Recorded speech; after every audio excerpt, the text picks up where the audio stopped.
Hey, welcome back, everybody. Hope you guys can hear me properly. You guys should be able to.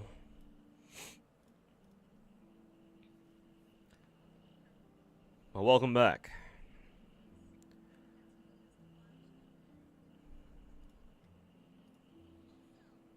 Good. Looks like my stream today is working properly.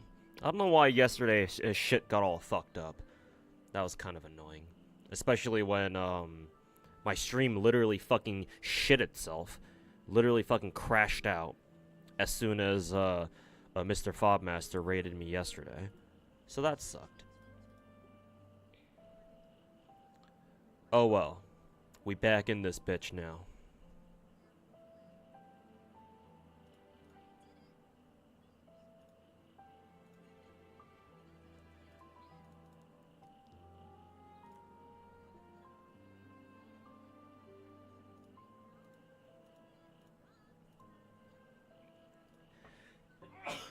Excuse me.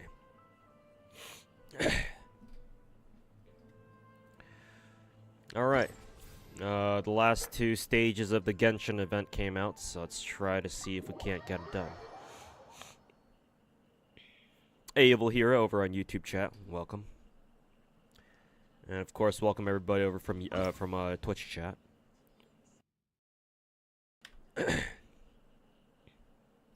And hey, Necromancer Zoro Arc 1, welcome to the stream, man. Hope you stay a while.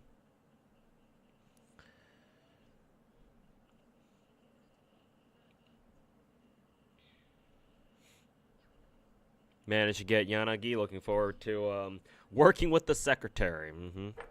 You can put it like you can put it like that, I suppose.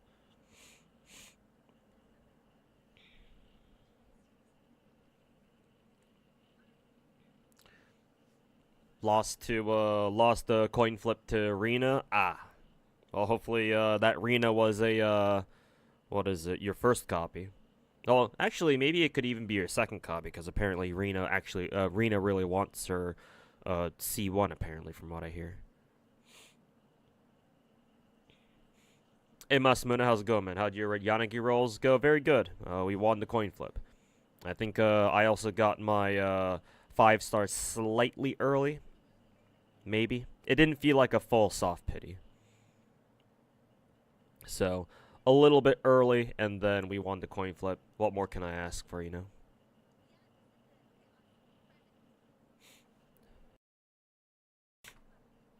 So, my Zenless win streak continues. For now, anyway.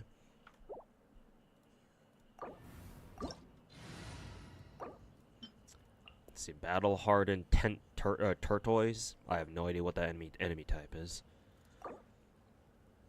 I wonder if it's resistant to Electro. I would imagine so.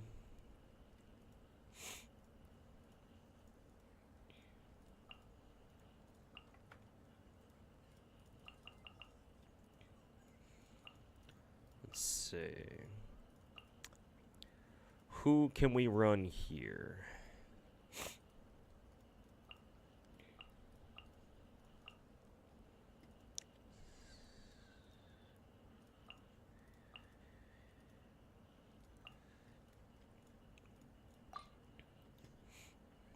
Guess we can run this team for now.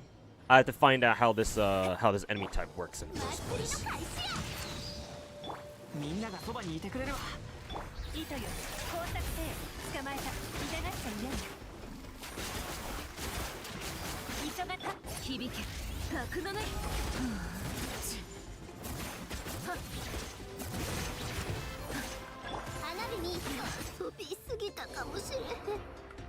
Yikes. Wonder what's one-shotting my team there.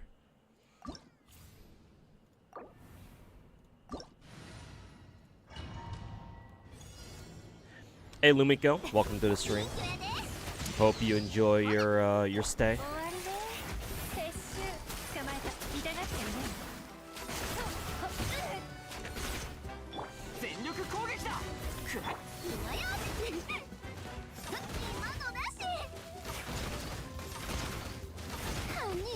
Is it reflecting damage back to me? Is that what's going on?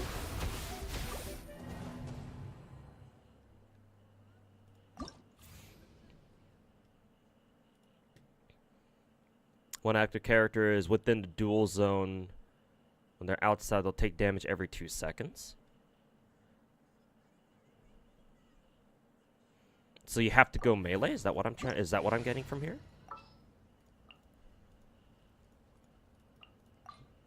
So we just switched to Arlecchino or something?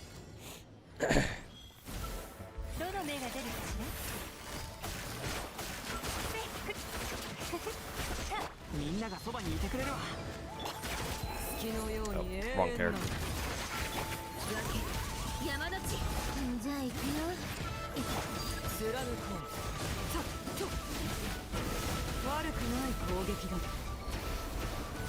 Doesn't seem like it makes a difference, because Arlecchino just got fucking melted just then.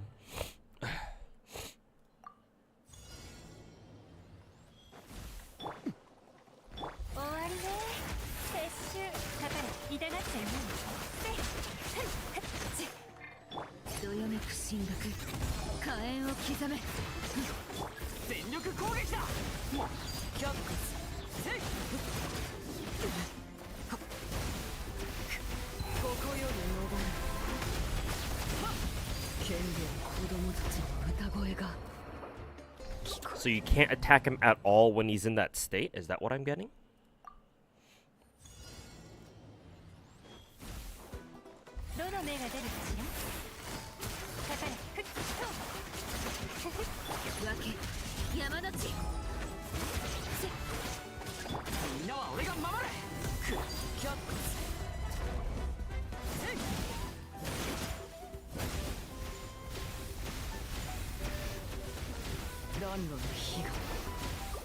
You're killing yourself on overload?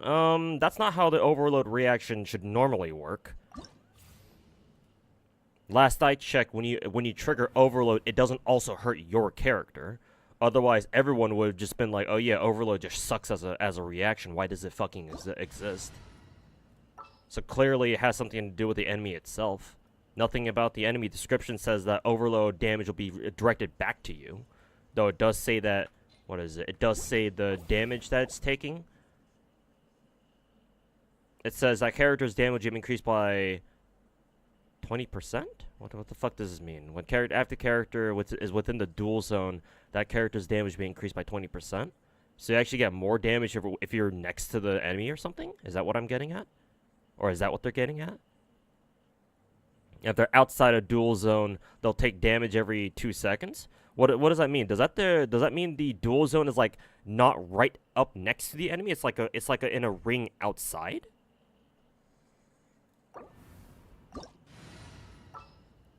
So what does that mean? Do you have to play at range then? I don't think that matters though.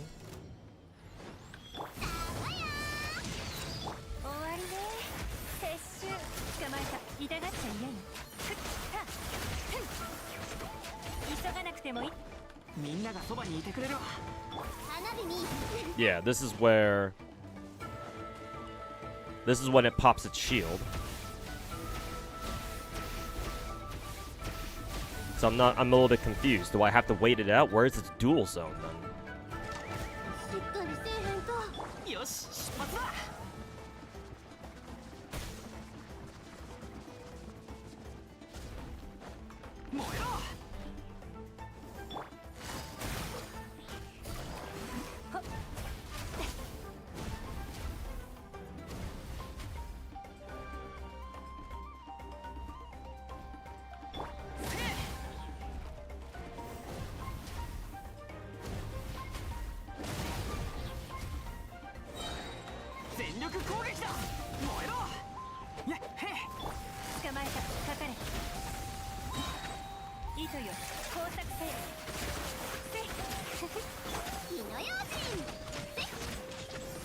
Okay, now it's disabled. I think it's back up now. Yeah, it is. Also, Omnistep, hey, what's going on, man? Thanks so much for the 23-month resub. Welcome back.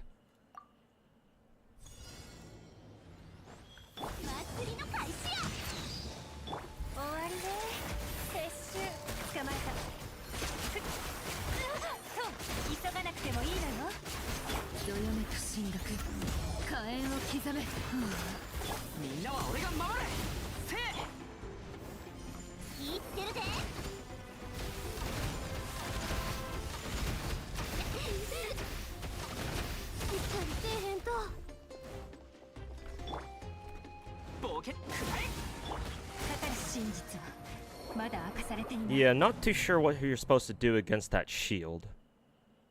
Are you supposed to use Night Soul characters against that? I don't know if that makes a difference. I could try with Zelo then, actually. Once it gets its shield up.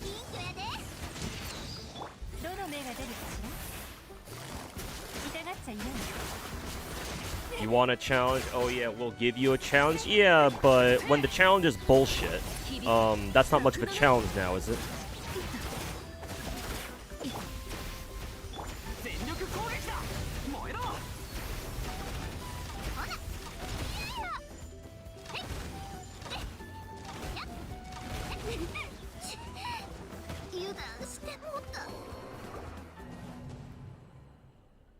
Like, it'd be nice if whenever they do give us a challenge, it'd be nice for them to, like, clearly explain what the fuck is happening. Because it's one thing to give us a challenge, it's another thing entirely to just be like, oh, here's a blatantly overpowered enemy type. Here, have fun dealing with this. Because any shitty developer and their mom can just throw out a 5 million HP boss and be like, oh yeah, you say you guys wanted a challenge, right? Here you go. Well, let me read the thingy here again. So yeah, what is the dual zone of an elite opponent? Because I didn't see any markings of a dual zone. The game doesn't even explain that. All it says is dual zone, just leaves it at that. Okay, what the fuck is a dual zone?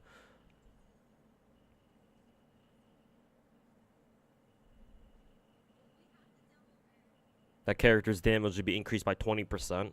Okay, sure, that's cool and all, but where's the dual zone? When they're outside of it, they take damage every 2 seconds. Yeah, so where's the dual zone?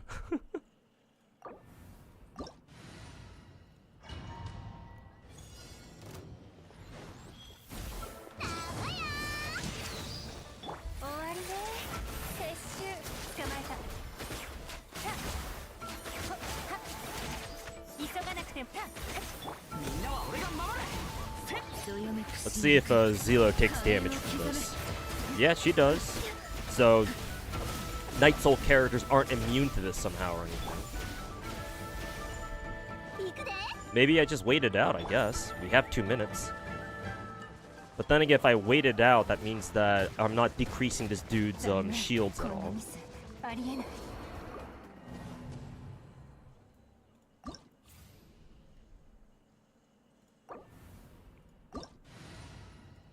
What happens if I try bringing a shielder then? Who am I gonna replace to bring a shielder though? Bennett? That's not ideal, but we can give it a shot.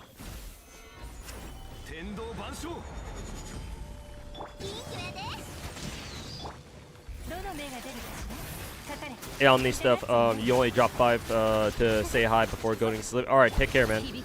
And have a good rest of your night. But thanks for stopping by. For a little bit at least. Appreciate it.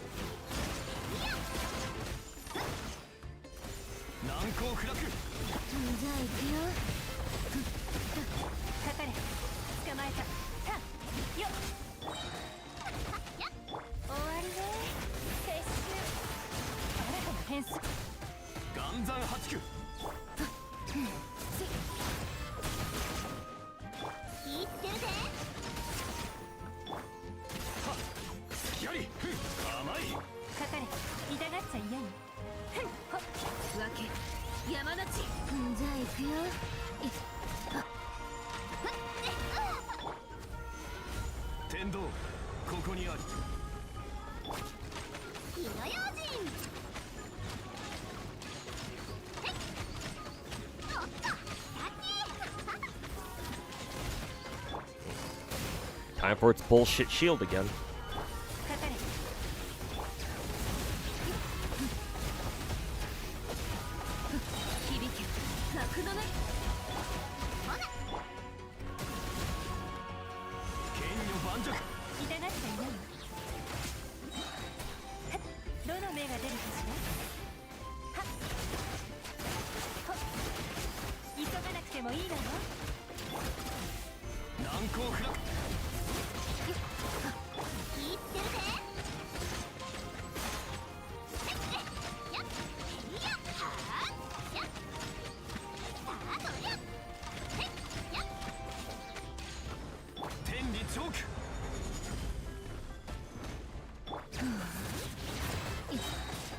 Surprisingly, this team can survive.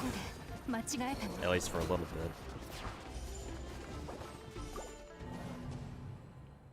So what does this mean? We have to find a way to break its electro shield without dying? What is that?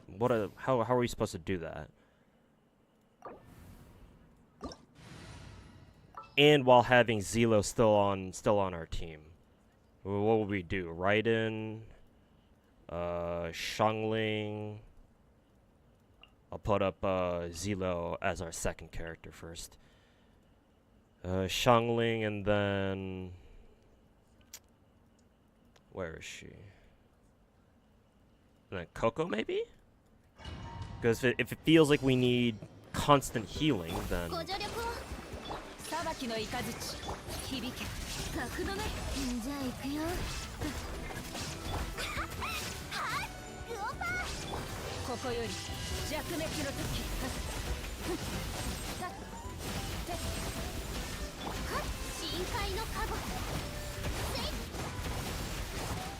yeah, there we go.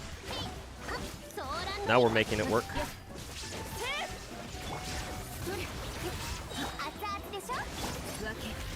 So I think I'll bring another main DPS other than Raiden for this one, though. Because obviously bringing an electro character against an electro shield is kind of a bro moment.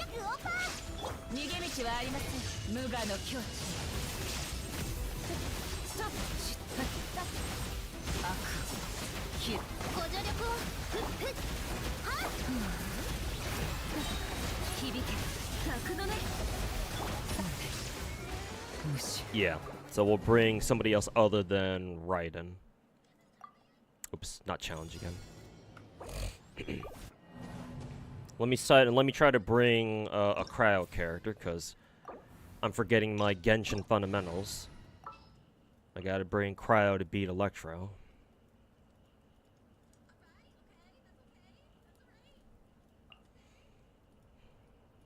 Though I do wonder who I should bring for this. Probably Ganyu. Probably, we'll see.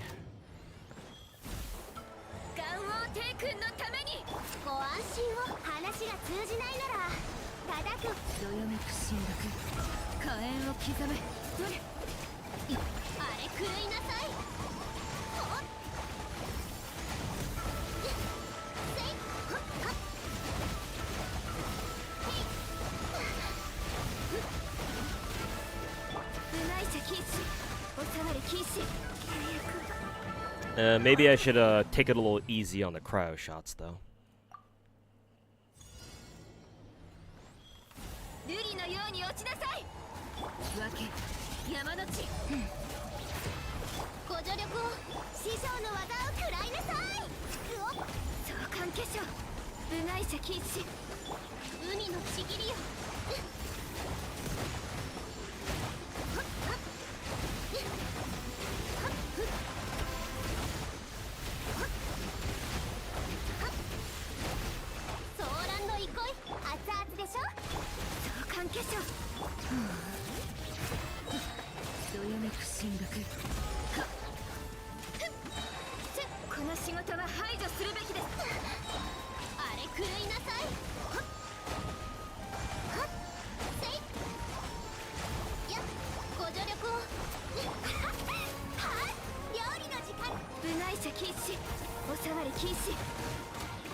I wonder if we can go full super freeze instead.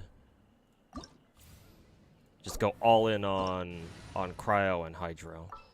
But if that's the case, then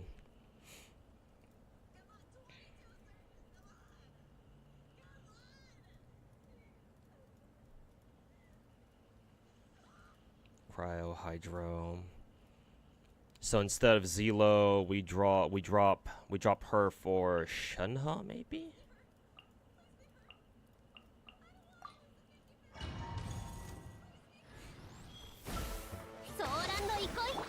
Wait, hold up.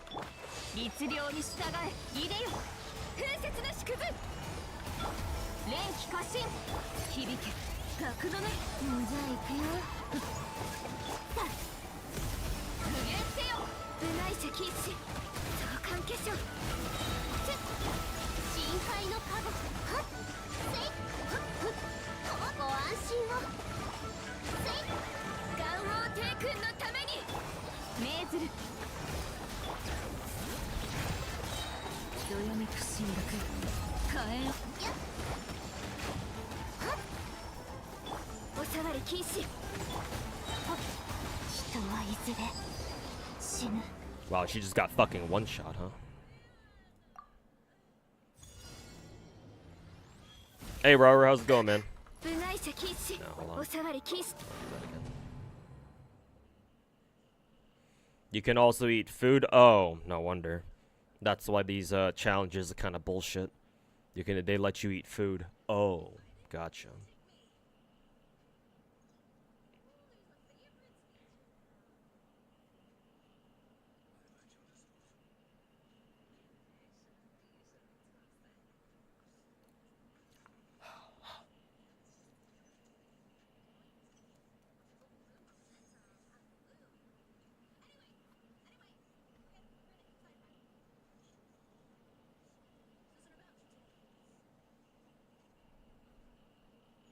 Got destroyed on your gray rolls. 90 with no luck. Had to buy her from Shop Gray?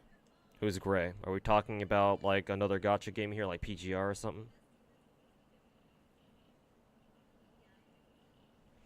What's a lady gotta do to become based 2? Well, based in what way?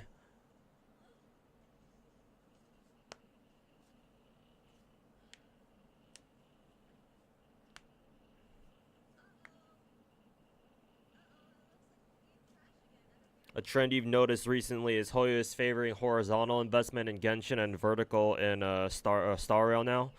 It started off as the exact opposite.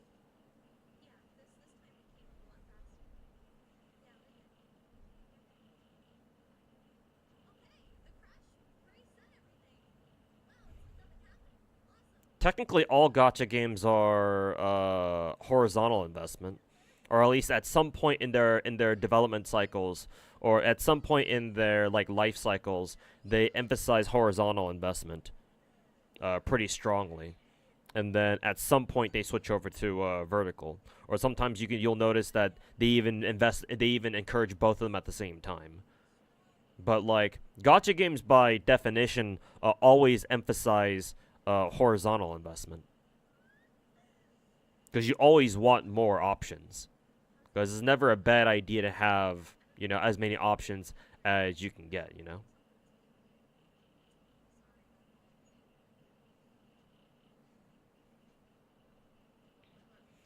This challenge in hardest is insane. Probably not meant to be No, it can be cleared. It's just that I'm trying to do this without any food buffs.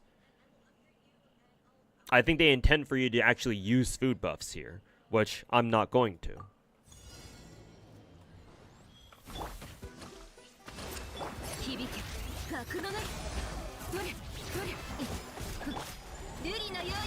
Ugh. Bad rotation.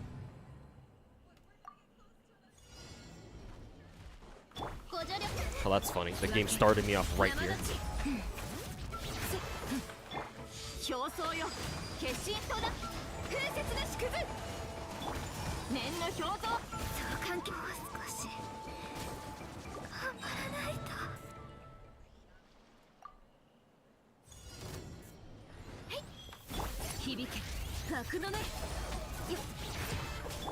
天心直送魂、この仕事は排除するべきですね。ご安心を。具現せよ。部外者禁止。命ずると。じゃあ行くよ。海のちぎりよ。へいはっはっはっやっほっご助力を。どよめく神学、火炎を刻め。連気過信、風雪の縮図。はっやっ律令に従え。はっせい。じゃあ行くよ。やっご安心を。と相関化粧、部外者禁止。へいへい。あれ狂いなさい。へいはっせい。二度とこのような過ちは。That was unfortunate. RNG on the turtle's fucking attack pattern pushing me up against the wall so I can't see shit. 響け、格止め。はっいでよ、天心直送。この仕事は排除するべきです。念の表像、相関化粧。おさわり禁止。深海の加護。ほっほっ行きましょう。せいはっご安心を。わけ山の地。てっか相関化粧、瑠璃のように落ちなさい。連気過信、ほっや律令に従え。はっ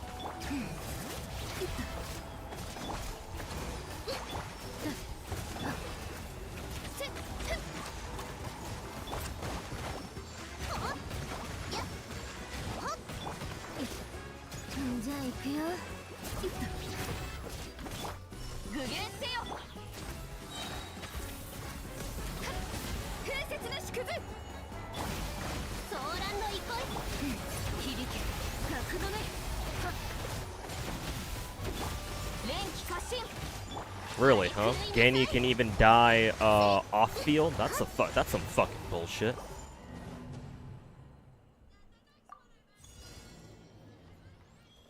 Is that Saber's voice? Yes, it is. Kawasumi Ayako voices, who is it? Shenhe in this game. この仕事は排除するべきですね。念の表像。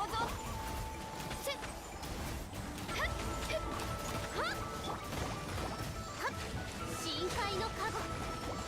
行きましょう。ご安心を。響け、格止め。命ずる。ほっやっおさわり禁止。瑠璃のように落ちなさい。競争よ、決心となれ。魂よ。ソーランの憩い。じゃあ行くよ。相関化粧、おさわり禁止。風雪の縮図。や連気過信、強殺の災い。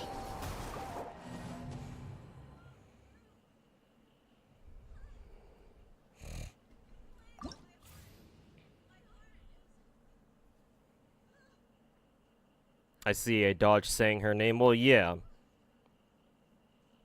I can make a conscious effort to not have to say the word Altria because that makes me want to fucking puke. And I don't even say that as an elitist type Moon fan. ご助力を。どよめく神学、火炎を刻め。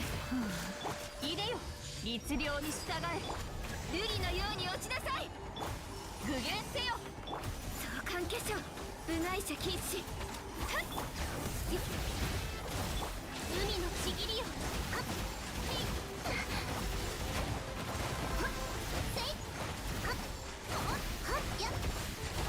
ソーランの憩い。じゃあ行くよ。わけ山の地。相関化粧、この仕事は排除するべきですね。ついていきます。競争よ決心となれねご暗策を見誤りました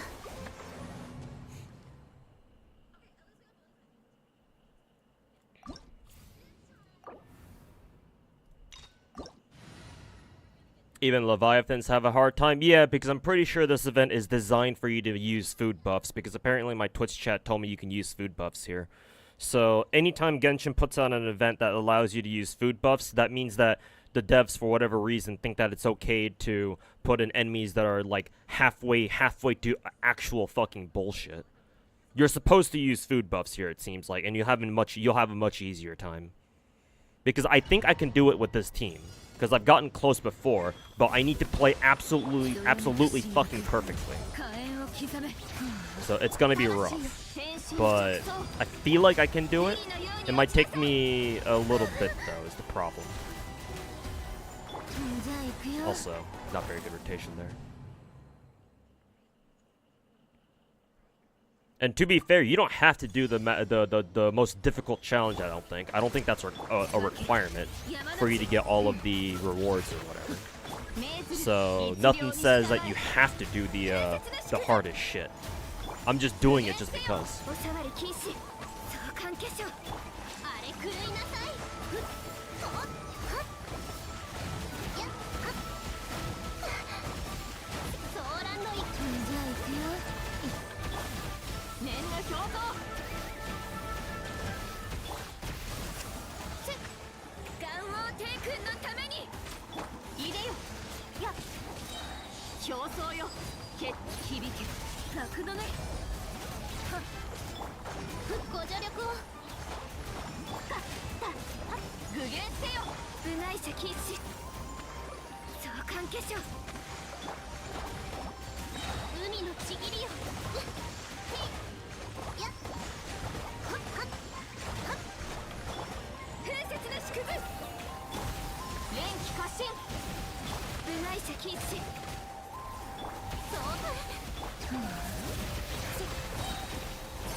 Okay, this is our chance right here.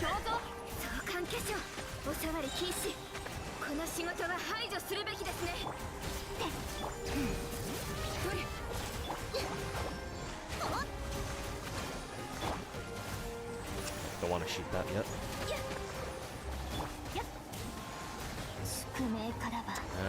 Can we do it without Shenhe still?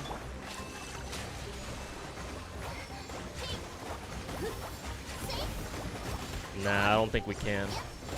We need both Shenhe's and Ganyu's cryo ults up at the same time, so that way they can keep doing off-field cryo damage to this little bitch. So they absolutely cannot die. I have to keep them alive.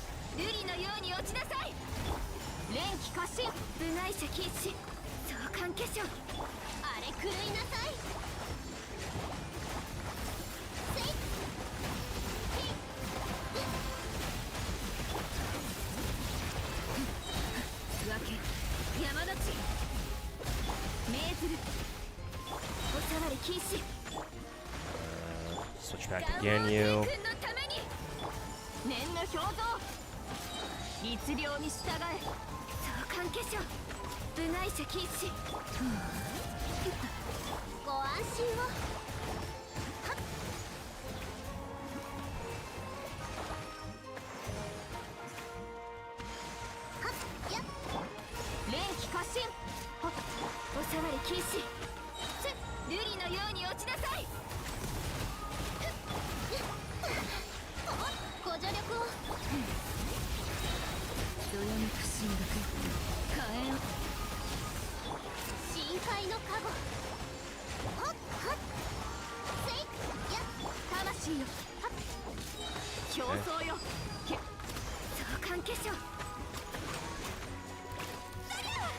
Fuck's sake.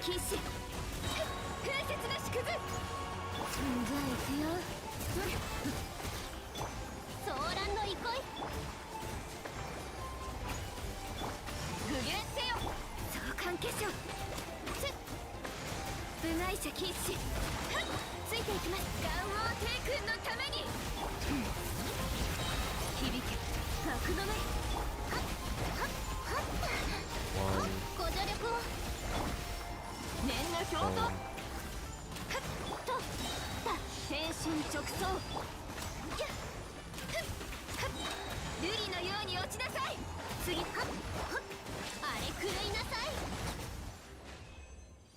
There we go. Yeah, so Super Freeze was the way to go there. You need two off-field... It seems like if you want to do it without cryo buffs, or without food buffs, sorry, you have to... Or it seems like the most effective way there is to take double cryo off-field ults that will keep doing damage to the turtle's fucking bullshit electro shield. So you can finally... You can actually chip away at him at his actual health once his shield is down. Shut the fuck up.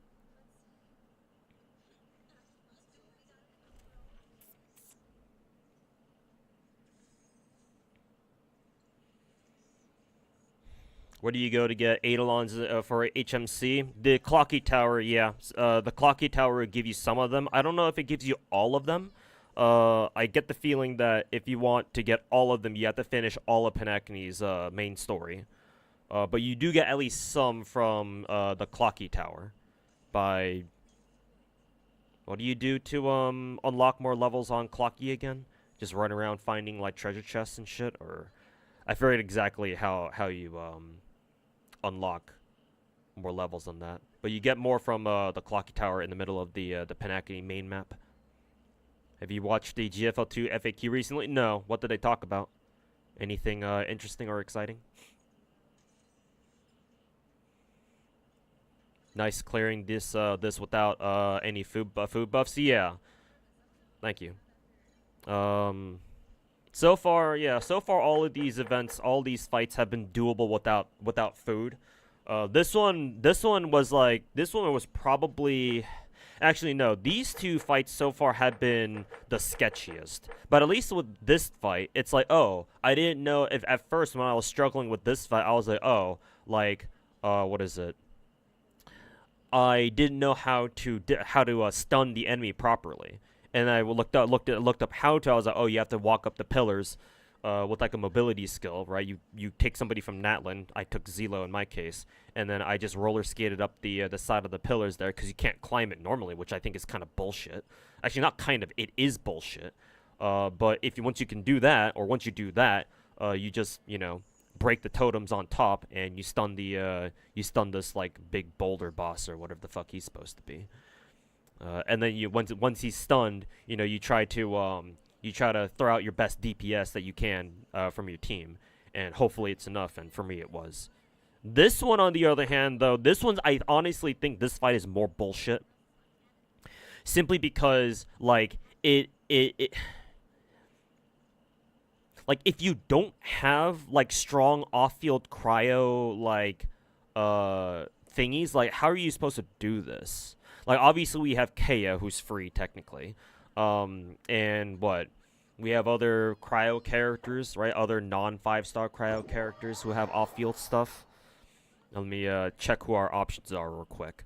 Because if you don't have Ganyu and Shenhe, and you don't have them as uber cracked as I do, right? With my own Ganyu with the stat line that looks like this, and then my Shenhe, wherever she is. Where is my Shenhe, actually? She should be here around here, shouldn't she? Oh, right there. And my Shenhe, who looks like this. Who would your other options be, then? Does Charlotte have an off-field ultimate? She might, but I don't think, if I recall correctly, it doesn't last for very long, right? Maybe Layla? Maybe Layla might be okay. You might have to build her with EM, though, because I believe the higher your EM, the faster cryo can break electro shields, if I'm not mistaken, or does that not matter in this game? Or is that not how it works in Genshin?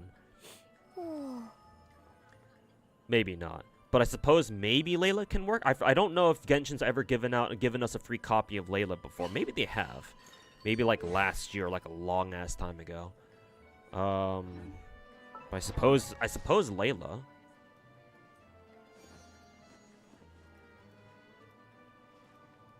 Where is she? Layla. If you have Rosaria, by this point, I would expect most, veteran players should have at least a copy of Rosaria.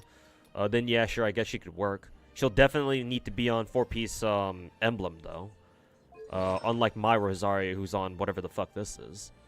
And then Kaya, obviously. Kaya is gonna be your go-to for this. But yeah. So like maybe Kaya, maybe Layla?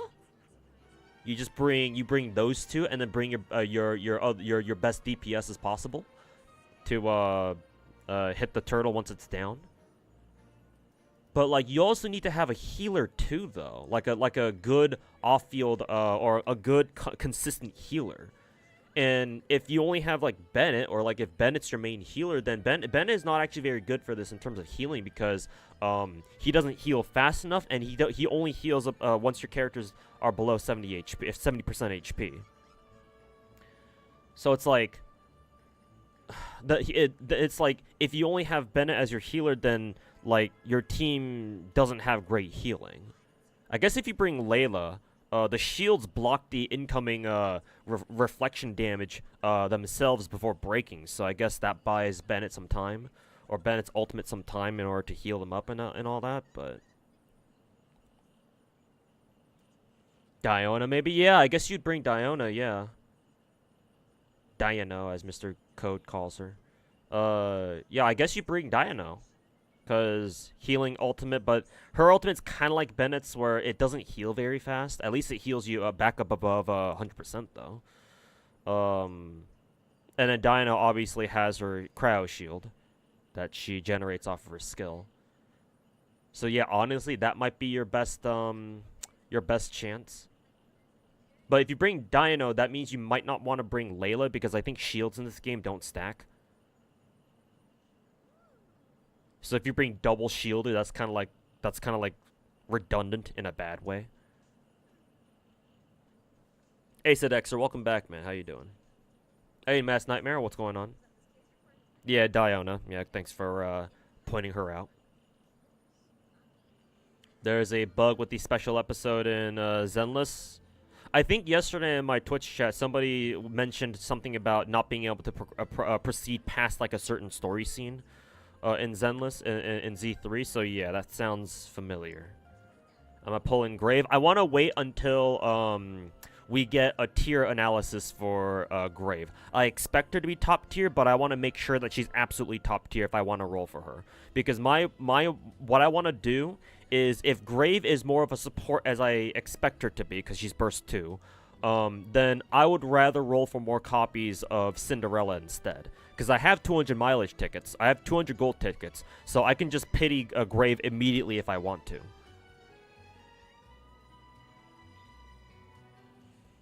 So I want to wait until we get like a firm tier analysis of Grave. See if she's triple S rank on the Pridwin tier list or not. Because I expect Cinderella to be triple S tier, top tier easy.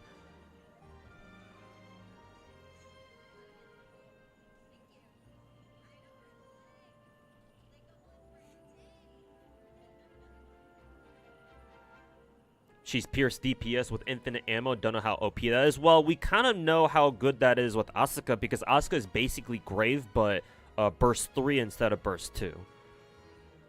I don't know if Asuka has infinite ammo per se, but she has a lot of pierce bullets when she does pop her burst 3.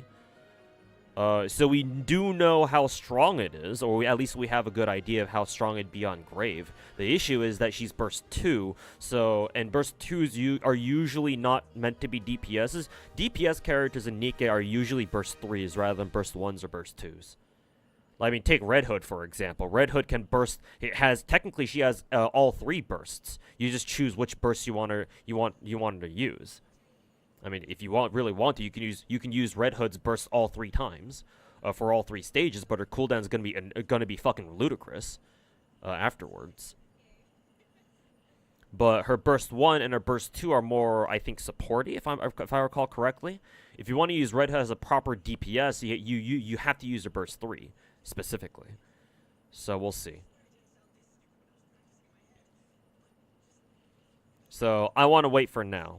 I want to wait on pulling Grave for now, and then see what people say about Grave. If Cindy still feels like she's the stronger of the two, or like the higher tier of the two, then I will meta whore my balls off and just pity a copy of Grave, and then roll the rest of my gems on and tickets on Cindy instead. I kind of wish that Nikke does what Blue Archive does, where you know how in Blue Archive, right? We have very frequently we have multi character rate ups, right? Where we have two new characters on rate up at a time or something, especially during like festival banners and shit like that. I kind of wish Nikke did that too, where it's like when we have two banners that both have new characters, that you have a slight chance of rolling the other new character, even if you're rolling on the other banner. I thought that was always pretty cool about Blue Archives banners, you know, to give them a little bit of credit. Because if you get lucky, then and you roll the character on the other banner, it's like, oh, okay, cool. So it kind of sucks that Nikke doesn't do that, but I'll take Nikke's far superior pity system over whatever the fuck Blue Archive does any day. So it's a price I'm willing to pay at least. Bye for now, Corpus Lema. Hey, take care, Chaos Lord, and I know what that feels like. And yeah, good luck at work, man. Take care. You did the stupid turtle boss. Hey, people, by the way, with Kachina, don't want to recommend it. Your Zelo turned into Raiden because of Chevy. Oh, that's funny. Don't skip Zelo for whatever. Is she still on rate up right now in Genshin? No, she's not, unfortunately. Yeah, it's already been over a week. Yeah.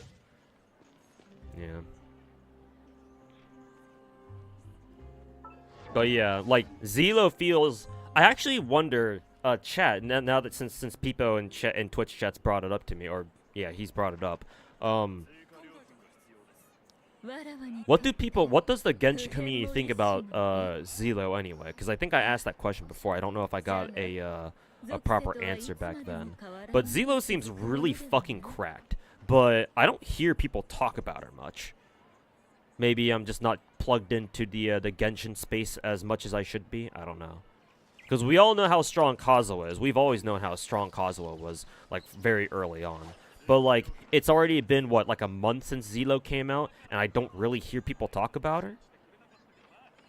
Is it because she's so blatantly fucking busted that no one feels the need to talk about how strong she is? I don't know if that's the case.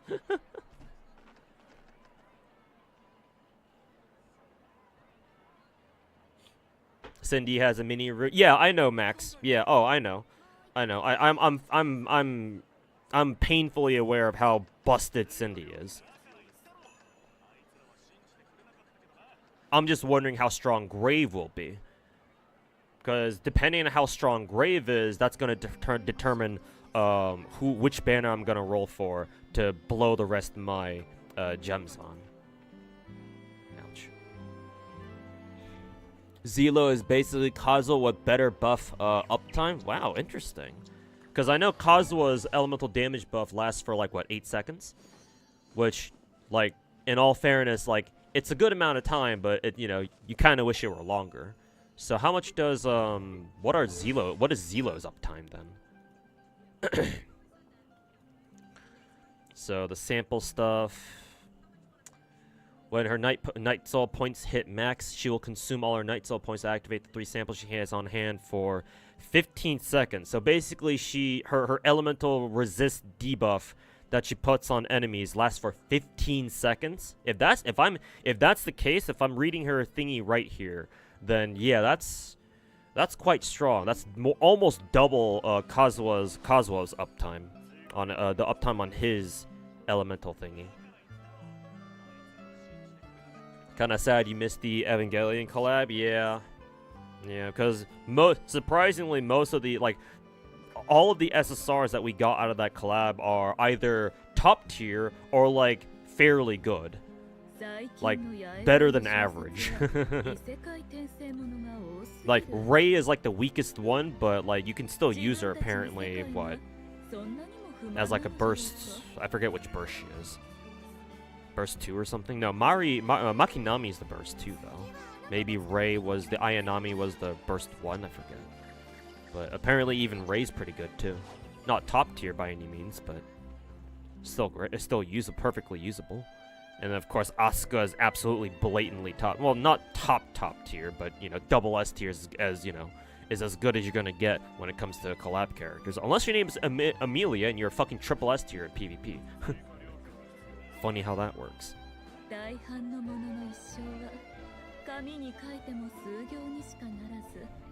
You think Cindy is a lot stronger than Grave? Gotcha. But I mean, hey, that's kind of to be expected because Grave is a burst too. But I'm thinking, I'm waiting for people to analyze how good Grave's support is, if she even is a support character. Because again, that's what burst 2 characters usually are. They're supports, most of them anyway. But maybe Grave is a little different.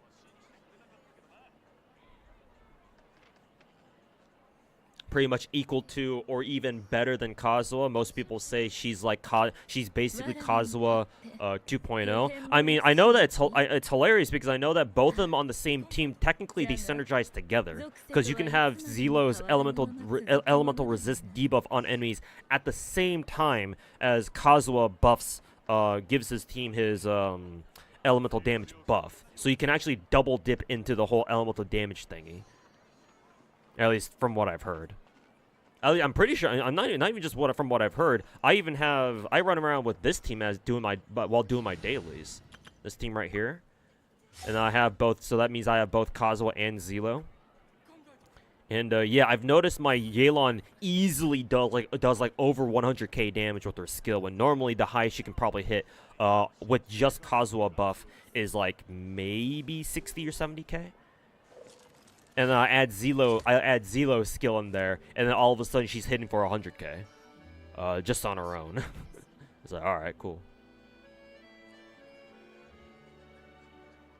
Question is, can she dethrone Crown as Burst 2, at least Pilgrim-wise? Even if she doesn't dethrone her, in the context of solo raids and guild raids, you want to have we want more really strong top tier Burst 1s and Burst 2s, just so that we can build more kinds of teams. So it doesn't matter if Grave dethrones Crown or not. She probably, we'll see if she does or not. I don't think so. Crown is really fucking cracked. But even if Grave doesn't, as long as she's top tier, right, at least like double S rank, then that's good enough. That means that we can now run more teams, right? We have more options for teams that have strong burst 2s. So I don't really care if she power creeps Crown or not, as long as she's strong enough herself. You know what I'm saying?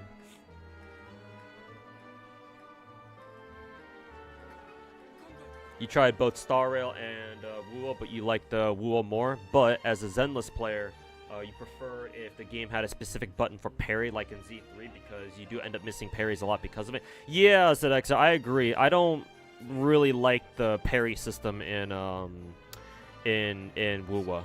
Yeah, it's awkward to time. I'd much rather there be like a dedicated parry button, like some sort of block button or parry button to use. Then again, though, even if Wuo were to add that sort of mechanic, I don't know what they would map it to. Like, what kind of button would we use for a parry? Is probably the question. What, like T or something? No, you can't use T because T controls your gadget, and sometimes people actually do use the tether gadget in the middle of combat. As weird as that sounds, but I'm sure some people do it. But yeah, I agree, Sedexa. I really wish that Wuwa gave us a dedicated parry button of some kind. But again, the problem is I don't know what they would map it to.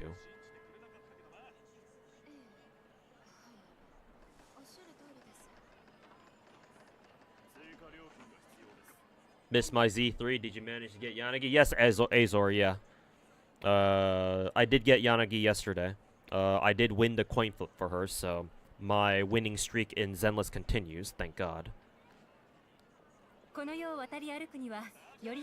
yes, we did get Yanagi. I'll pull up my Z3 here so I can show you on the bottom left corner of the screen. But yeah, you can see her there.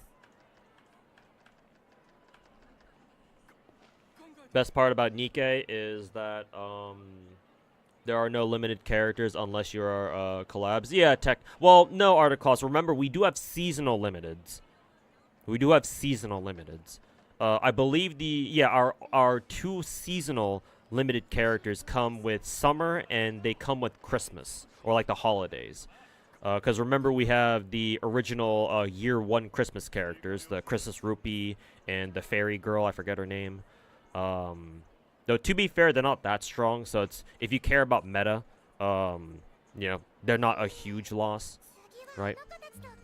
Unless you're just like a big fan of Rupee and her fat fucking ass. Because her Christmas version has got a fat gyat. Let me tell you. Last year's holiday exclusives or limiteds were Hot Spring Ludmilla, who's absolutely top tier, or she's at least double S tier. And Christmas or holiday Hot Springs Ballorda, I think. Was it Ballorda? Oh, no, Mika. Sorry, I keep confusing her and Ballorda. But yeah, Christmas Mika isn't that strong, so you can afford to skip her.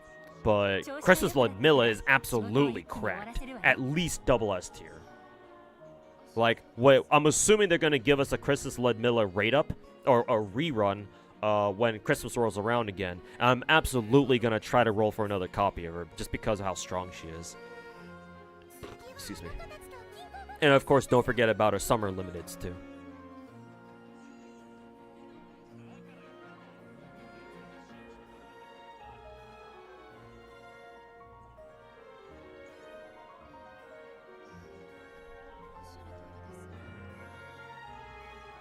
In Arknights, most characters are added to a roster, yeah, but they also occasionally have their limited characters, of course. Amelia has even bigger titties in the new season of ReZero. Good. They should make them even bigger. Okay, let me do the last fight. We'll see how bullshit this fight is, though it's a Jade Shroom, so let's see how threatening it is this time. What about our engine? I do not roll for engines as a rule because I am too broke to do so. If I had the money, then I would absolutely roll for everybody's signature engines. But at the moment, with my real life situation, I cannot afford that. So I can only go for characters at the moment. Hopefully my situation changes where I can start spending money on their engines as well, but can't do that right now, unfortunately. Let's see. Oh, is this it? Am I on the hardest difficulty? Yeah, I am. Is this it? Okay, well, okay. Hey, look, chat. Guess what team I'm gonna pull out here?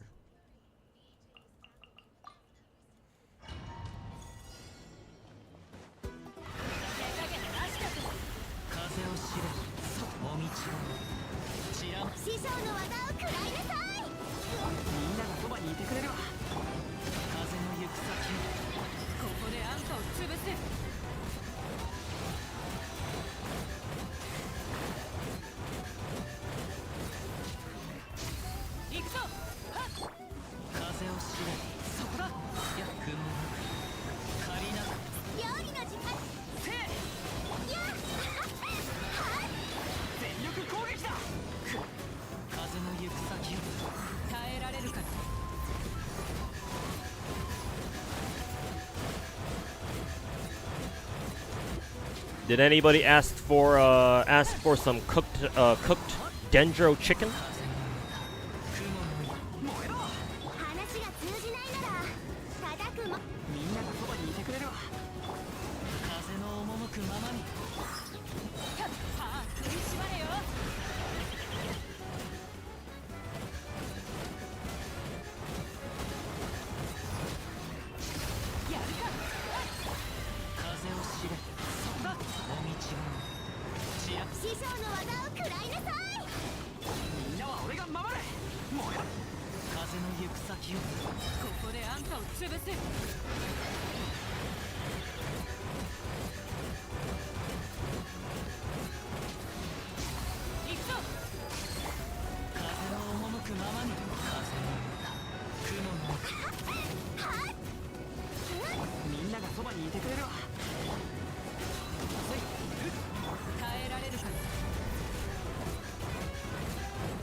Or good rotation should do it.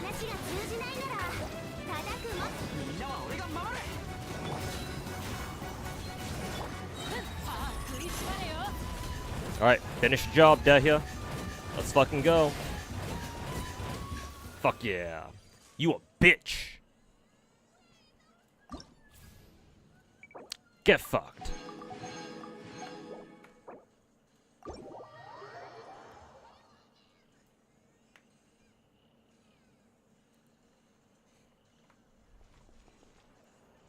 Get fucked. Ironically, the very last fight was by far the fucking easiest because I have the most cracked Dehya on this side of the fucking hemisphere.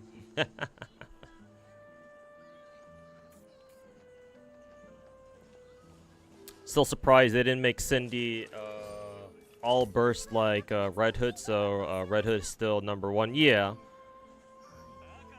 But you know, Cindy's still up there too.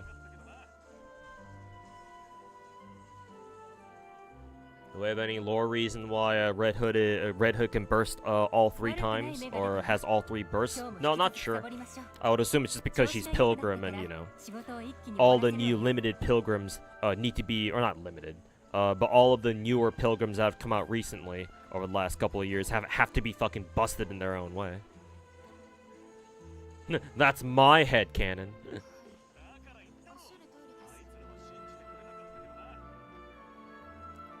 Where's my Red Hood spook? I've still got my tinfoil hat conspiracy that Shift Up will rerun Red Hood over New Year's, because I'm pretty sure that's what they did last year for Modernia, no?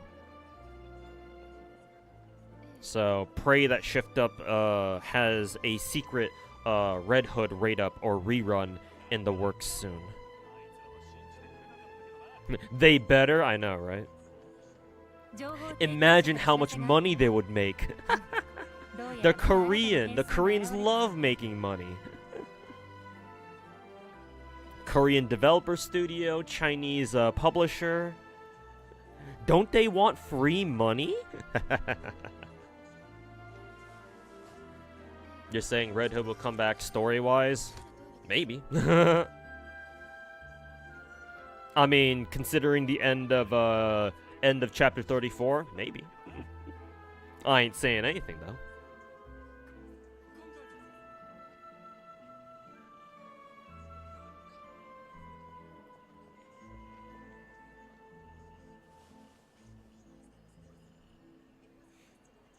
I kind of wish Zenkawa, I think his name was, from yesterday, was here in chat to watch me absolutely cook that that chicken on the last fight of the event.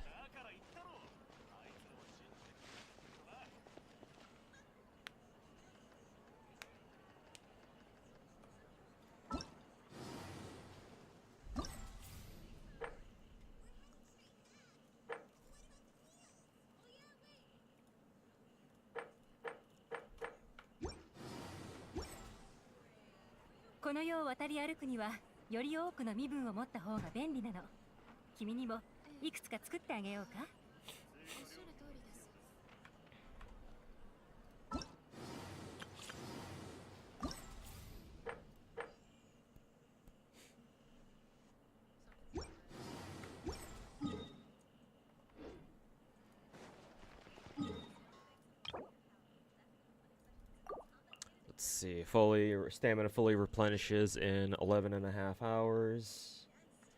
It should be fine.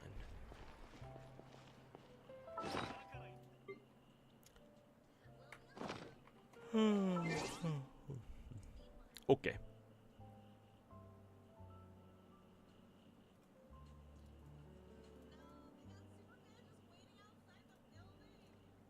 Alright, let's switch over to Zenless now.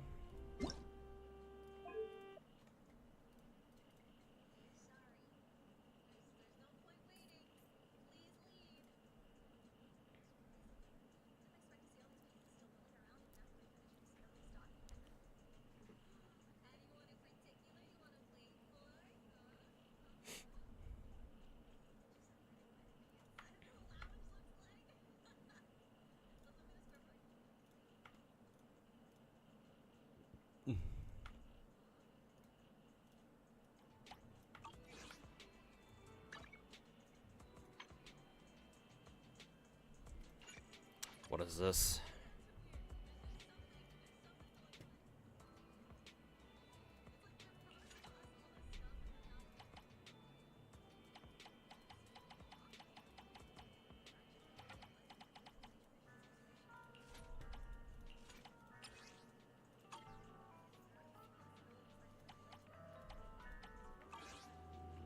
Yeah, I don't know what that was for.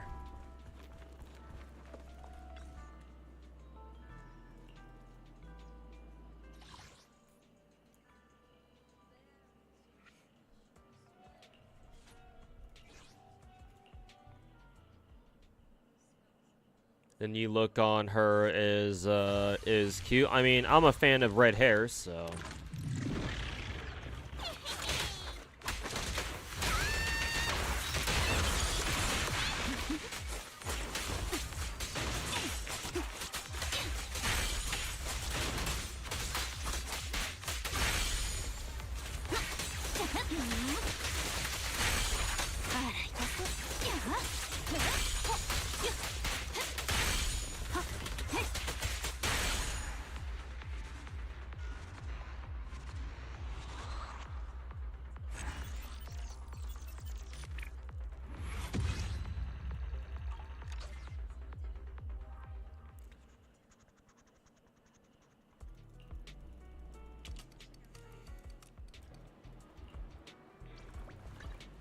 Getting Yanagi to level 60. So 56. Wonder if I've got any batteries. Yes, I do. Nice. Consume.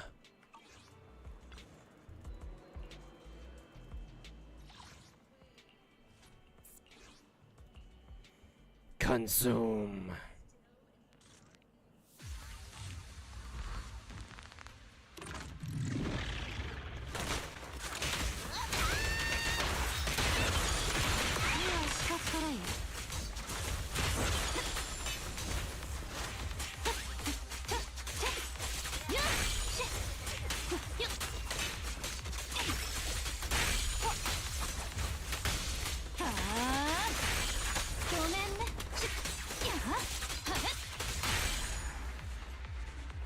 You're constantly surprised by Zenless's art style. This wipeout one looks sick. Yeah, exactly.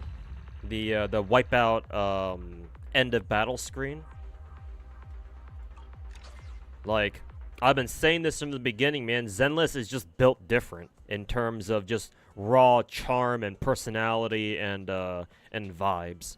Like, no other gacha game is quite like Zenless, or quite like goes out of their way to like establish such a hard vibe like Zenless does. Like, you play Zenless after you've played most other gacha games, and Zenless just kind of reaches out and fucking smacks you in the face with all the fucking, you know, vibes that it has. I don't know how else to describe it.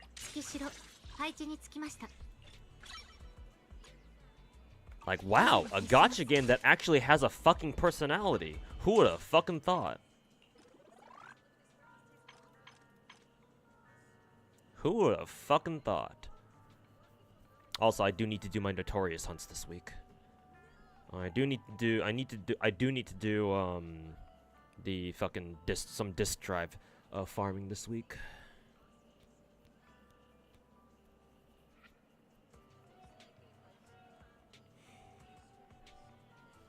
Had to go full pity for Yanagi, just like 90% of the other banners that you had to roll for. It is what it is. Yep. Gotcha games. Why do we fucking play them? I hope you at least won the coin flip, but if you didn't and you still had to go to full pity anyway, yeah, that shit fucking blows. And I've been there and I know what that feels like.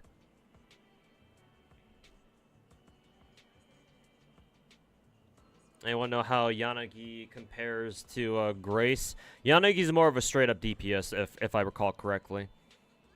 Grace is more of like a utility slash support playstyle, if I recall correctly. So Yanagi has a much more aggressive on-field presence, or playstyle, I suppose you could say. Hey, Cav, welcome back, man. Good to have you back in stream. I am currently trying to get my Yanagi to level 60. And I require more batteries. I must consume all the batteries. Feed me batteries. Is there elitism in the FGO community as far as JP versus NA players? We've seen more than the past month. You want to see it just you, or if it's gotten worse lately? Technically speaking, the elitism was always there. That's just what naturally happens when you have a gacha game, or just any live service game in general, where your players are technically split up between different servers. Especially in a case like FGO, where you have like a home server that is obviously far ahead of the other servers in terms of content. Like, that's just gonna happen. It's always gonna happen.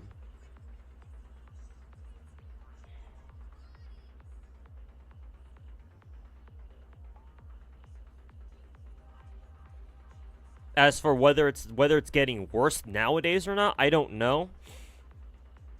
But I mean, if my own personal run-in with Plushie Mistress and what was that other fat fuck's name? Real Emerald. In case my run-in with them earlier this year is any indication, it might be. I don't know. But just because I had a run-in with those two doesn't necessarily mean that the overall situation is any worse or better. But if you ask me, the elitism was always there, pretty much. Like, I mean, hey, all you need to do is just go to the FGO, the fucking God forbidden FGO Discord, the subreddit FGO Discord, and just spend like not even an hour, like half an hour in the FGO JP general chat, and that's all you really need to see.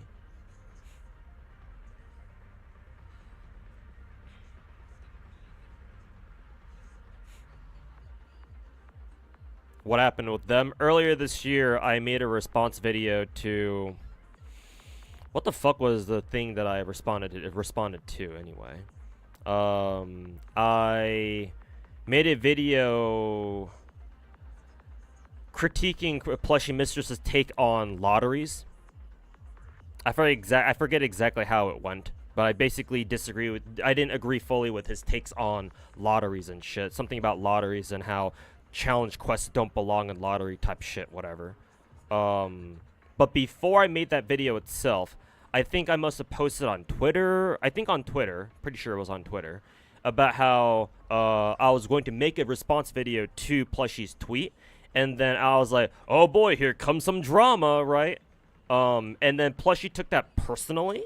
Like, he thought I was gonna drop like a huge ass drama video against him, and so he went into my fucking Discord server. He came into my Discord server and started fucking pinging me in my own fucking Discord server, being like, "Hey, bro, don't make a fucking drama video about me," or some shit like that. I forget what he fucking said, but I do remember that he came into my fucking Discord server and fucking pinged me.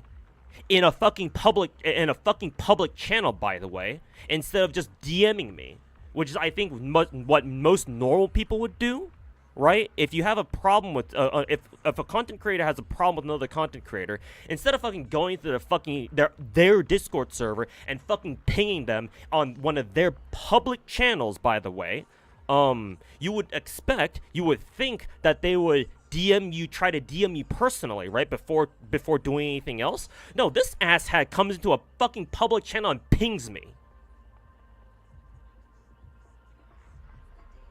So I fucking called him out on that, of course. So naturally, his fanboys didn't quite like that, so they bombed that video. And I guess Ro and Plushie Mistress must be fucking butt buddies, because I didn't even talk about Real Emerald at all, right? I didn't even mention his ass at all, and all of a sudden he starts dogpiling on me too, so he can go fuck himself.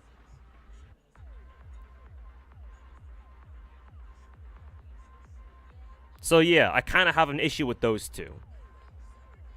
And then I've gotten some messages from other FGO content creators. I won't name who they are, just for their privacy. But they've given me their own anecdotes with those two in particular. And turns out, I suppose they aren't necessarily the greatest people on Earth. I suppose that can be worse, but you know.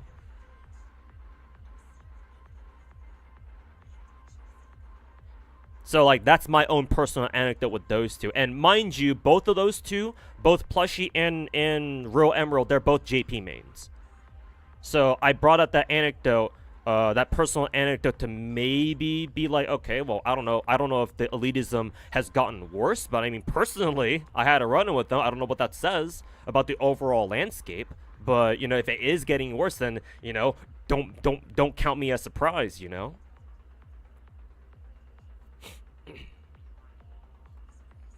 But yeah, I would say that there is definitely a degree of elitism with FGO JP players, of course. Like, it's not necessarily anyone's fault in particular. I mean, I just, you know, roasted Plushie and Real Emerald just now, but I'm not blaming the elitism that you see in the FGO community just on them.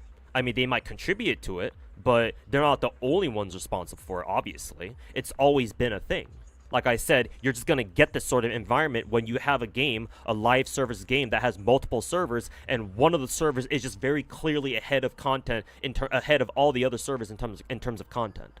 That's just going to happen. Because, you know, why would you expect gacha players of all people to be decent human beings, right?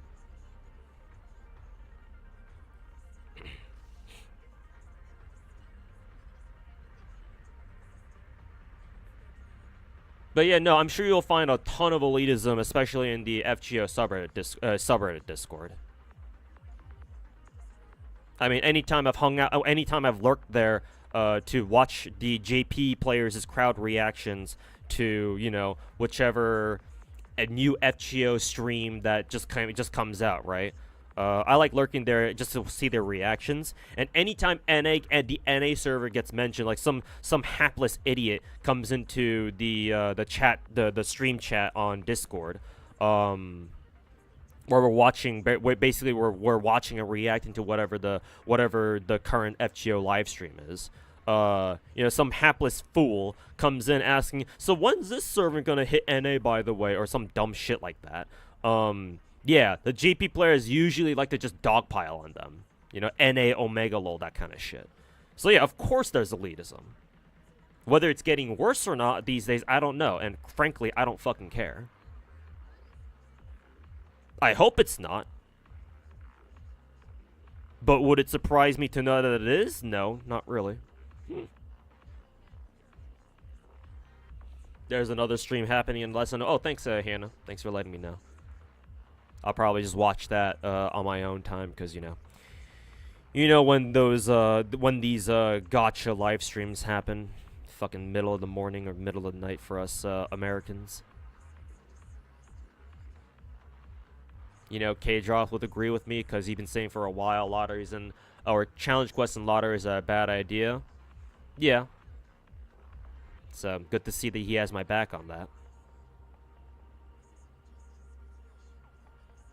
Or, you know, at the very least, what I've said in my video critiquing Plushie's take on that, at the very least, make it so that, you know, challenge quests are not so fucking bullshit.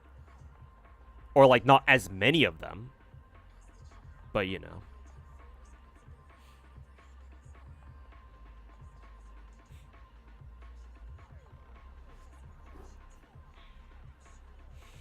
But yeah, I don't know. Again, just to wrap up this conversation, I hope the whole elitism thing isn't getting any worse. We really don't need it to be any worse than it already is. Let's be fucking real. Internet tribalism is already bad enough already.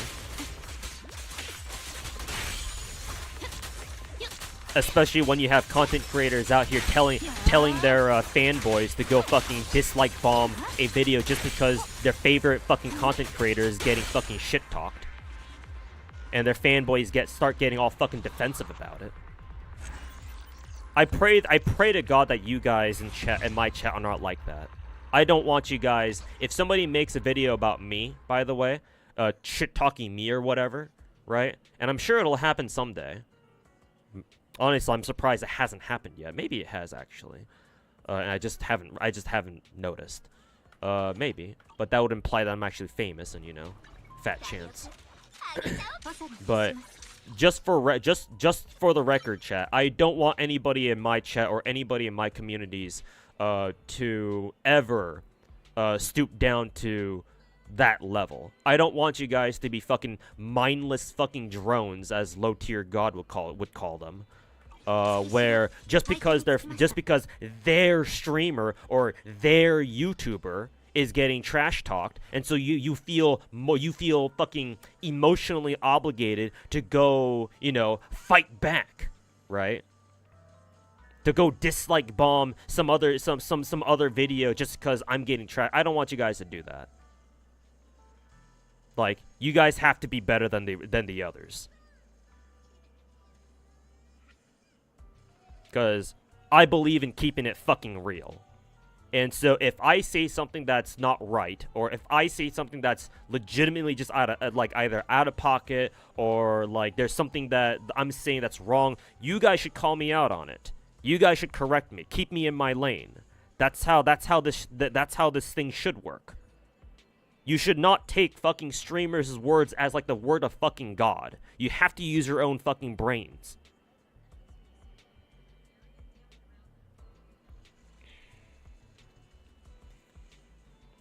So yeah, just for the record, if any other content creator out there decides to like make a drama video about me in particular, I'd love to see them try, first of all. But second of all, I don't want you guys to fucking march out there. I mean, there's probably not even enough of you to even do this anyway. So by default, I probably don't need to worry about this at all in the first place. But just in case, yeah, I don't want you guys to feel obligated, emotionally obligated, go fucking defend me, defend me in any way. Like, I'll take care of it on my own. Right? If somebody comes out, starts swinging at me over the internet with some fucking dumbass drama video, let me handle it. Let me fucking handle them and fucking clap their ass cheeks a little bit. Drama sucks, but it brings in the views. Yeah, but that plushie mistress video wasn't intended to like be a huge like view bomb. Maybe my Entash video was, sure, but not the one against plushie mistress. Last I checked, plushie mistress is not the same as is nowhere near as popular as Mtashed. So he's probably not even worth trying to make a view bomb clickbait video in the first place. Or gacha players, we don't have brain cells in general. Maybe your average gacha player, yes, but if you're in my chat, you're not the average gacha player, or at least that's what I would assume. Because as they always say, like streamer, chat reflects the streamer, right? So I do have a little bit higher expectations out of you guys than I would say like Mr. Tektone's stream chat or something, or Mr. Fobmaster's stream chat or whatever. Maybe those are a little bit too high expectations, in which case I apologize, but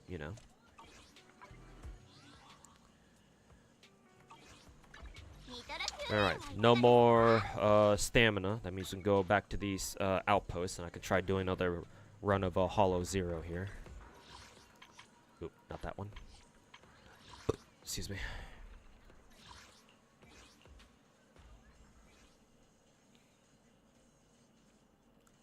Hey, yo, pause on that? Pause on what?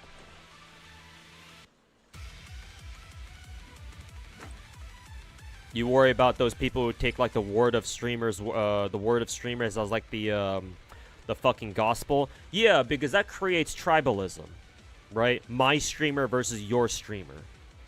If it's like a friendly competition, right? Like say like a Twitch Rivals kind of thing, then sure, yeah, that's warranted. Cheer for your favorite streamer. Of course you should. But outside of those, and when it starts creeping into fucking drama territory, yeah, no, it's fucking cringe. But unfortunately, that's just how most human beings are. Most human beings are just mindless fucking drones. Like, sorry to say, but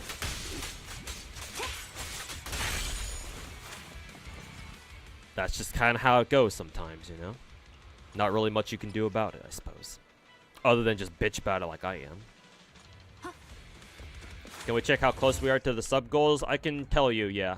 Unfortunately, I still haven't been able to figure out a fucking way to display my sub count on stream. So, I'll just tell you. We are currently at 252 subs. And I believe our next sub goal is at 350? Subathon, yes. Our next sub goal is at 350 subs. So that is, what, a little less than 100 subs away? So, yeah. There's the update for you.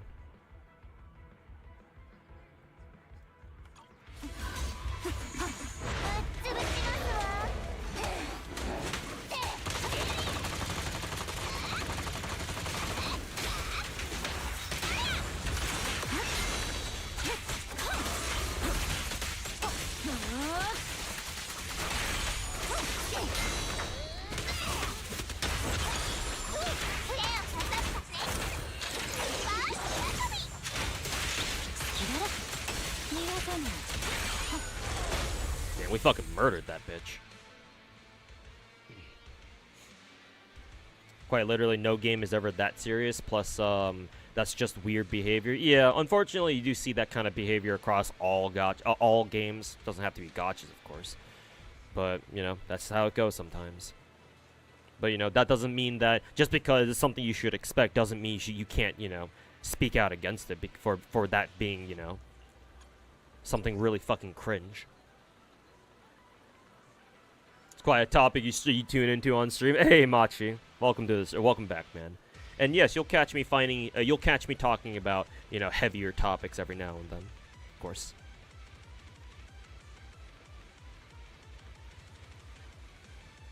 You can outwit a normal gacha gamer. You mean a casual? Of course.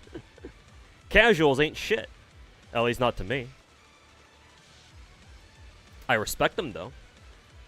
All gacha games need casuals, but, you know, if casual gacha content creators want to come at me, then let them try. I'd love to see them fucking try.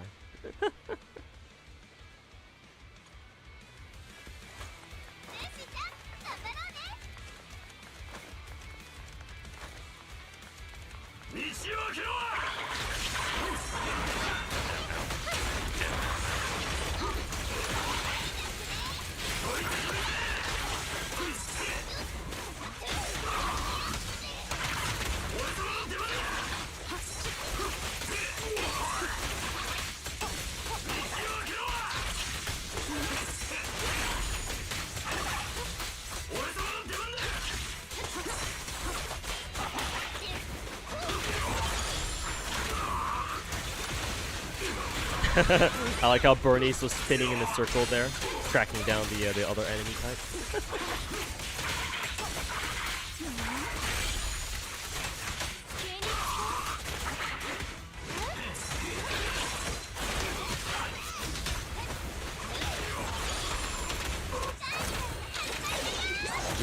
Did I whale in Z3, by the way? I did buy a single $100 pack.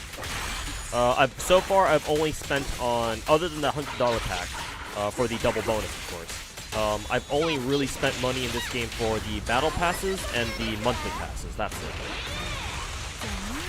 And then a single $100 pack. So I can actually count how much money I've spent so far. How long has Zenless been out so far? 4 months. So 4 months worth of monthly passes. So that's what, 4 times 5, 20 bucks. I bought every season's battle pass. So how many have we had so far? We've had, what, 4 battle passes, including this one. So that's another times 10, so 40 bucks. So 20, 40, 60, plus the $100 pack that I bought back during Jane's banner, I think. So that brings the total up to 160. So I've spent $160 total so far on Zenless. If you count that as whaling, then I guess sure. By your definition, I have so far whaled on Zenless, but I don't consider that to be whaling personally. I think if you for you to be called a whale, you'd have to spend a lot more than just 160 bucks, but that's just me.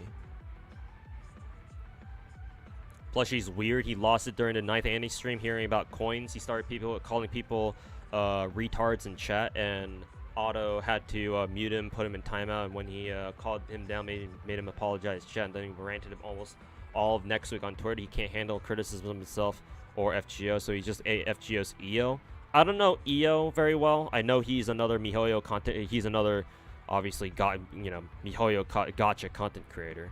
So I can't speak on that. I can't speak on the comparison. But yeah, Plushie kind of comes off as the kind of guy who does not handle criticism well at all. Like, he fucking flips the fuck. I mean, just from my run-in with him earlier this year, that I would get that sense too. Yeah. I mean, with him coming into my own fucking Discord server and all, and fucking pinging me on a fucking public channel. Holy fucking shit, that was retarded. Ironic that he called people retards in Otto's chat or wherever he did that. I mean, I call people retards too, so I'm not gonna knock him for that. And hey, to be fair, I do agree with him. The whole fucking 9th anniversary servant coin situation was actually fucking retarded. So hey, he and I actually have something to agree. That's something that we agree on. But if he then spent the next week afterwards fucking just constantly rambling on Twitter, then yeah, he's got a fucking problem. I'm just surprised that Otto actually like hit back at him, like, you know, putting like timing him out in like his own chat and whatever. I thought, and here I was thinking that Plushie just surrounds himself with fucking yes men and fanboys who suck his dick. I mean, if Ro Emerald is any indication, given how strongly Ro defended Plushie that one time I made that video about him, about Plushie specifically earlier this year, like I mentioned, I would imagine that I would imagine Ro loves to suck Plushie's dick. So hey, shoutouts to Otto for actually standing up to Plushie, I guess. He didn't have to do that. Most of the time, most online friends I know just tend to sweep whatever bullshit their friends do under the rug and just pretend they didn't see it. So hey, shoutouts to Otto for actually showing Plushie that his actions have consequences, I suppose. But as far as the 9th anniversary servant coin situation goes, like, I get it. I'd agree with Plushie there. Ain't no ifs, ands, or buts about it. That shit was fucking retarded. And thank God they didn't go through with their original plan, even if, you know, the solution isn't really much better. You just noticed Cindy's skin. Your free-to-play status is in danger? Oh no. You must resist, Masamune. You must resist. You cannot give the evil Korean corporate overlords and the Chinese masters your money, your hard-earned money.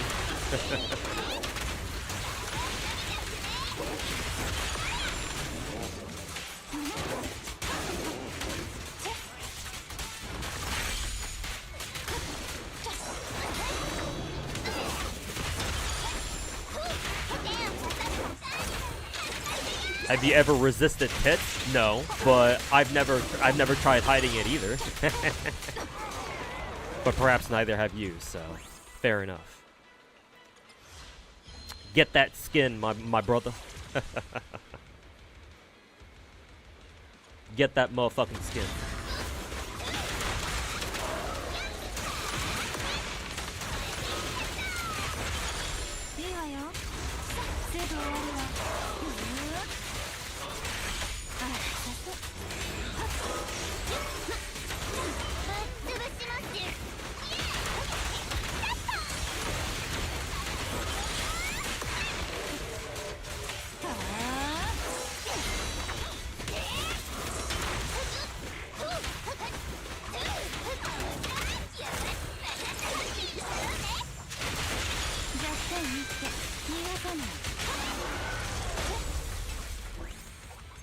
Got really lucky yesterday, pulled Yanagi in just 2 multis, and you really like her kit. Yeah, she seems a lot of fun to play. She also seems fairly technical, too.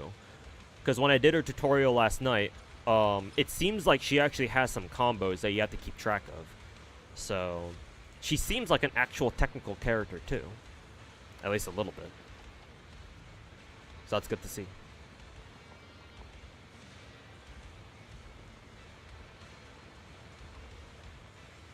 Bernice is a true pyromaniac queen, yes. And I fucking love her for it. Servant coin truly sucks and you blame Sony for it. Yeah, exactly. Yeah. Good to know that. Good to see that you know the root cause of the the root cause of the problem. Yeah. Yeah, I give La Zingle the full benefit of the doubt that they're not the ones who are trying to implement these retarded ass servant coin changes or whatever the fuck. Or whatever the fuck it is that they tried doing. It's all fucking Sony, man. Fuck Sony. Piece of shit boomer ass Japanese corpo.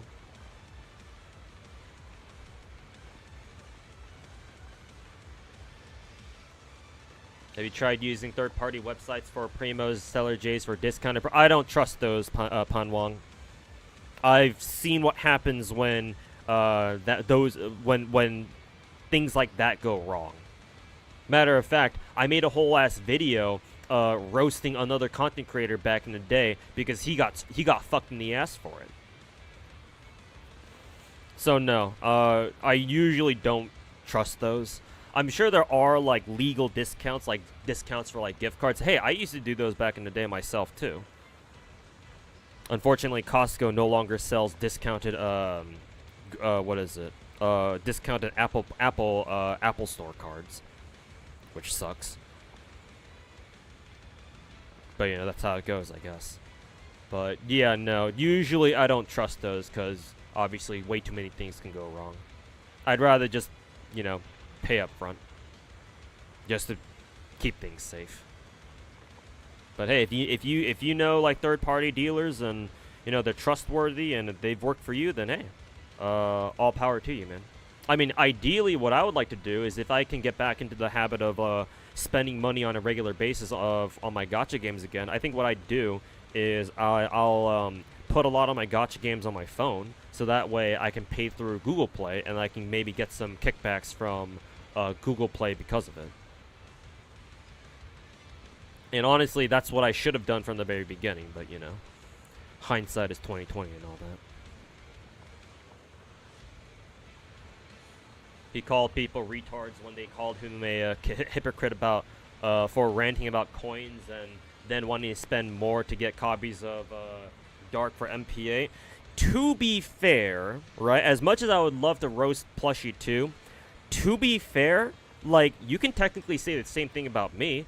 Like, I've always been anti-servant coin system, whatever. I mean, everybody is, right? How can you play FGO and say you actually like the servant coin system?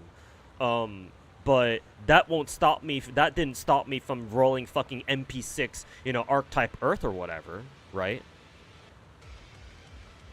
So yeah, sure, he's a hypocrite, but then again, along that logic, so am I. And to be honest with you, I don't, like, just speaking as a fellow FGO player, like, I wouldn't, even if other people called me a hypocrite for that, I guess I would have to, I guess I'd have to have more context. I'd have to see exactly what he said about the servant coin system and, like, how aggressively he sounded anti-servant coin stuff. So, because I guess if he was aggressive enough about it, then, yeah, maybe I can be like, yeah, fuck you, hypocrite. But without that context, I'll sit here and tell you with a straight face that, like, if people want to call Plushie a hypocrite about it, they'd have to call me a hypocrite about it too. Just anybody who's openly verbal about how the servant coin system fucking blows massive cock, should be called a hypocrite if you catch them rolling for MP6 or fucking MP8 for a servant. Like, that should apply to everybody, not just Plushie, to be fair, to be honest. Or just for the sake of fairness. Why aren't people roasting me, my ass, for wanting to go for MP6 Archetype Earth?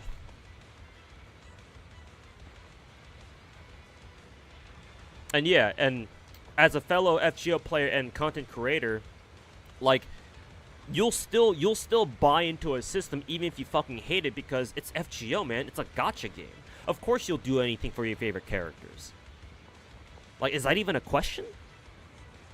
I fucking hate the fact that we have to roll MP6 copies for, you know, an absolutely maxed out 5-star, right? A perfect 5-star.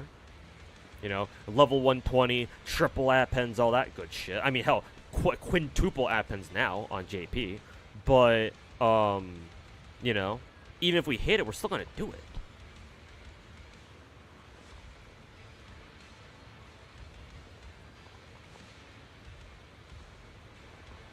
But, you know,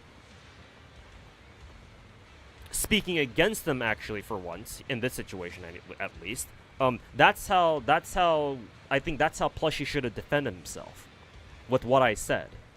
Instead of calling people in his chat or something fucking retards or fucking retarded, right? Because like, of course they're gonna call his ass out for it. But instead of, you know, hitting back with the whole fucking R word, with a hard R, right? He should have told them what I just said right now. That, you know, even if you don't like a system, of course you're gonna still buy into it, because you'll do anything for your favorite characters. Because this is a gacha game after all. You play gacha games for your favorite characters, so of course you'll, you know, buy more shit for them, even if you don't want to, or even if you don't agree with it from a moral standpoint or whatever. Like that's just natural. That's what he should have said. You know, if he wasn't too busy trying to fucking protect his own goddamn fucking ego. And he actually sat down and fucking thought about, you know, how to justify his actions without resorting to calling people fucking retarded. That's my thing. I call people retards. Hey Finkel, how's it going, man? Welcome back to the stream. Good to have you back again. Did you say I've stopped spending my habits on gacha games? Now, for now, yes, because my real-life situation is absolute fucking dog shit. I'm fucking broke as hell. I have to worry about whether or not I can make my rent payments. That sort of stuff. Which is why I'm doing a subathon right now. To help pay for my fucking rent. I also have property taxes because I'm a homeowner. So I have property taxes to worry about. And just other financial difficulties that have been just piling on me for the last...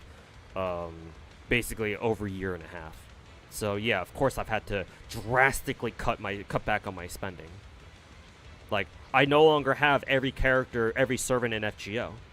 That should tell you how much, you know, I've had to stop, like, how much I've had to limit my own gacha spending. And like, whatever I don't have to buy, whatever's not absolutely necessary in my eyes, I just don't buy anymore. So that means I have to let go of skins I would have liked to buy. I have to let go of characters that I would have liked to roll for. Which is why I don't roll for signature weapons or signature engines in Zenless. To be fair, you don't need them. You don't need them. You don't need the signatures in any MiHoYo game, with maybe the exception of Star Rail. But would I still like to roll for them? Sure, of course. So yeah, I've limited my spending on gacha games quite a bit. How much am I spending on gacha games nowadays? I'd like to keep it under 200 a month. But sometimes it can still go over depending on, you know, what events come out for which gacha game. Like, right now in Nikkei. Fucking keck. Are we cursing out Sony again? Yes, when are we not? Welcome to the free-to-play experience, but not quite free-to-play because I still spend money on monthly passes and battle passes. I don't think you'd call people who are or people who spend money on battle passes and monthly passes to be free-to-play still, do you? And no, thank you. I don't want the free-to-play experience. I like spending money on my gacha games because I actually like rolling for new characters and actually fucking building them and using them. That's my shit. So as soon as I have the opportunity to, as soon as I get back into a position where I have the spare cash to burn on my computer desk or in front of my phone, you know for a fact I'm going straight back and relapsing into whaling again. Fuck the free to play life. It ain't for me. If it is for you, then cool. You do you, man. Ain't nothing wrong with being the free to play. It ain't for me though.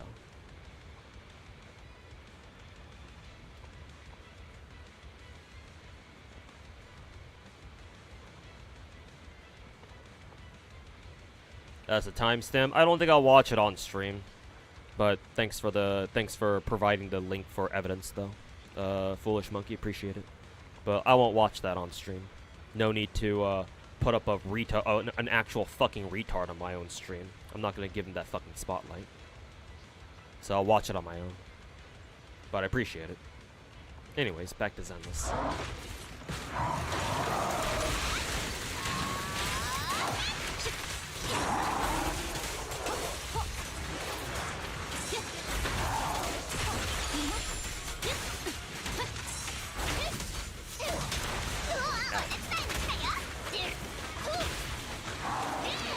God damn it, makes me waste the fucking EX.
Fellow Dolphin here. Hey, shoutouts to you, man.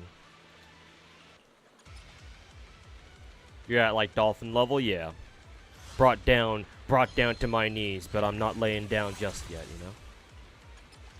You going for Ting and Alter next patch? Yeah. I am contemplating rolling for Rappa still, though.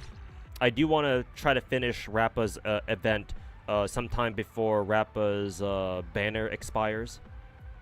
And so that way I can decide on whether or not I want to full commit to trying to roll Rappa or not. If I do roll Rappa, or if I try to go for Rappa, I will most definitely not roll for her light cone. And I'll just give her, like, what, S5, Clamor for the World, or so, whatever her next best 4-star light cone is. But, if I don't end up rolling for Rappa, if I decide not to, then yes, I will absolutely roll both Sunday and Tingen Alter. Or Proto Tingen, or Fugwe, or whatever you want to call her. You have to spend, you have to pay for a whole ass dental plan, and now you're in the middle of paying it, so you have to cut back in gachas a bit. Yeah. Real life sucks, man. Didn't know you have a whole house. Do you lease it? Honestly, with how badly I'm doing financially, I am strongly considering leasing this place out. The issue is I gotta go find a tenant, though, and that might take some time. Depending on the housing market situation, blah, blah, blah. Or like the renting/leasing situation, blah, blah, blah. So, if I do end up getting a tenant, I will let you guys know, because obviously at that point, that means I'm gonna have to move out, of course. So maybe, God forbid, I'm gonna have to go stay with my parents again like I used to. Ugh. But I mean, hey. At least I'll make a little bit more money.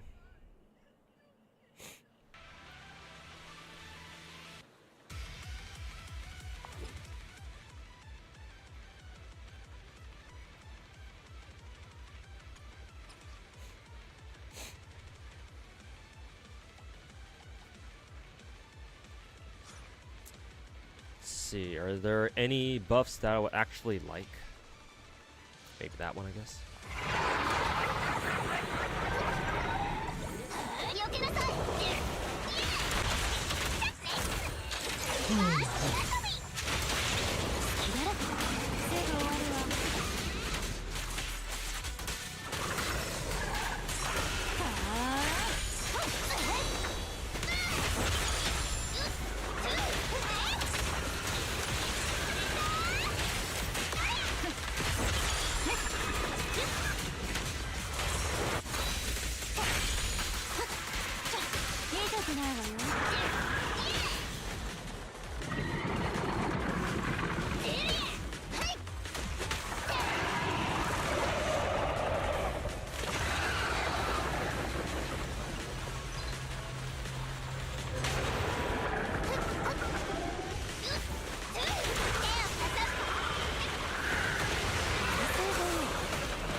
We weren't able to skip the tentacle phase, unfortunately.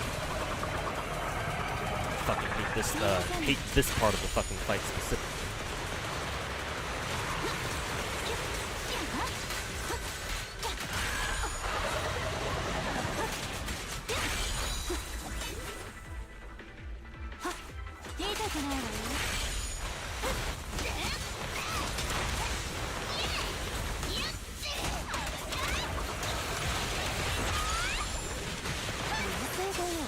Are there any more tentacles around here? No, I don't see any more. Should be the last of them.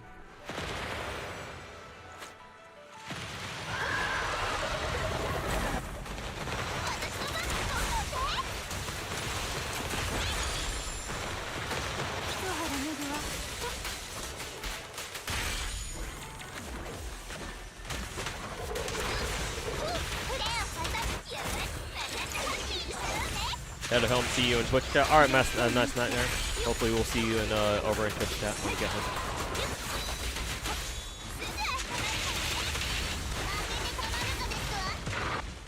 There we go. Rappi? Or did I call her Rappy? I meant to say Rappa. If you were talking to me. Rappa has 1 week left? Yeah. So I want to get Rappa's event done this week. Maybe we'll do it on stream later this week or over the weekend, sometime like that. And I'll see if I can. I'll see how many more Stellar Jades I get out of her event. And depending on how much I get, I'll see if I want to commit to rolling for a Rappa or not.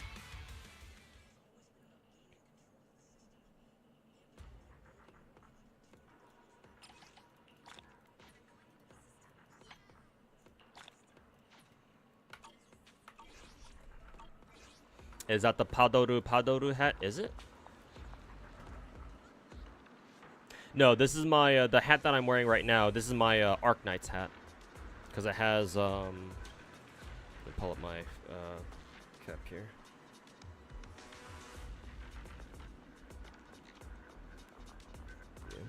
Because it has Cruz on the back saying Crocodile.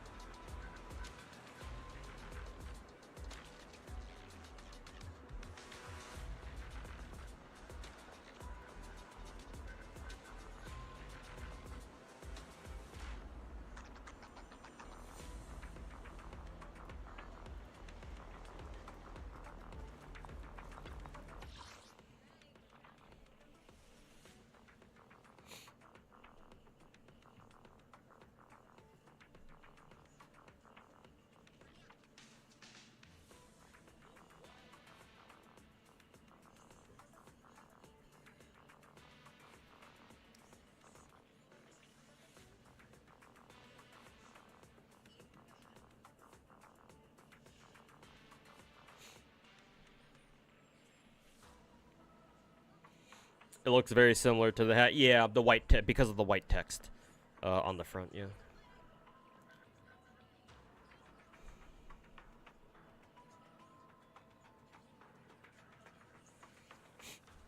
Apparently now you can connect your Discord to receive Z3 rewards. Okay, let me check it out. Thanks, Hannah.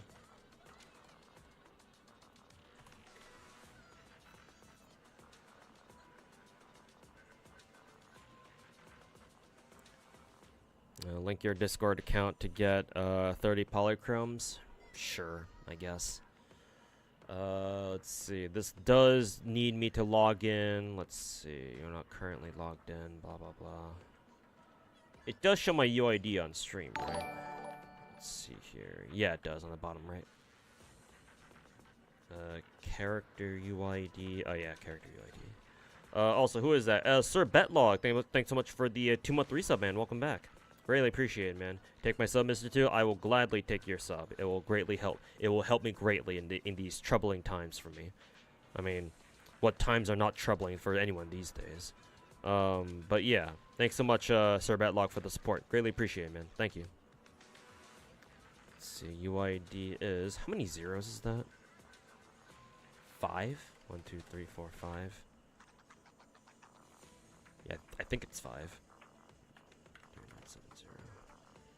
Internet level 55, verification code. Character info error? Fuck you. Guess I'll try with my Hoyoverse account then.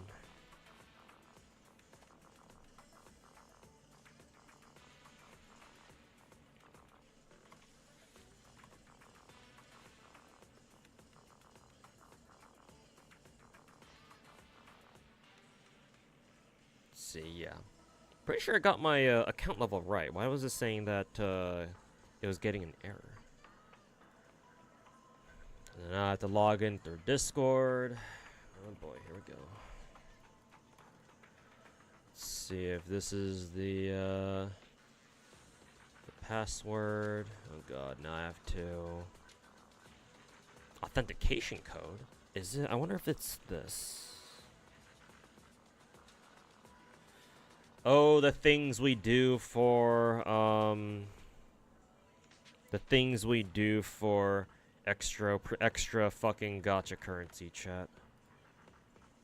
The things we fucking do.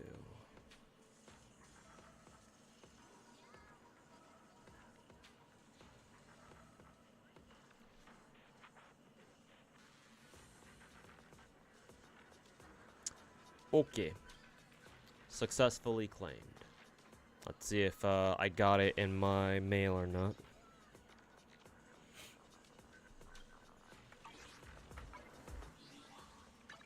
Let's see.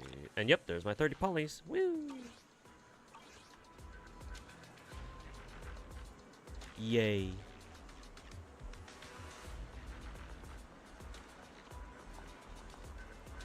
But yeah, thanks Hannah for letting me know about the whole Discord thing. Appreciate it.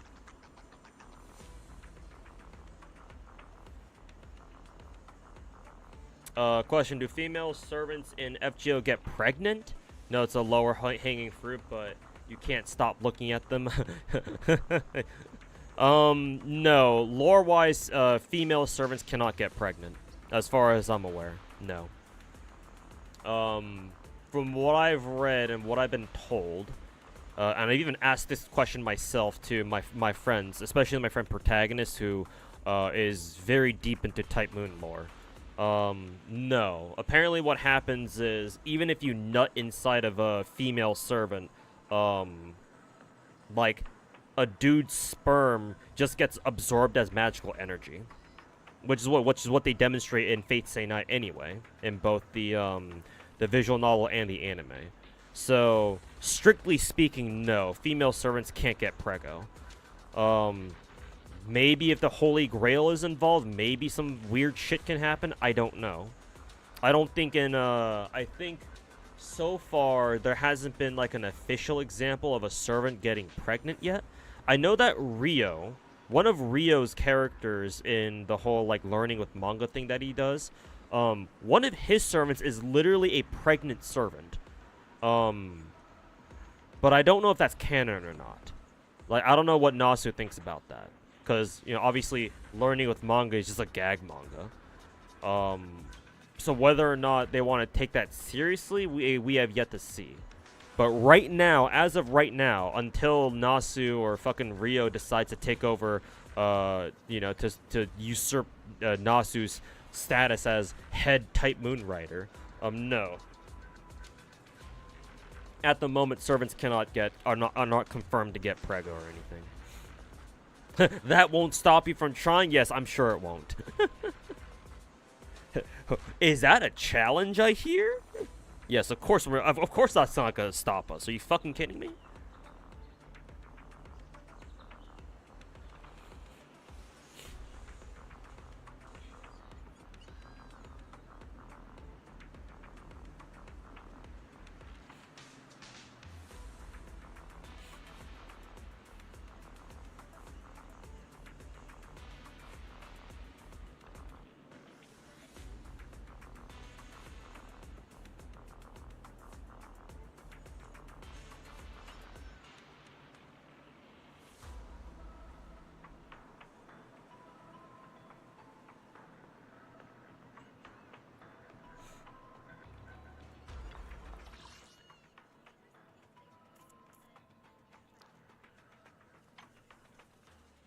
Let's see. I need to buy more XP, right? Senior investigation log? Yeah, let's buy more of these.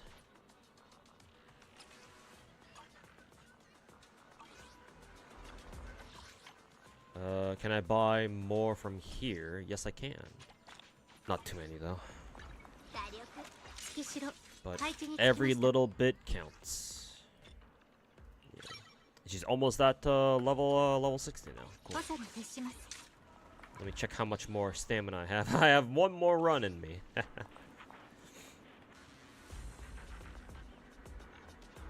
In Requiem, they can. Eddie says actually half servant because of it. Oh, I didn't know that. And I assume Requiem is official Nasuverse lore, but it wasn't written by Nasu himself, though, is the thing. Right? Requiem wasn't written by Nasu, right? Because I know Nasu likes to let other writers write, like, Fate spin-offs or anything. I'd have to know first if Requiem is considered canon. If it is, if Requiem is considered canon in the Fate universe, then sure, okay. Then yeah, servants can in fact get pregnant. If it's not, though, or if it's not confirmed, mainly because obviously Nasu didn't write it himself, then I'd still be like, well, we don't really know. So, I don't know. Maybe even in Requiem, it's like, yeah, technically servants can't get pregnant, but like, you know, they did some weird like loophole bullshit. I mean, that's basically like 90% of Fate's storylines anyway, is where you establish all these rules, and what do you know? I'm the exception, or I'm the loophole. Fuck you. Get fucked, asshole. You come back and the first thing you hear is servants getting pregnant. Yes. Quite the wide range of topics we have today, don't we?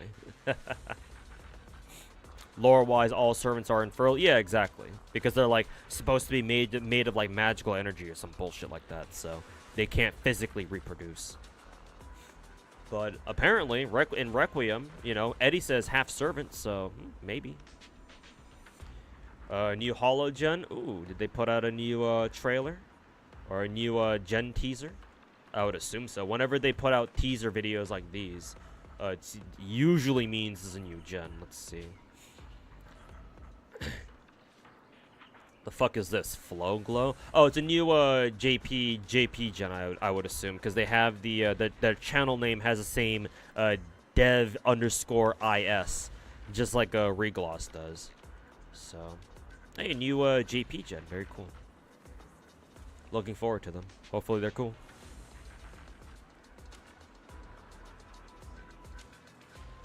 New hologen, JP, EN, or ID. It seems JP.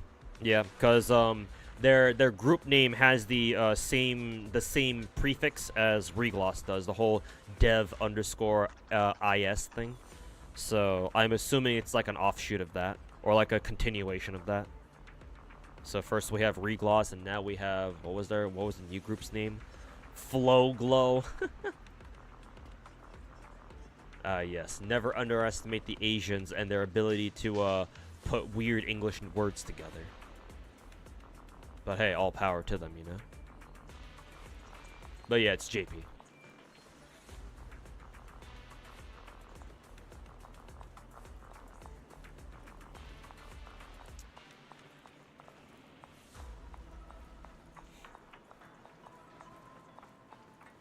Okay, let me go try out that tower thing that that I saw Sweetly and other streamers playing.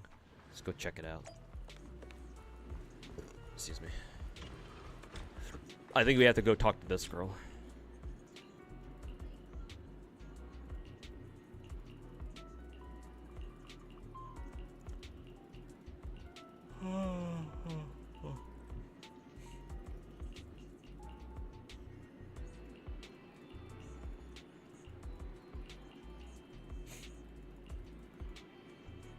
Requiem breaks the rules a little bit. I mean, that's what every Fate does, or that's what every Fate story does.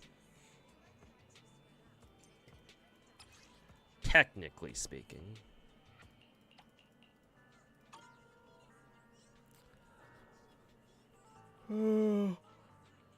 Oh, excuse me. Do you vote for anybody? No, I don't usually vote. Because it's a massive fucking pain a pain in my ass. How do you feel about the election results? Either way, America loses. So, yeah. Either way, we're fucked.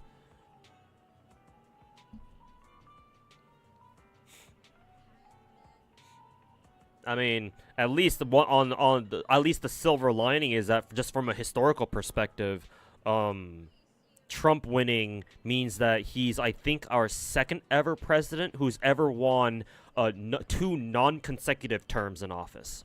Because I believe we've only ever had one other president who's managed to do that, and I forget the name of that other president who did. Was it Garfield? President with American president with non-consecutive terms. Yeah, not Garfield. It was Grover, Mr. Grover Cleveland. Yeah, Cleveland was the first U.S. president to win. To have served 2 terms, but they were non-consecutive. He won his first term, and then he lost the elections right after, but he won it again. So, yeah. It's very rare for American presidents. Extremely rare, because it's only ever happened once before, I think. Unless there was another president besides Cleveland, but I think it was just him before Trump. But, yeah, it's extremely rare for any U.S. president to win 2 non-consecutive terms. Usually, if you want to get reelected, you have to, for most presidents, you have to win your next term right after your first one. So, me being the history buff that I am, I think that's very cool, just from a purely historical perspective, that Trump was able to win. So he's going to serve 2 terms, but his terms are non-consecutive, because obviously Biden's term for the last 4 years has broken it up. But politically. Even when we still had Joe Biden in the running before he forfeited because of age, even then, like these are our presidential candidates? Are you fucking serious? Holy fucking shit! Are you telling me we have to vote between either a convicted felon and a fucking retard? Or a dude who can't even fucking stay awake during most of his meetings anymore? Holy fucking shit! This country is cooked, as the Zoomers and the Gen Alphas would say. And to be honest, Kamala Harris wasn't really much better as far as if my understanding of her credentials is correct, she wasn't really much better either. I would have still preferred her anyway, because remember, Trump is older than he was when he called who was it, Hillary Clinton? When he back when Hillary was running for president, what, like, how many years has it been? 8 or 12 years? I don't know. Trump is older now than back when he told Hillary that she was too old to run for president. And, like, Trump is, what, like 79 now? He's not exactly young. Actually, Trump should now be our oldest president in American history now. So, like, we give Biden shit for not being able to stay up during his meetings. Bro, what the fuck is Trump gonna do? And he's our president now? Again? Alright, dude. If you want to leave America, now's a pretty good time. I hear Japan's looking to cash in on a couple of new foreign residents these days.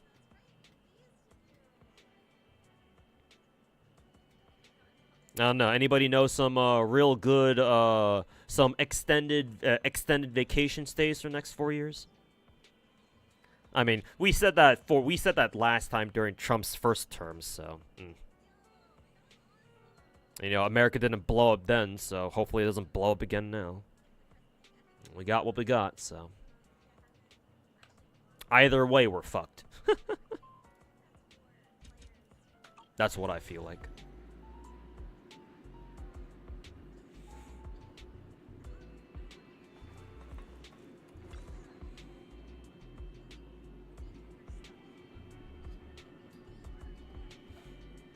There needs to be a hard cap for how old a president can be. And while we're at it, we should put a hard cap on how old our senators and representatives should be, too. But, you know, they'll never do that. Because why would they?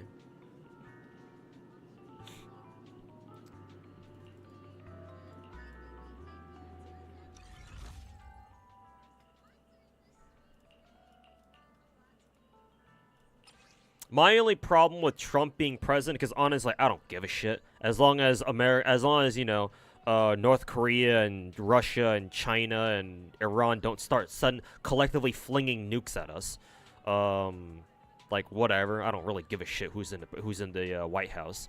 But before, I was worried. I would have slightly preferred Kamala Harris. Just because we know that Trump has said that if he wins the presidency, he will cut back on America's support for Ukraine, because fuck Putin.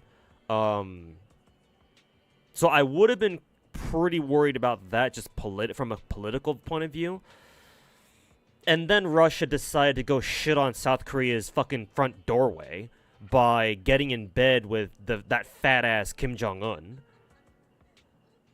And now North Korea is fucking sending troops to Ukraine now, which I don't know how smart that was. So now Trump being president and Trump having won the presidency, I don't know if that really matters, because even if Trump withdraws his support like he promised he would, or like he said he would, from Ukraine, then Ukraine will just try to negotiate something with South Korea. And obviously, they've been trying to work shit out with Israel for a long time now too. So honestly, those two things happening kind of like balance each other out if you want to put it that way. But I don't know. We'll see. We'll see what the future holds, I guess. But I'm a political amateur. I only follow these things like very tangentially. So I may not know what the fuck I'm talking about. I'm no, fucking... What's that dude's name? What's his name? Hassan? Yeah, Hassan Abi. I'm no Hassan Abi, man. Like, I'm not a political expert or anything. I'm just an amateur. I'm just an amateur, geopolitics enthusiast. So, I may not know what I'm talking about. I sure hope I don't.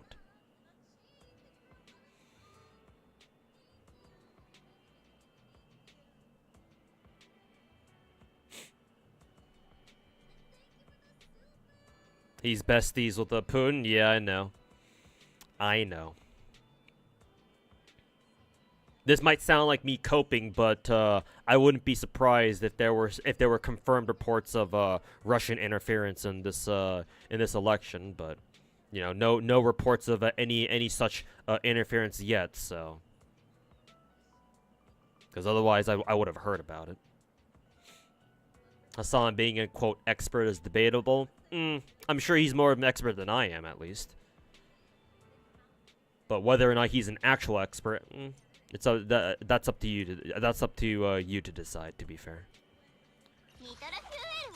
Ice and ether. We can probably take my usual. So Nicole, Zhu Yuan, and Ellen, I guess. Why can't we take 3 Bang Boos though? Usually we only need to take 1. Why are we taking 3? Sure. Shark Bang Boo, a million, and I don't know. Officer Quay.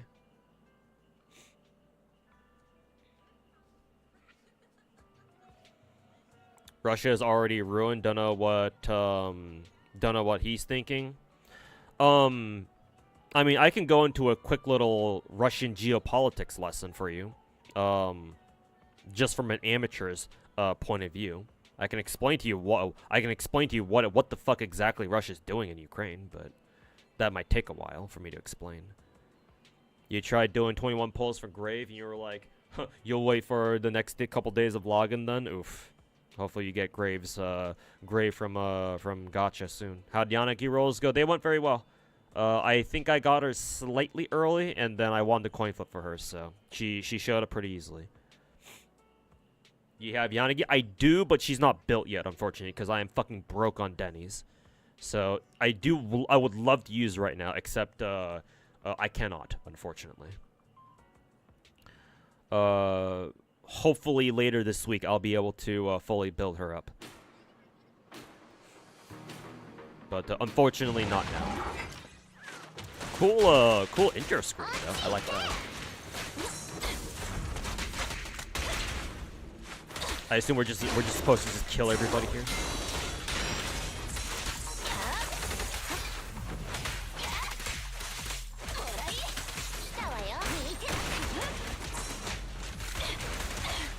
Also, is it just me, or is there no music on this floor? Or is there no music in this tower thing?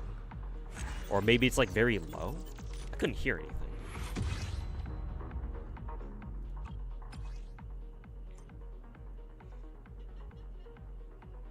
You know what they're doing, but they already fucked up so hard and they keep doubling down. But yes, but they have to, is the thing.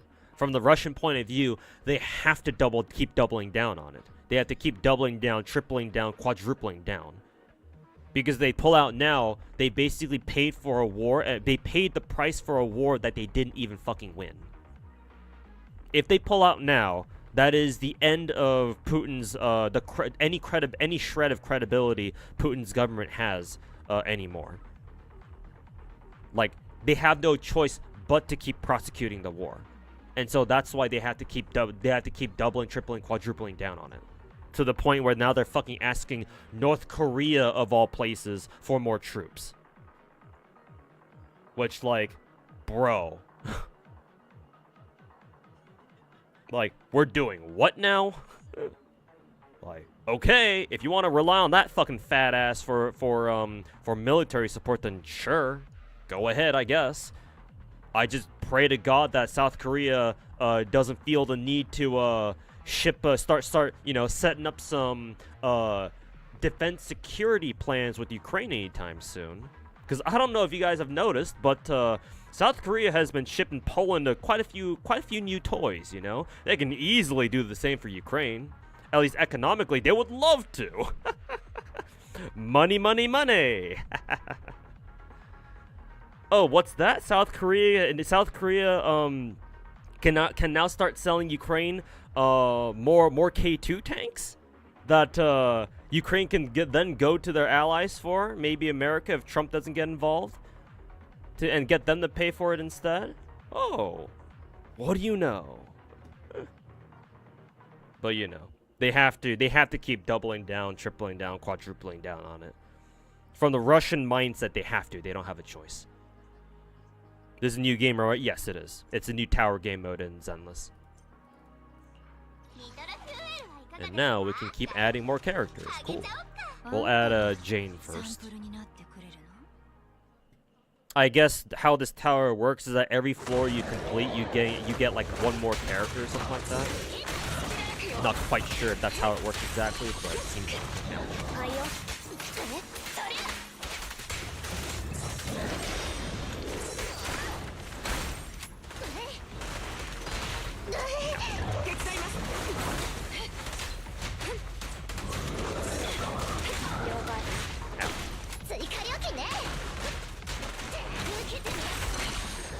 Kind of annoying that that big enemy, that elite enemy there, wasn't giving me any like parry flashes or like perfect assist flashes. That's kind of annoying. President Tuhu Wen? Oh, you don't want me to be president, man. I don't think I'm cut out for it. Also, I'm iligible from running for president at all, even if I wanted to, because I believe it's still a law. It's still American law where if you want to run for president, or if you want to become president, you have to be a natural born citizen. And I'm not natural born, because I was born in South Korea, and I moved here. Like, I am an American citizen now, and I have been for like the last decade, over a decade now. But I'm already disqualified from trying to run for president.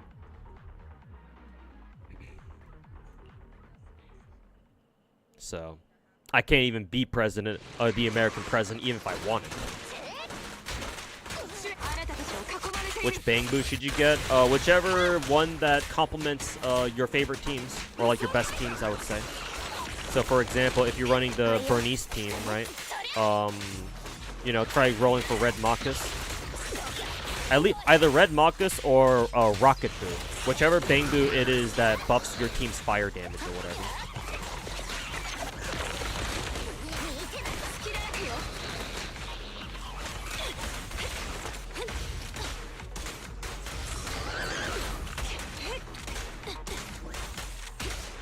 But the answer to that mainly depends on what kind of team you're running. Like which team do you want that new Bangbu for? And then make your decision accordingly. The fact that more than one Bangbu is being used, it might be nice. Yeah. So far, it feels like a proper tower game mode. We'll see how different it really is. But yeah, you can definitely switch between which Bangbu you're using, and then you can obviously switch between, which new character you want to use. Enemy weakness electric. Ugh. If that's the case, then I'll run these three.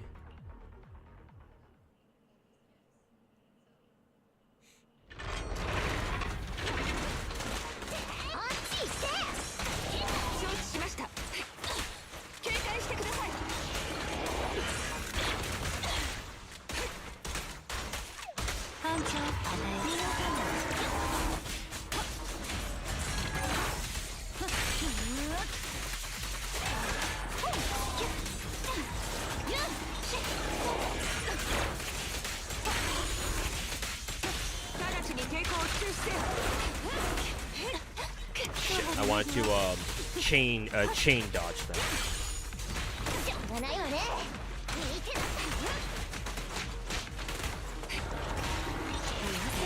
Oh, that enemy type fucking explodes on death? That's fucking lame. Also, I still haven't used his ult yet.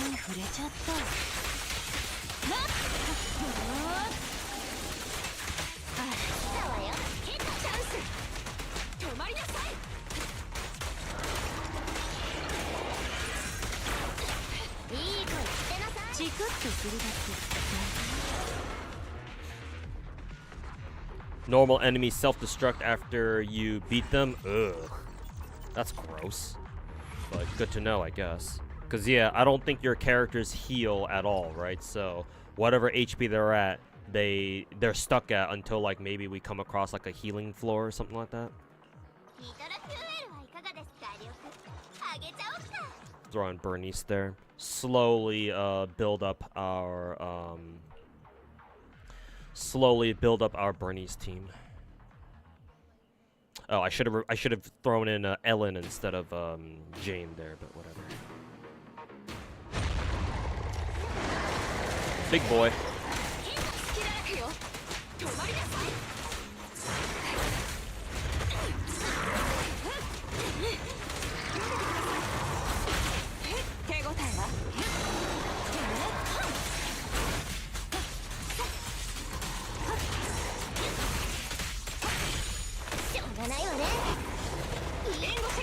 That is some actual fucking bullshit. What the fuck?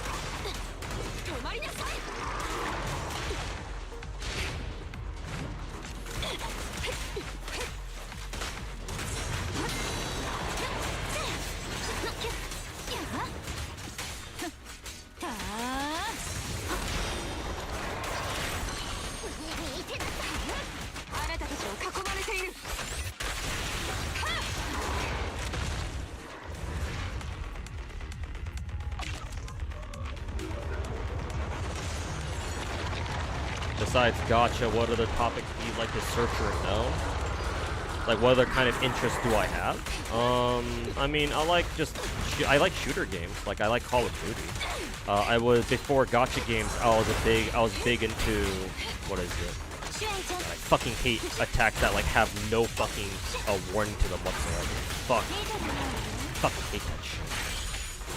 'Cause even when you know they're coming, it's so easy to fucking mistime them.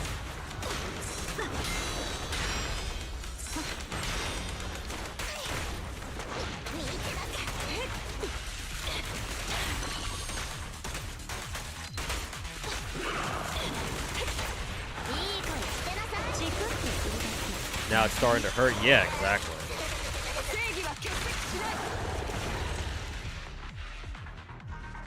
You're running Yanagi, Bernice, and Rina. Yanagi, Bernice, and Rina. It's kind of a strange team. Honestly, I'm not sure. I assume they're... Well, I don't know if we have them now. I assume in the future we'll get Bangboos who, you can run in teams who are, like specific, like class teams? I don't know how to explain this. Because right now we have Bangboos that buff, like, factions, right? Factional teams, like if you have two characters from the same faction, right? We also have Bangboos who buff your teams elementally, right? Like, if two of your characters on the team are the same element, then we have Bangboos that support that. We don't have Bangboos yet that support teams that have two characters from the same class. So in your case, you would have Double Anomaly with Yanagi and Bernice. I don't know if we have a Bangbu in the game like that yet. I don't think we do. I think you'd have to wait for MiHoYo to release them, I think, because we don't have them yet. So, aside from that, I don't know. I guess at that point, just bring whichever Bangbu, roll for whichever Bangbu you like the most, I guess. I don't know.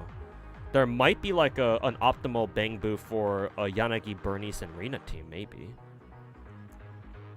Since you're bringing Rina to that team, maybe look for a Bangbu who can buff your team's like pen ratio or something. Because the more pen ratio you have, the better. In a team like Rina, or a team that has Rina in it.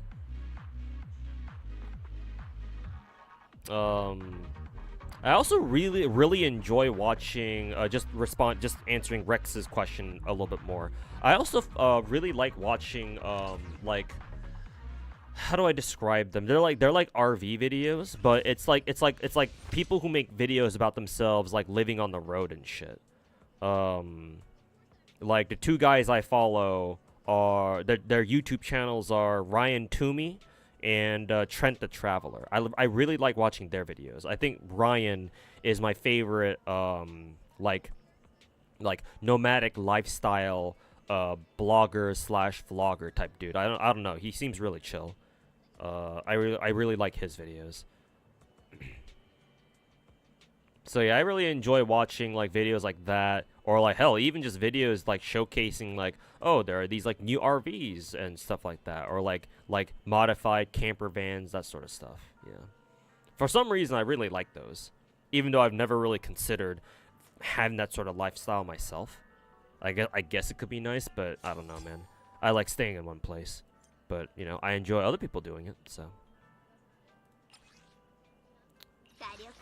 Okay, so you go through 4 floors at a time, and then you have to reset your team, I guess. But I assume they come back with full health. I'm assuming. Yeah, so Zhuyuan comes back with full health. Who are we bringing again? Can I reselect? Yes. Electric. Would love to use Yanagi here, but she's not ready at the moment, so.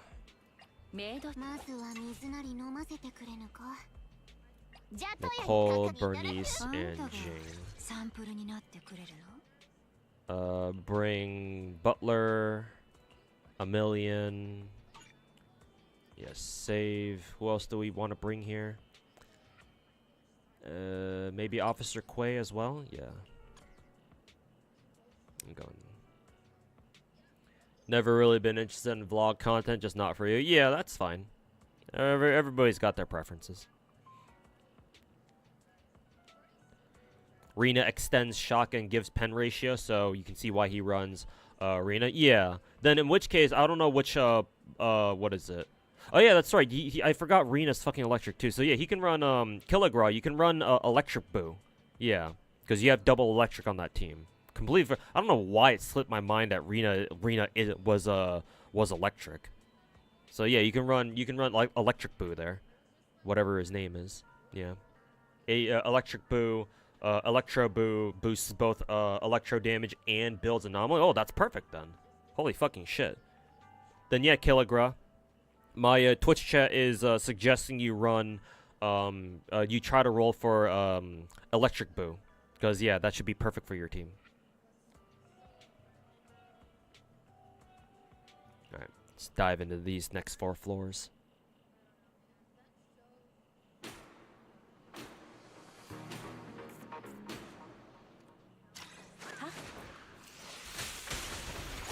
Also, what the fuck is with this team setup? Did I set my team up like this? I don't remember doing this shit. I usually put Nicole first, not Rina. Whatever. It works, it works.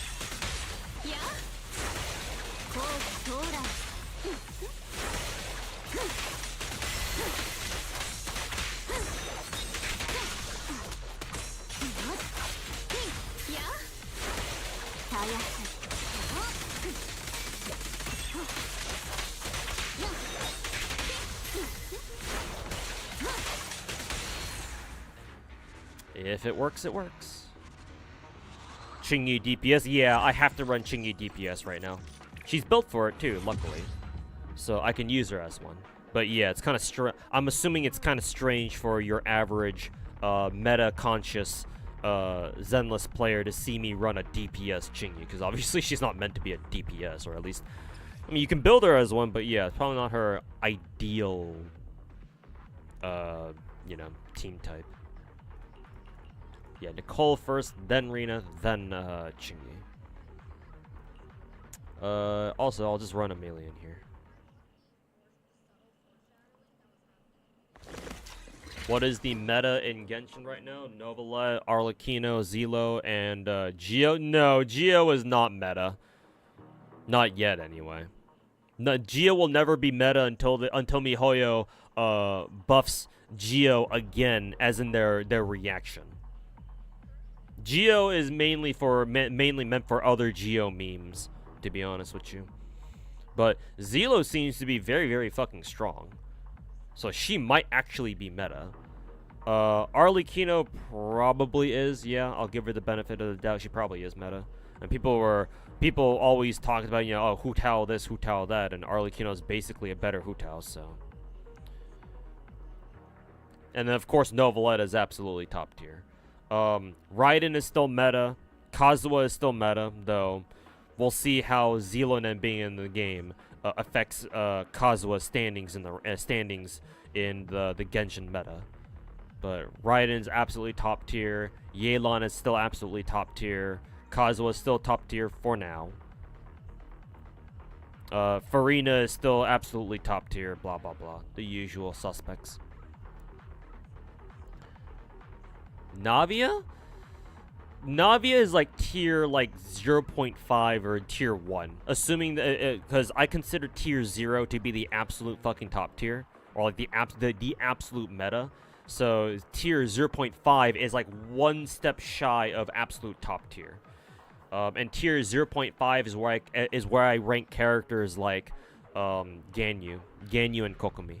I would say Navia, just personally, just throwing it out there, without really much prior thought, I feel like Navia would be at least tier 1, if not tier 0.5. She's very good most of the time.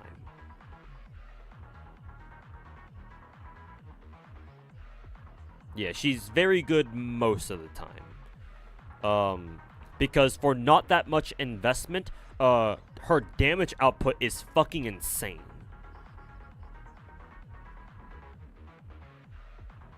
But is she like tier 0? No, not quite. At least not yet anyway, not for me.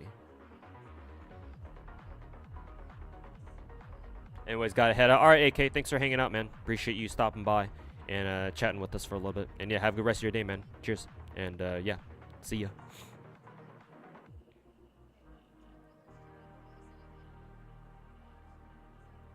Vlog content could be interesting to know how some places look around the world look in general. Yeah, exactly.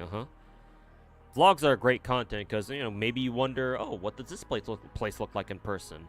When you know you can't go there yourself. So hey, why not have people who can afford to go to places you can't go to vlog their experience, so you can live vicariously through them.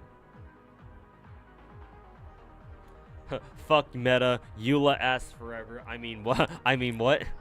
At first, I was almost gonna say your statement there as fuck meta, fuck Eula ass instead. That would have been funny.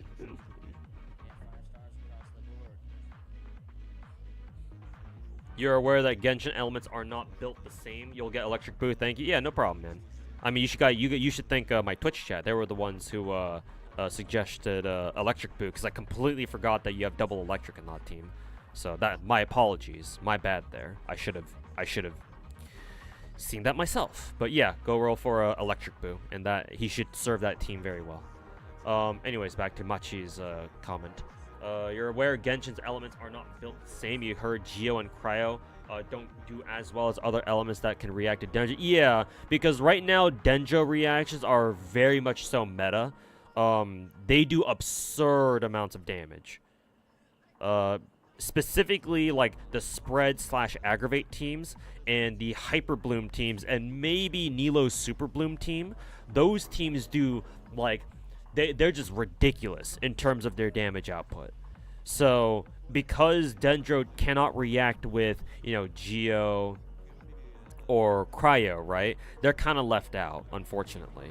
Like, you can still get some great damage out of, like, you know, Reverse Melt, for example, but it's harder to set up, and it relies on crits.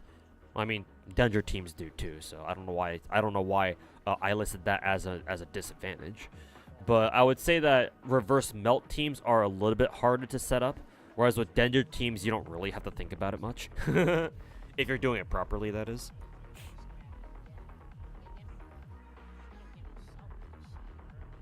If you're correct, Geo also clear. Yeah, exactly. I forgot about that too. I forgot about that mechanic. But yeah, if you have a Geo character on your team and you put Geo, and your Geo character causes reactions with elements that the rest of your team is trying to put on the enemy, then yeah, Geo hogs the reaction slot, and it clears the reactions altogether. So it does have anti-synergy with other elements, unfortunately. So you'd have to like run characters who can apply their own elements faster than your Geo character can, and that might be kind of an issue.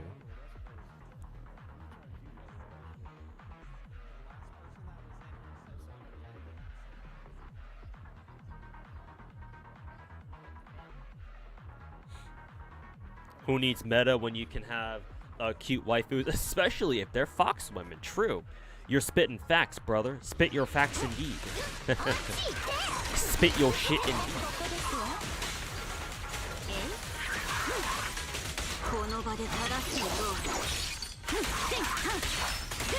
Crown jump scare on Grave Banner, all good. Hey, congrats, man. Yeah. Like, hey, Grave Spook, we in there. Yeah, congrats on your crown spook, man.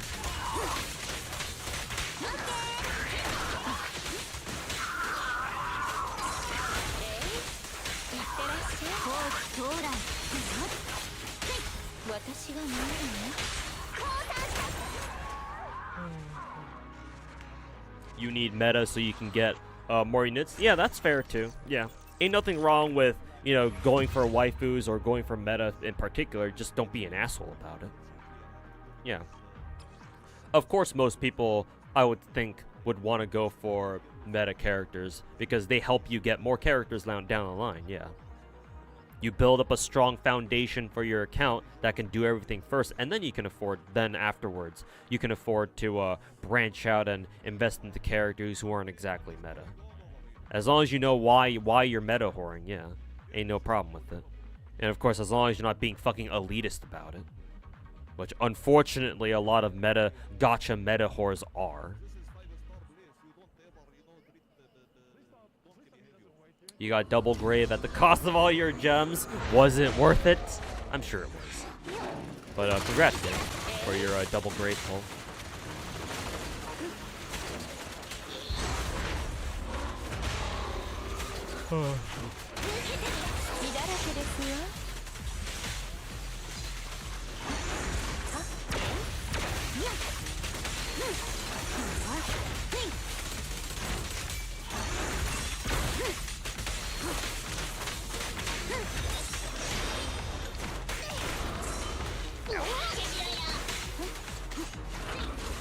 God damn it. I keep switching to the wrong character. Because of that, I fucking wasted, who is it? Nicole's, ultimate here. Or her skill, I think. なんとも奥なってあるね。かしこまりました。一応ここが弱いね。己がついと向き合える。 Gotta go. Take it easy. Too. Hey, thanks, Jojo. Thanks so much for the parting bits too as well. Appreciate it, man. And yeah, have a good rest of your night. Cheers. And hopefully we'll see you next time.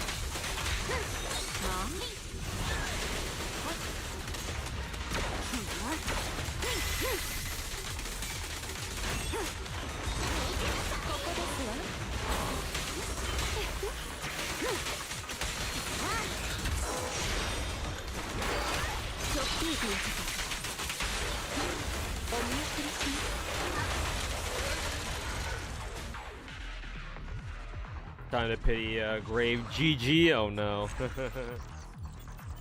back down to only 368 gems. Pain. The pain is palpable. About to cop a dress for your beloved Cindy though. Yeah, go grab her gacha dress, man. It's finally here. Kind of surprised they didn't put out Cindy's gacha skin first. And they only just put it out today. That's kind of weird. Or that's kind of strange.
Oh, cool. We gotta go fight against this bastard.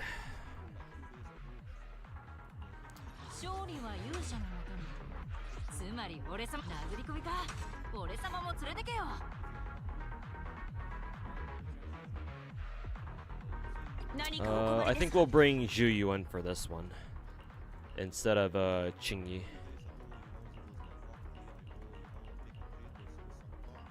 So maybe something like this.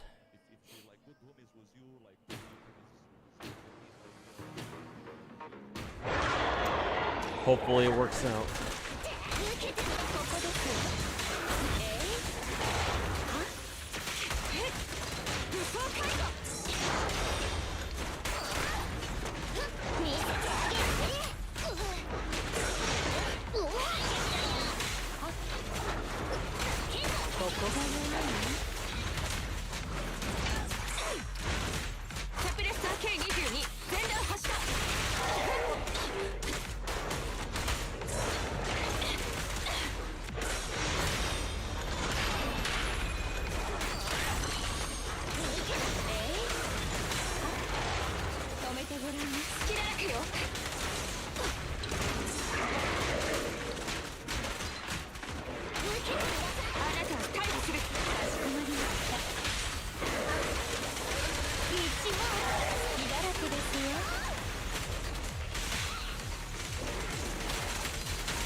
が弱いの？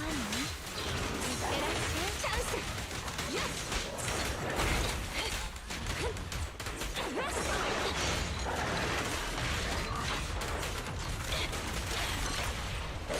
何なの？止めてやろうよ。正義は決す。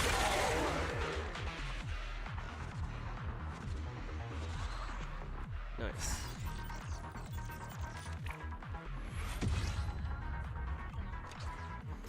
Nice. Those are the next 4 floors, I think.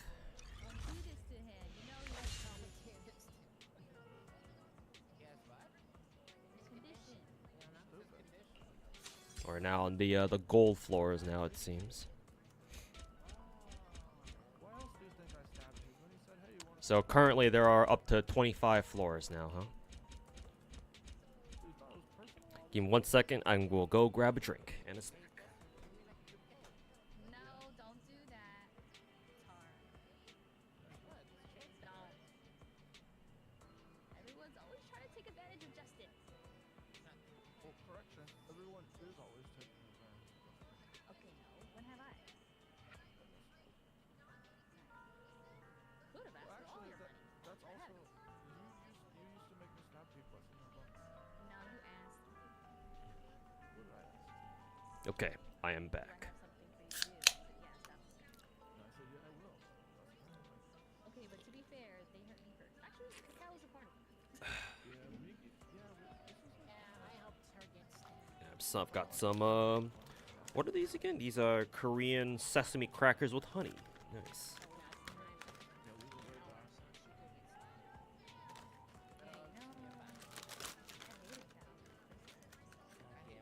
Snacky time. Fuck NNN? Yeah, man. Fuck No Nut November. I lose that shit day one, Keck W. He conspired with someone to kill me.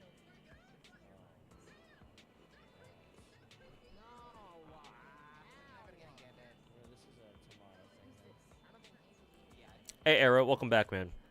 What's cooking? We're going through the new tower game mode in Zenless, which is so far pretty fun. I sold an encrypted USB for this job yesterday.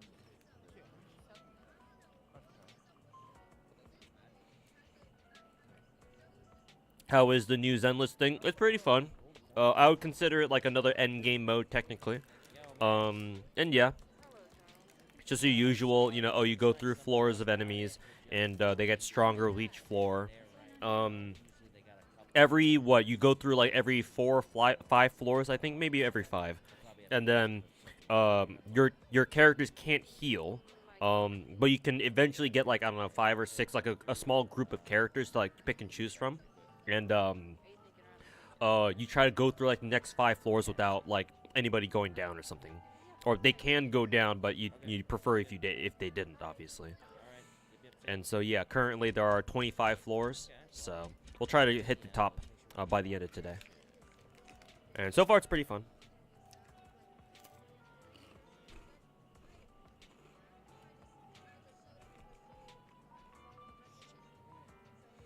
Guess my favorite animator cooked again. Time to lose NNN.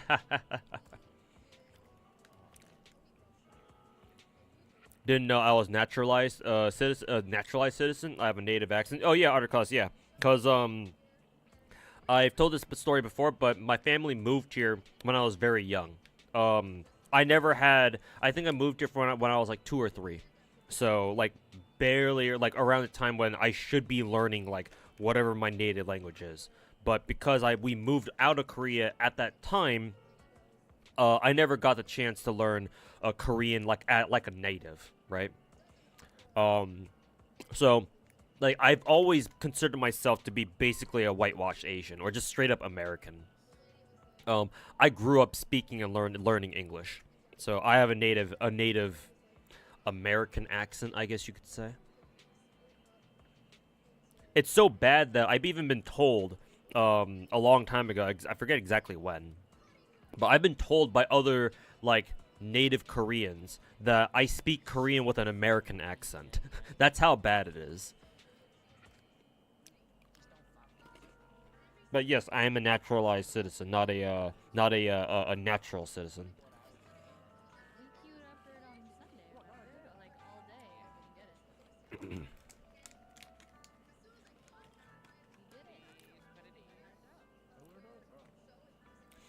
$50 skin.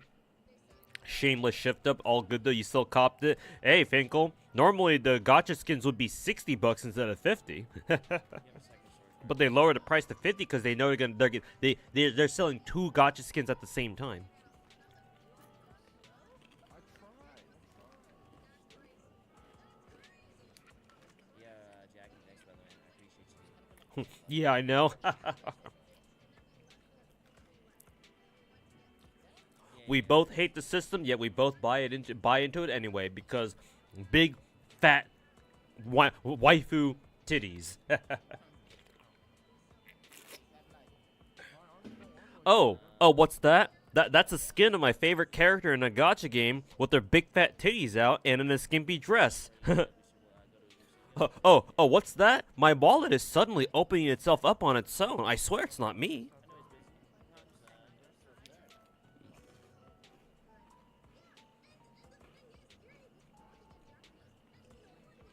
You'll never guess who made me get it. So you're basically American? Yeah, pretty much. I've always considered myself an American. Obviously, I just don't look like one. But the way I talk, the way I act, it's all, you know. You can probably tell I'm an American.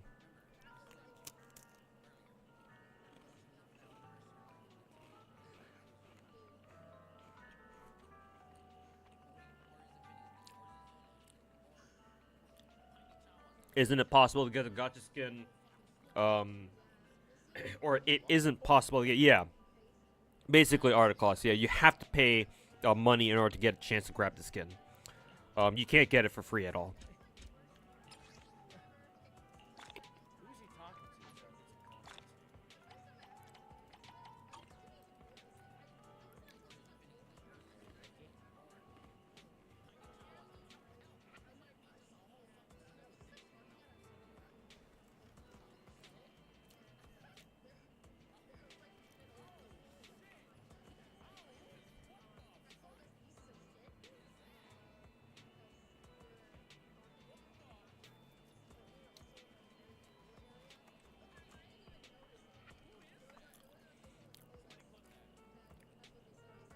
If you're uber lucky, yeah, you have to get extremely lucky in order to get the gacha skin early.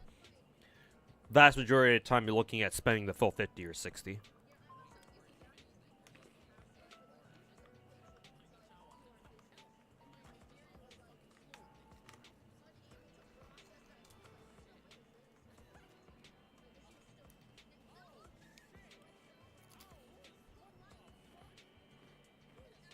So, this guy's trying to get the 100K.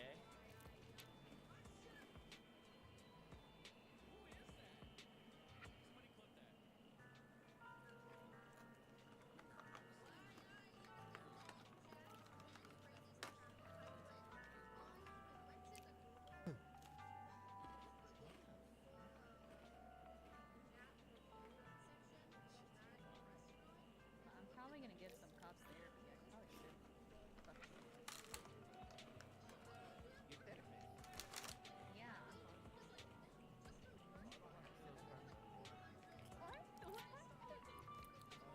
That guy was sniping heavy, but they caught him and killed him. Really? Why did I have to become a rupee shrimp? It's called gang gang.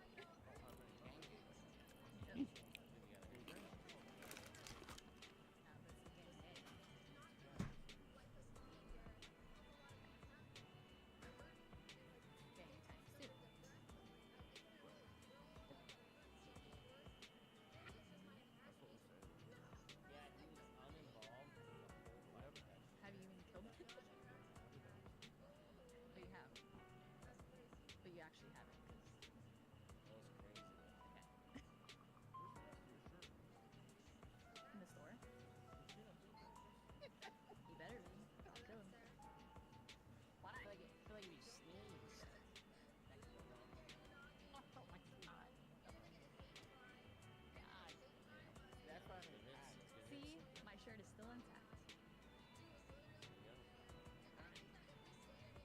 Problem solved.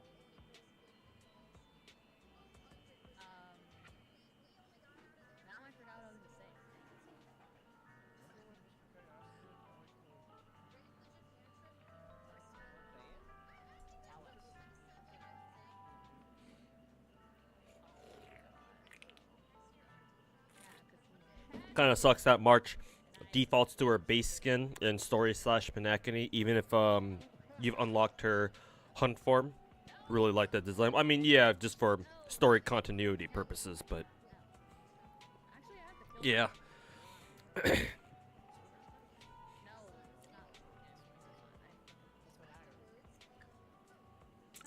Maid Pravati is hot and all, but what about Maid Rupee? I don't know, man. Maybe next year, man.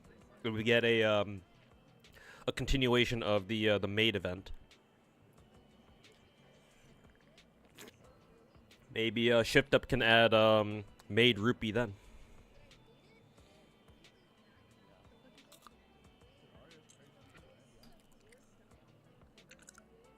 Whoa there, pal. That's my Maid Pravati. You watch your fucking mouth. You watch your filthy whore mouth. That's my wife you're talking about. あらプロに至るあんたが3分じゃとやにかかれば万事解決 How fucking dare you? 何かお困りですか1匹2匹揃っていますわね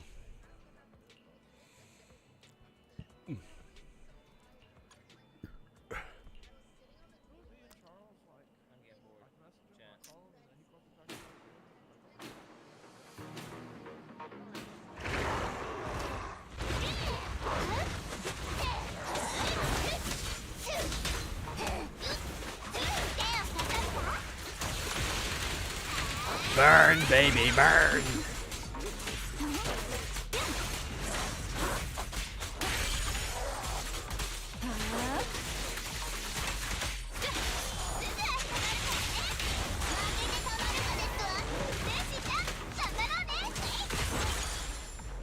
Burn, baby, burn. Can you show your Zhuyuan stats? Sure. Hopefully I can actually show you here. Let's see. Can I, if I click on pause, will it just take me out of here? Hopefully so.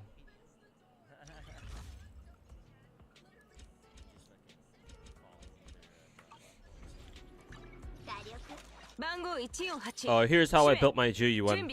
It's not optimal by any means, but it gets the job done. She has 2684 attack, just under 2700. Only 21%, 22% crit rate. Because she has her core skill says that she gains an additional 30% crit rate for 10 seconds after she uses an EX special, a chain attack, or an ult. If she also is in the same team as a support character or with a character that is from the same faction as her, so from PubSec. So either Jane Doe or Seth or Chingy mainly.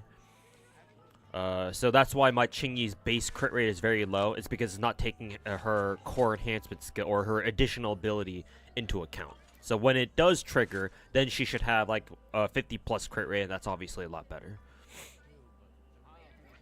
And so because of that, I decided to go focus on crit damage a lot more. My Zhuyuan currently only has 3 core skill enhancements. Obviously it should be a lot higher, but haven't been able to work on it yet anyway. Skills at 98899, and then she's got the Starlight Engine, which is you can get for free at the gadget shop. It's probably the best, not just probably, it is the best, I think, attacker gadget, or the attacker engine, sorry, that you can get for free. At least from what I understand. And she's running 2-piece Woodpecker, which gives her a free crit rate, and then 4-piece Chaotic Metal. With let's see, crit damage main stat 4 disc, and then obviously ether damage bonus 5 disc, and then good old attack percent up here.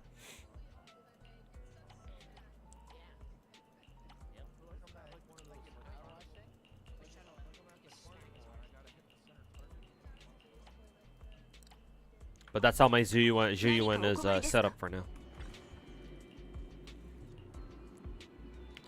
Is Jane PubSec though? She should be, yeah. At least I think she is, because she's supposed to be like a whole undercover agent for PubSec, right?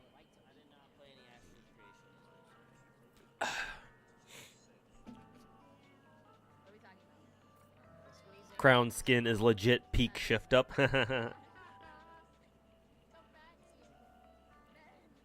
Cardboard box trap with a picture of a fox girl in a maid outfit. I jump right in.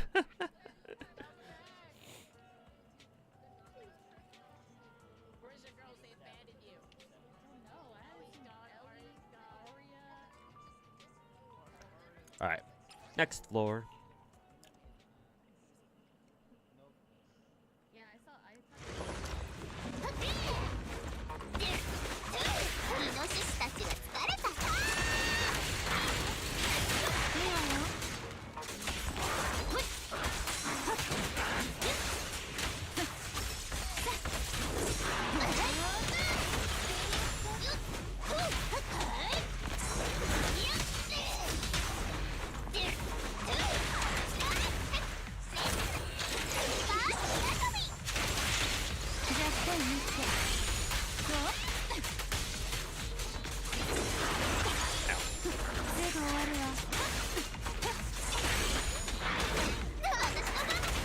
They do a lot of damage, huh? Gotta really be careful and dodge their attacks there.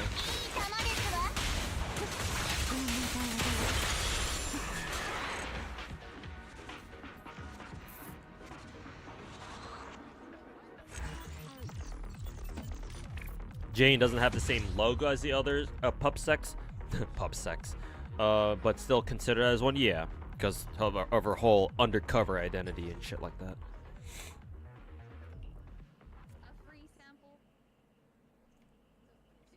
Bernice is already peak waifu, but imagine if she had fox ears. No, stop it. We can't lose you to the dark side.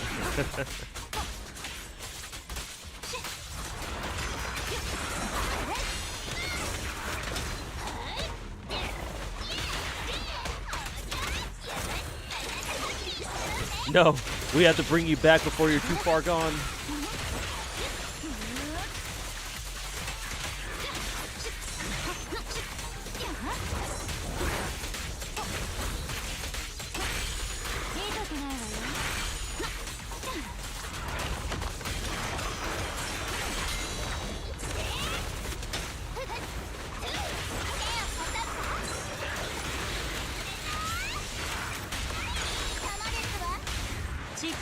Burn, baby, burn.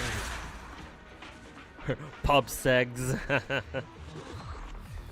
I'm sure I'm not the only one who made that joke.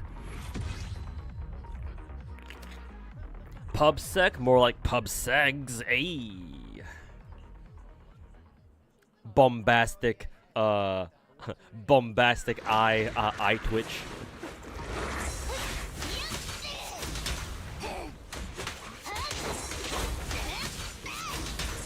We got these annoying assholes coming up. I fucking hate fighting against these guys.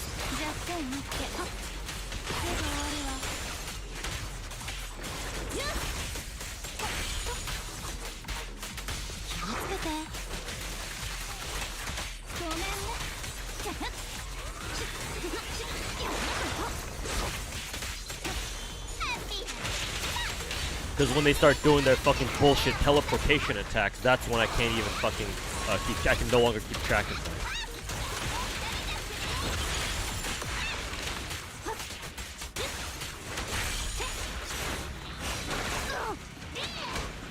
Yeah, look how much HP my Lucy's already lost here.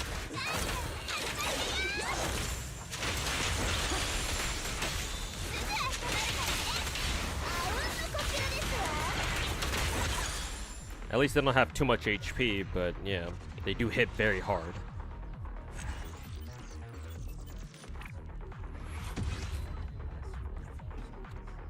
This buff for Cindy is huge. Yeah, Finkel. Apparently, I don't know when I heard this. I don't know when I heard my Twitch chat talk about this. Maybe it was earlier today or yesterday. But apparently, Shift Up was like, nah, Cindy's bugged. We're gonna double her numbers.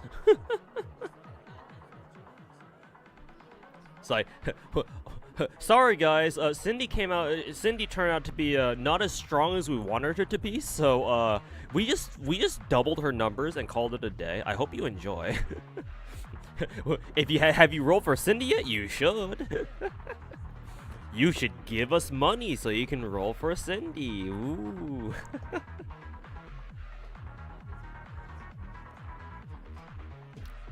The bug became a feature, unironically. I mean, yeah, it's good that they did that because, you know, you know how much it would kill players' enthusiasm for this patch if it turned out, oh yeah, Cindy was bugged. Actually, she's doing more damage than she was intended to, and then Shift Up just ends up nerfing her, and like just calls it a day. Like so many players would be fucking bummed out by that. So yeah, it's a good move on Shift Up's part. Just be like caught, like, all right, our bad, right? Like we didn't expect Cindy to do this much damage, so you know, we'll make it a feature. So yeah, I'm glad they did it that way instead of the other way around, because nobody wants, you know, a character to get a new character like that to get fucking, you know, shot in the face right as it come out, you know. So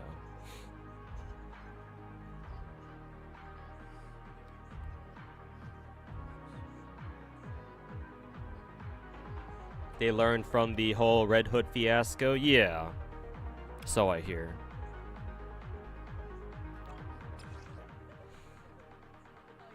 Alright, this should be the boss of these current 5 floors. Hopefully, I can dodge everything like a baller.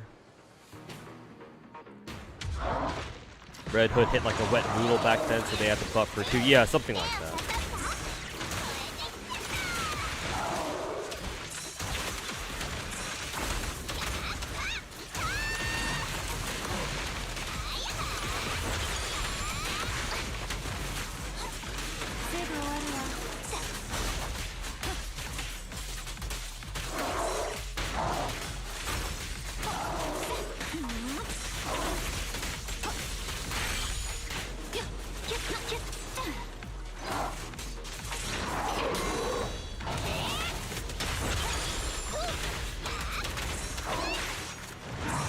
Yikes. Yeah, you really have to be careful to preserve your character's health, so that way, you know, you don't get to end up getting one shot by whichever boss you're up against.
That should be first phase here.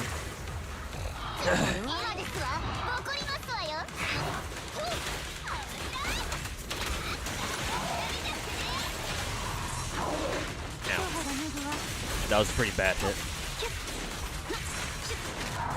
Ooh. I should have ulted right there, because I know I got the ult off in time. Or I got the ult available in time, so maybe I should have ulted with Jane just to keep her safe. But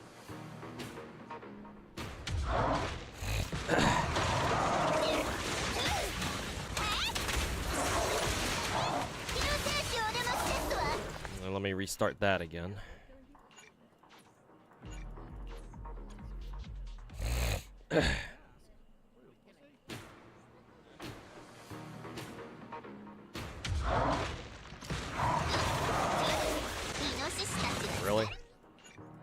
Lucy fucking misses her pig. Lame.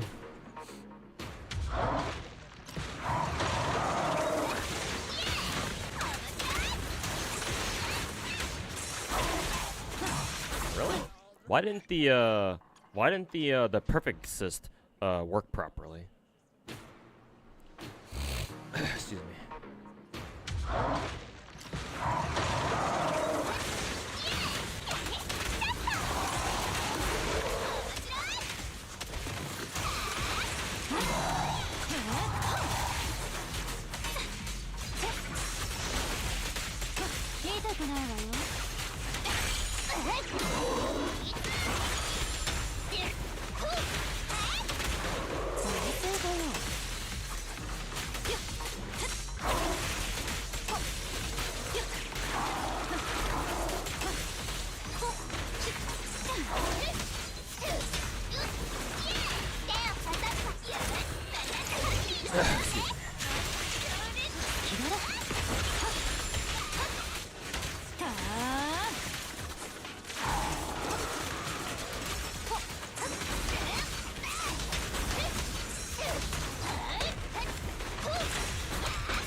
I fucking hate those lasers. In case you couldn't tell already.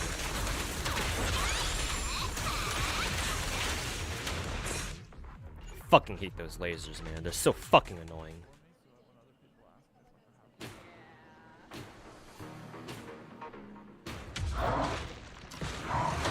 Like, Pompey himself, I have no problem dealing with. But the fact that he sends out those fucking drones is fucking lame as shit. Them and their bullshit fucking lasers.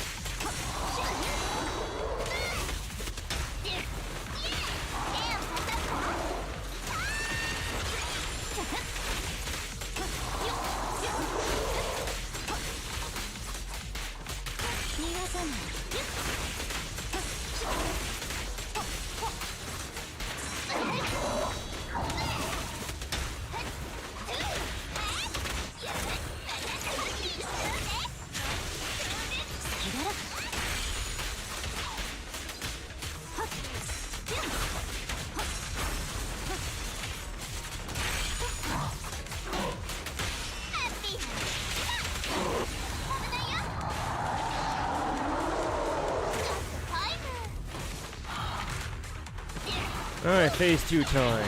Let's see if we can survive this.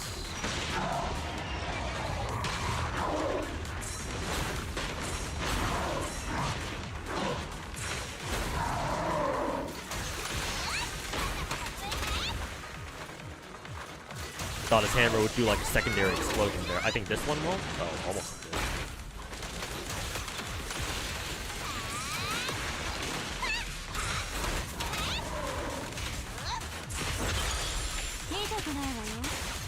Alright, Bernice cannot take another hit here.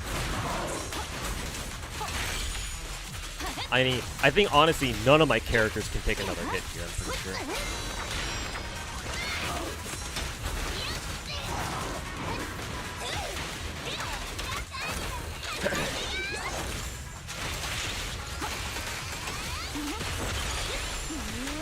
Imagine if somebody climbed tower with just level 1 characters. I mean, technically it's possible. You just would need to be a fucking god at it, is the thing. I think this one has a secondary explosion. Yeah, I think I got it. Good, we managed to survive that one. Now we just need to survive it fucking 3 more times.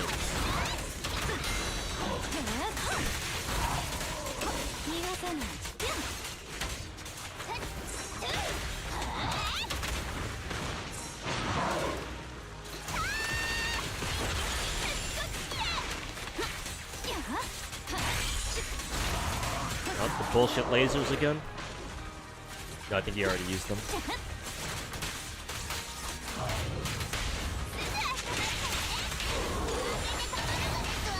I wonder if this tower has like a time limit that you have to do, that you have to clear these floors in. I sure fucking hope not. But knowing MiHoYo, there probably is like a time limit to kill these enemies by. Probably.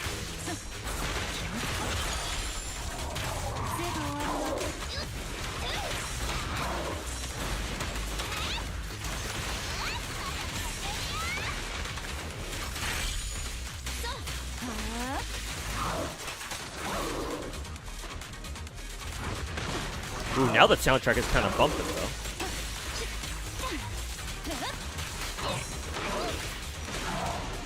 Oh. Evacuate the area.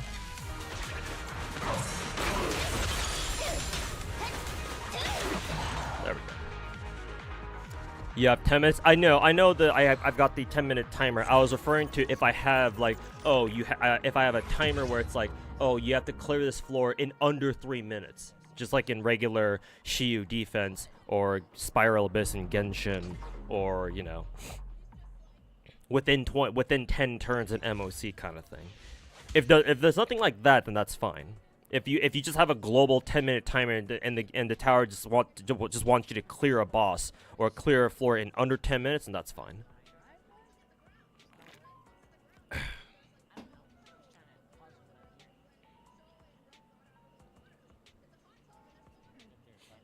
Only condition is that you can't die, gotcha. I assume you can't lose any characters either. Like, you need to keep all your characters alive. But then again, I lost a couple of characters in my last couple of runs on floor 15, and the game didn't, like, end immediately, so... I guess as long as you have at least one character alive to take your team towards the end, I guess that's fine. Huh. Fire and physical. I wonder who you should use here.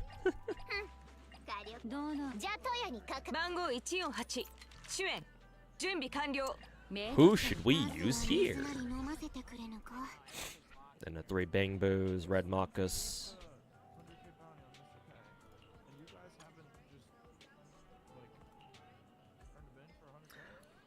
-1 agent. Losing characters does lower your rank. Okay, then yeah. Figured.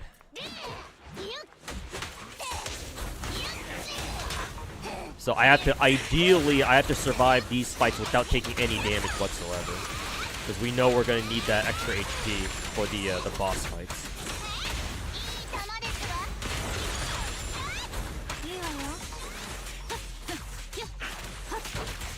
Man, even these mobs have a lot of HP. Well, they're all dead now, so that don't matter. Now we can attack them now.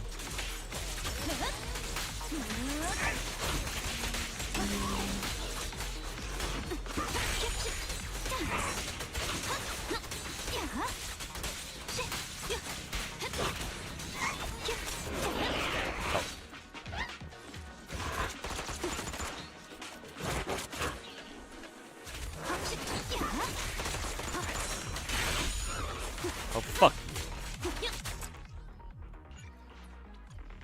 I remembered how now I remember why these fucking enemies are so fucking annoying to deal with. Any ranged enemy is going to be a massive fucking pain in the ass because you can't dodge their fucking bullets.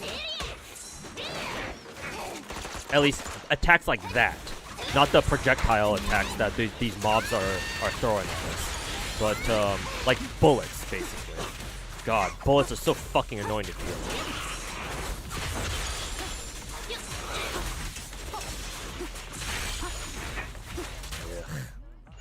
Yeah, you literally cannot take a fucking hit, bro.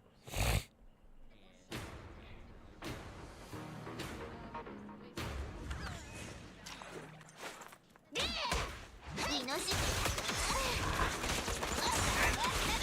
holy fucking shit, even the bullets take off like half your fucking health.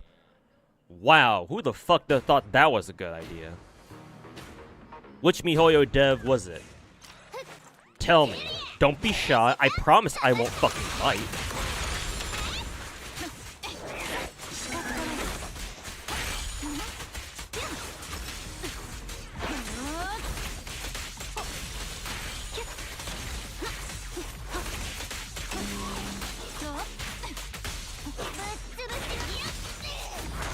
Yeah, Gene even took a hit from that?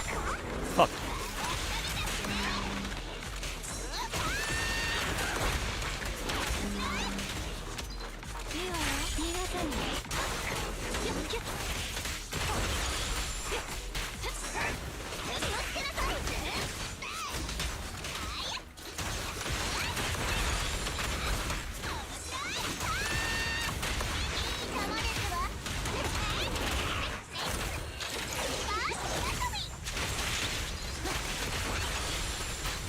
Just take your time. Buddy, I don't know if you can really take your time against an enemy that just shoots you.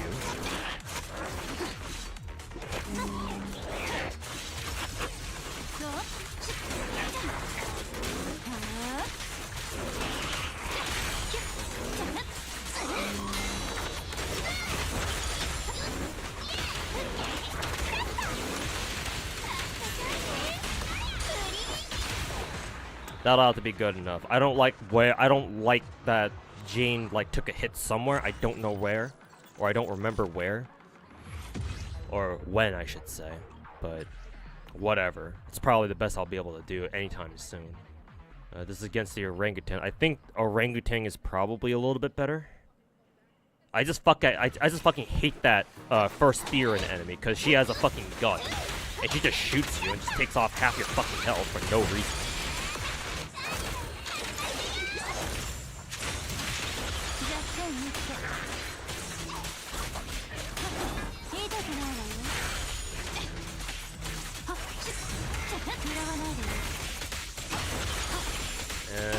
I don't like my Jane. I don't like Jane taking another hit there. That's unacceptable.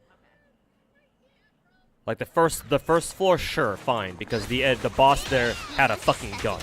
So whatever. Not sure how am I supposed to dodge that. But here, no. I have to play this. I have to play this for perfect.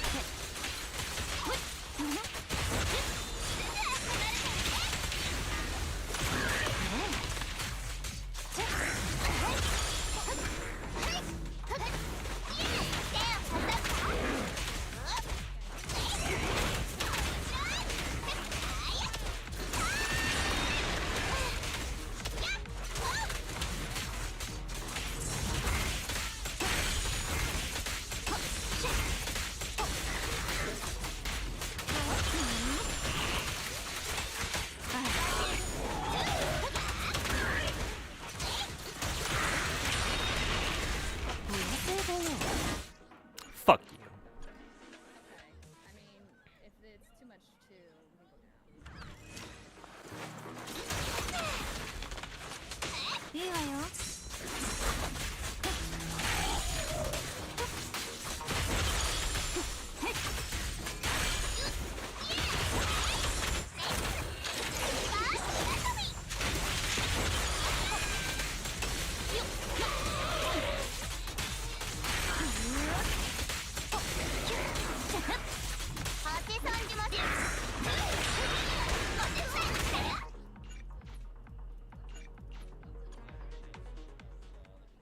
Fucking hate it how basically every enemy, basically every boss has like a attack that you don't know about.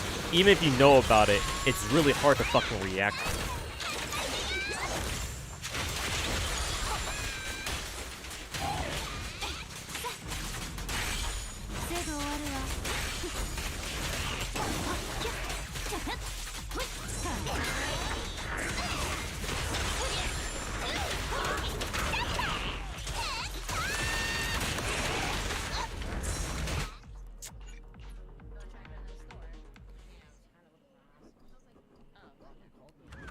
And don't even get me started on all the fucking delayed attacks this game has, making you fucking waste your dodge points or whatever the fuck they're called.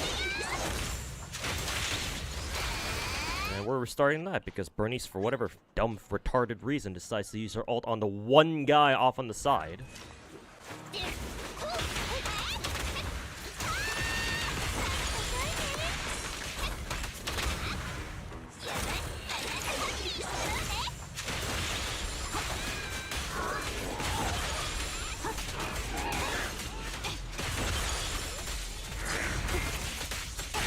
Did my Jane take another hit? I don't know where the fuck she took another hit from.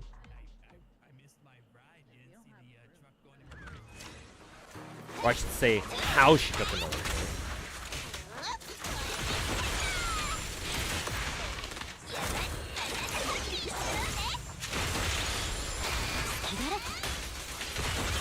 Was Bernie's ult even fucking hitting the orangutan there? The fuck? Probably wasn't even fucking hitting him at all.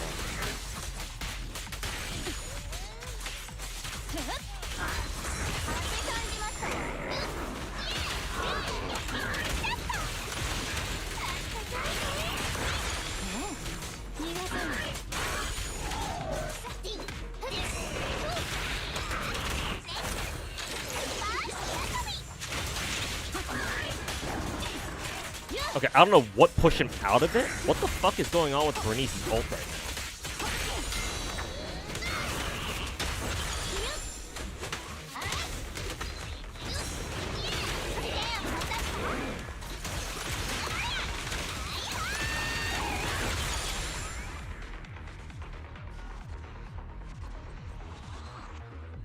Did we take a hit? I'm pretty sure we didn't. If we didn't take a hit, that's fine. Yeah, I'm pretty sure both the blondies are full HP still. And then Jane's HP looks about the same as last time. Against this dude. This guy's attacks are easy to dodge, but if you make one mistake and you're dead.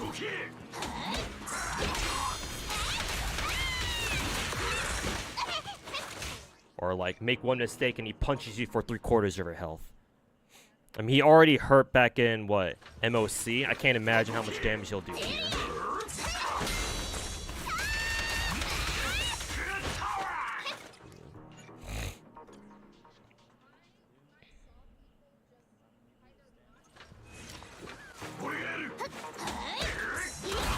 Skill issue, true, yeah. Hey, you know what? They should let you buy skill in gacha games. That's a great idea.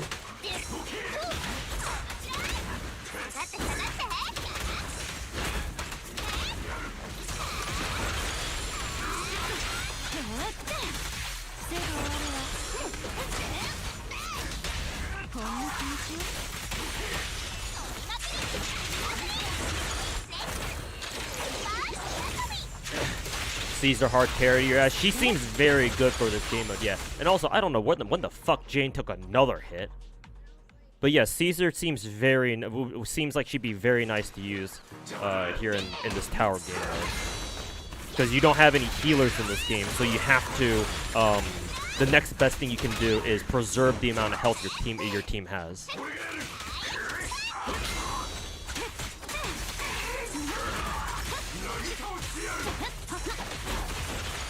She took another hit there. I don't know where. Or I don't know how exactly.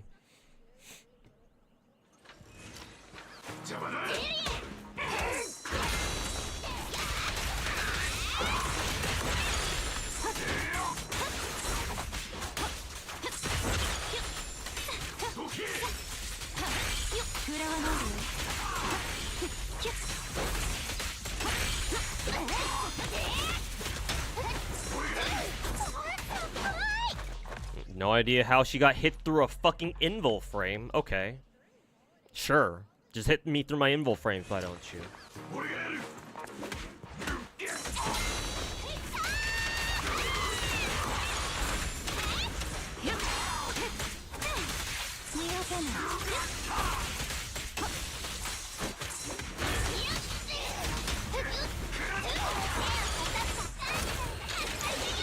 I don't really care who this hits, as long as it hits something.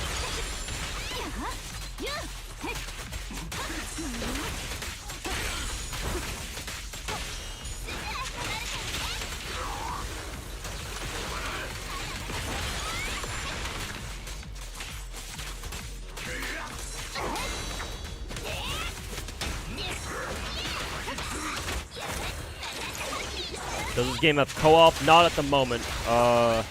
We think that it should, because MiHoYo's other games have co-op, technically. Maybe not Star Rail.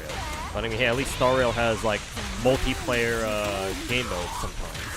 But Zenless at the moment doesn't have any co-op. It does have, like, arcade multiplayer, but it's not this. So at the moment, no. It doesn't. Zenless doesn't have any co-op unless you're talking about. Zenless doesn't have any co-op unless you're talking about arcade. For regular Zenless gameplay like this, no, there's no co-op. But maybe it will in the future.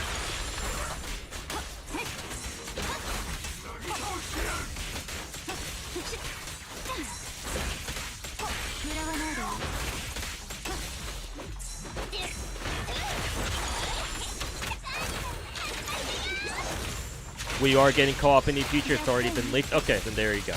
Then yeah, not now, but just later. Just like the candy.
Kind of wish I could have saved that ult going to next floor, but I'll take a run where I don't get a hit, or I'll take a perfect round. That's just as good for right now. Floor 19. This isn't. We have 2 more floors to go, including this one, I think. So this isn't the last floor. A guy that's wearing like his grandma's.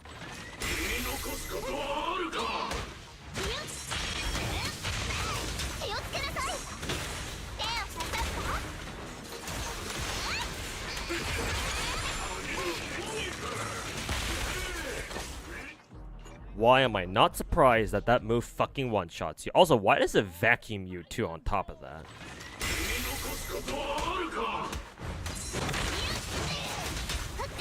Oh, bullshit, Batman.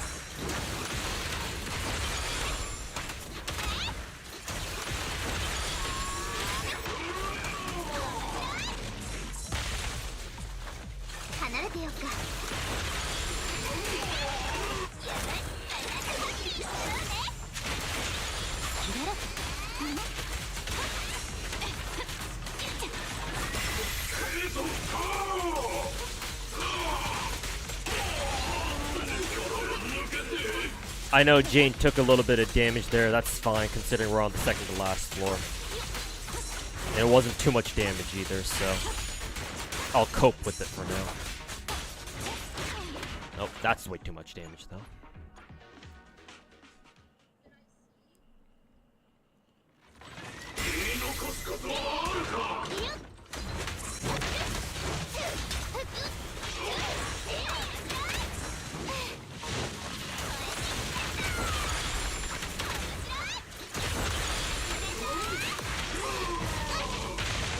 Holy bullshit attack, Batman.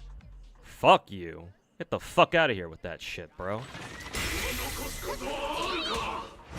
Oh yeah, no big deal. Just a fucking half-screen fucking lunge attack. Who are you? Yun from Street Fighter 4? Oh, I'm fucking sorry. I didn't know Capcom was in charge of balancing in this game too.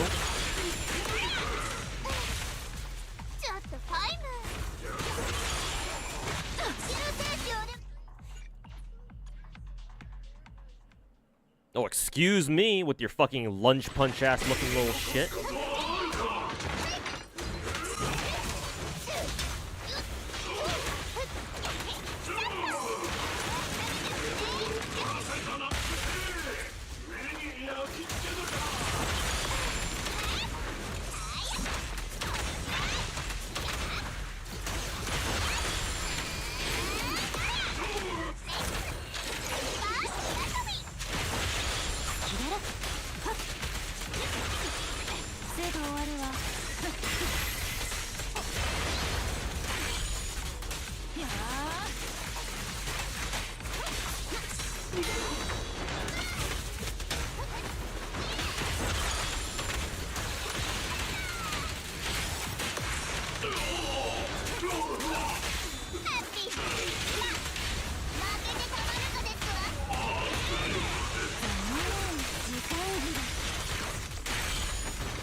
debut tweet from Hollow EN. I'll check it out after this, Hannah.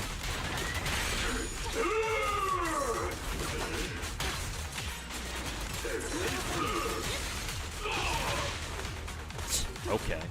Fuck you.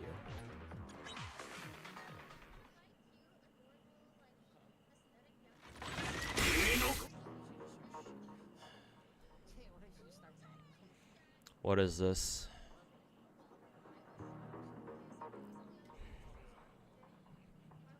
Yeah, so this has to be a JP group, because their debut is at 3 in the fucking morning for us.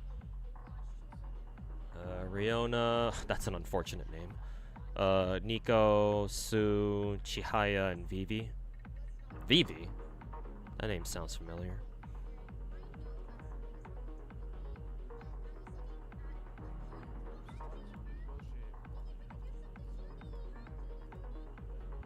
But yeah, I assume it is a new JP gen.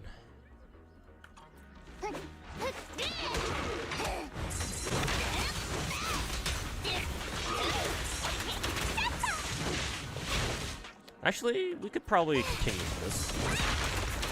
Assuming I don't get hit again, of course.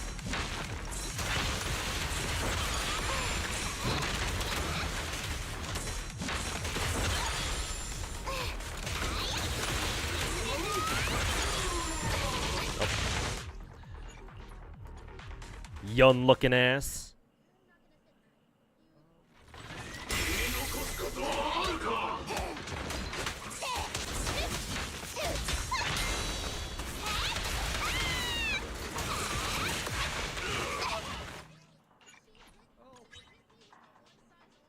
Fucking lunge punch looking ass.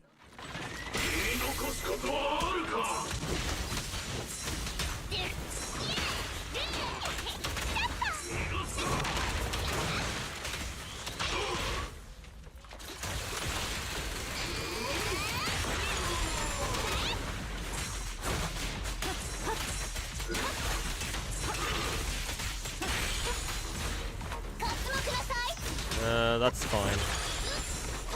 I don't know what, who was it? Jane got hit with, but didn't seem to do too much damage.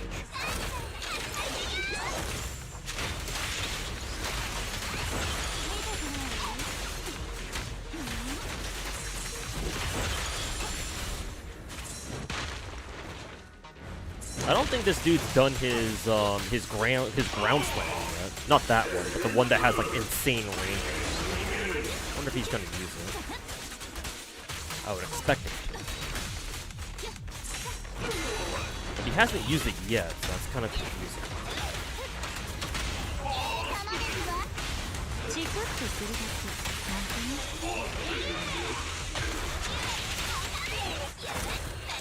Getting hit with the Shoryus? Nah, he doesn't have like a dragon punch. He has a lunge punch though, which I don't know why he has that. Or why it has a fucking suction mechanic to it. So MiHoYo can go fuck themselves. Yeah, this one right here.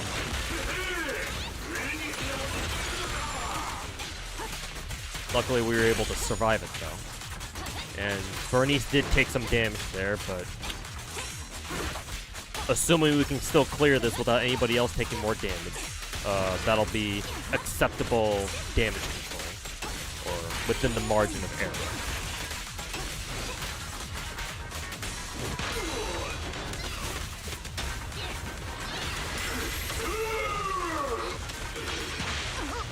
And of course not. Of course it wouldn't. Fucking bullshit ass attacks that do like 60% of your damage, or 60% of your HP and damage. Classic MiHoYo balancing, by the way. What spreadsheet is that, Hannah? It must be the Star Rail Helpers spreadsheet, I'm pretty sure. Going off of what article said.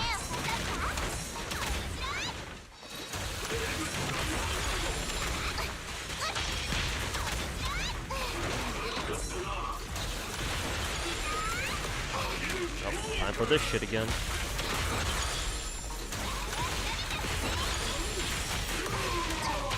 Yep. Okay, so that lunge punch is just a guaranteed one shot on anybody, on anyone on my team. Kind of like one of those. Cool. We love getting one shot in this household. Oh, Lucy actually survived that. Cool. Even though you snitched on me, and I removed Absolute peak balancing. One shot, getting one shot by random ass enemy attacks.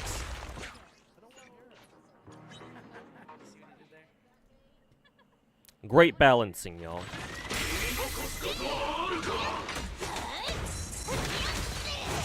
Oh, it's just a gacha game, bro. You don't need to worry about balancing. Balance? What's that?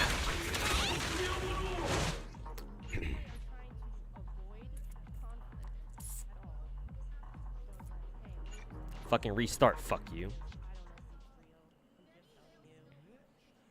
Just don't get hit. Yeah, sorry, my name isn't Rexlent, by the way.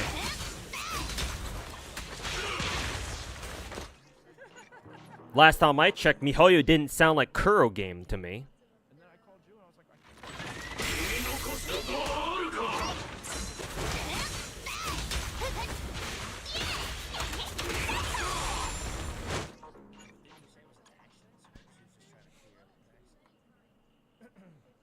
Does the stage reduce your max HP? I don't know. I don't know what it technically does. I'm just assuming that the enemies on these tower floors just do like ridiculous amounts of damage. That would just be my guess, but I don't know right now. Huh, surprisingly, we actually survived that. I don't know how. We didn't get like a proper what's it called? A dodge like indicator or anything.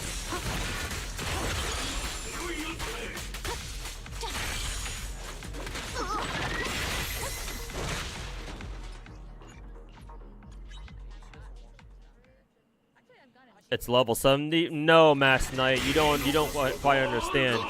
There are level 70 enemies in MOC that don't do as much damage as this. Like floor, like by the time I got to like floor like 15, I was noticing that enemies were like doing quite a bit of damage, even like the normal ass ones.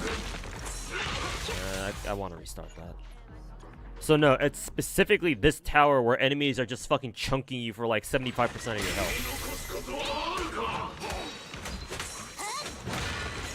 Hello?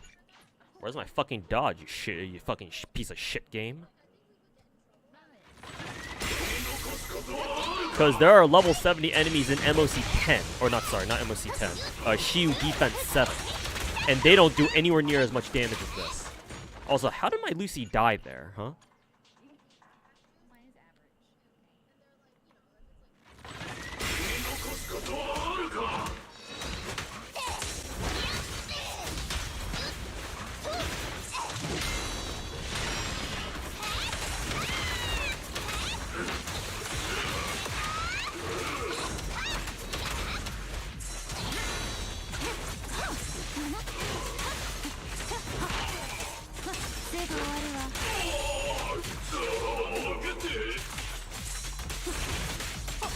Yeah, I don't like losing that much HP on Jane, even if it's from the smaller enemies.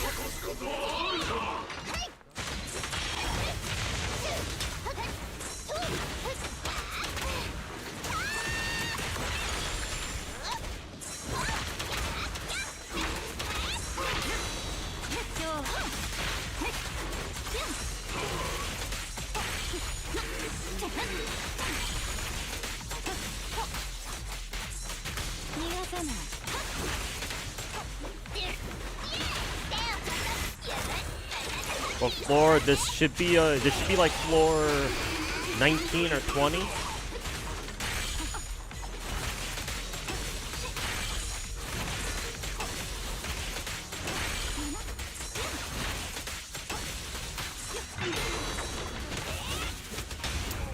I would really like to kill that smaller enemy on the side. Hey, thanks, Marcus.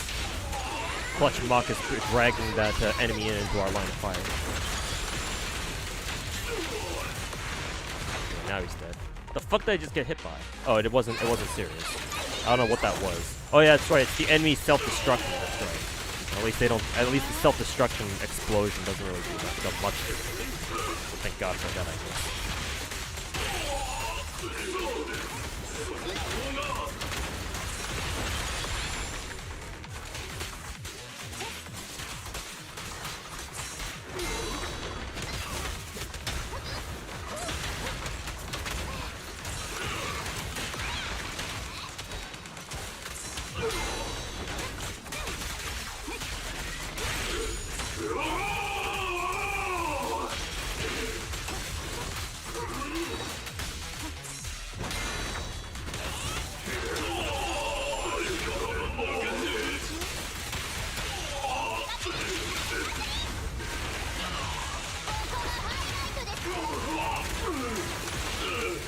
I'm gonna be greedy. I'm not gonna use my ultimate here. Didn't need to. Also, Pantsu Connoisseur, great name. Great, thanks so much for the brand new sub, man. Appreciate it. I didn't hear your sub alert, probably because there was a ton of shit that I was also listening to going on at the same time. So, but yeah, thankfully I looked over at Twitch chat to catch your whatchamacallit, your brand new sub. But appreciate it, man. Welcome to the team. And I hope you are enjoying enjoying watching me suffer on these tower floors. Oh, this is the fight against Jane, I think. Enemy Jane. Try the game's so loud. Yeah, exactly. This game is very loud, but that's how it should be. Game should be naturally loud, so that way you can control. If you need to, you can talk. You can like turn down the volume in your audio settings. Much better than the other way around, which is kind of the problem that I have with the Wuthering Waves, because Wuwa, for whatever reason, they set their default volume levels like very low, so kind of hard to hear things in that game. But don't need to worry about that in Zenless, at least. I'll bring in Caesar just in case. What the fuck? Select. Okay, there we go. I don't know why she wasn't being selected. When you start getting S-rank drive discs? Actually, that's a good question. I don't know when exactly you start getting S-rank drive discs. Does anyone in chat know? Is it like it should be just like it being like, you know, AR-45 in Genshin and like account level Trailblaze level 40 in Star Rail, right? Assuming Zenless follows that system.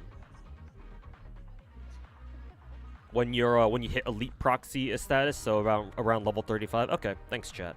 So around level 35, crucial. Tanking even one hit is pretty. Yeah, exactly. Because it seems like a lot of these a lot of these enemies like hit you like really slowly, technically.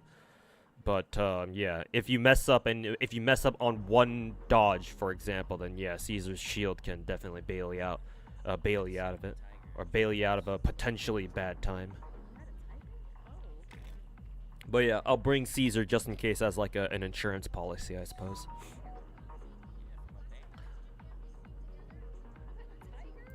Talking about Wuwa, do you know how much space it takes? Actually, I can look that up for you. Give me 1 second. Let me pull up my my Wuwa folder on my PC. It should be here. Wuwa. How much? Oh. Can we not do that? Yes, cancel. Oops. I accidentally deleted my Wuthering Waves folder. Oops, that's not what I wanted to do. Thank God for Control Z. I should probably try to open Wuthering Waves just to make sure nothing like is like fucked up or anything. Oh, but yeah, let me get you that information real quick. How do I look at their properties again? Properties. God damn it. It is 30 gigabytes, Rex.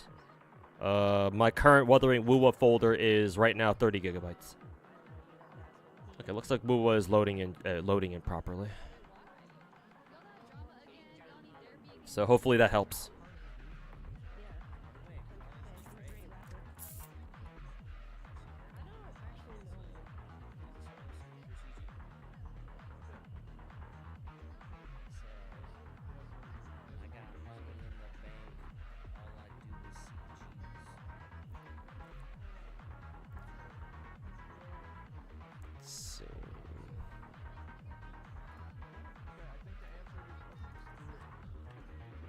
30 gigs, only kind of low. Yeah, surprisingly so. Yeah. At least it's a lot better than any of the MiHoYo games, at least. Like, let me actually take a look at Zenless in comparison. Actually, where is my Zenless folder even downloaded to? Because I have Genshin here. Oh, maybe it's under Hoyo Play?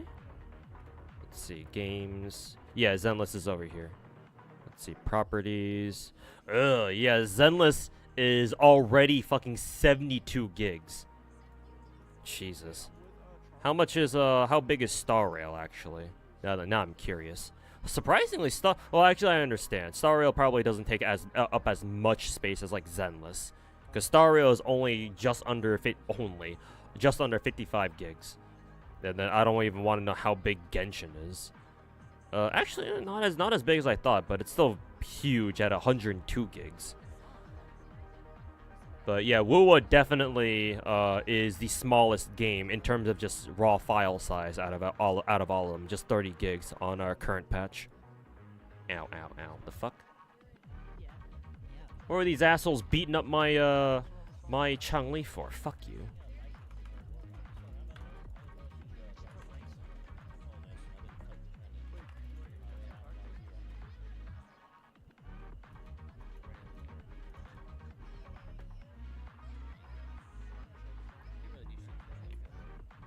Star Rail was optimized this patch. Oh, okay, that's good. Yeah, no wonder it's smaller than Zenless at this point. But yeah, that's good. Hopefully MiHoYo will continue optimizing their games and reducing file sizes. Because didn't they do that for Genshin somewhat recently, like maybe earlier this year? Because I'm pretty sure I'm pretty sure I've seen Genshin with a much bigger file size than it is now, right? Wasn't it like pushing 150 gigs at one point, or something like that? But yeah, right as of right now, Zenless is like around 70, 72. Star Rail got dropped down to like just below 55. Genshin is now at around 100, and then Wuwa is still the king at 30, just 30. Excuse me. Okay, let's suffer against Jane real quick.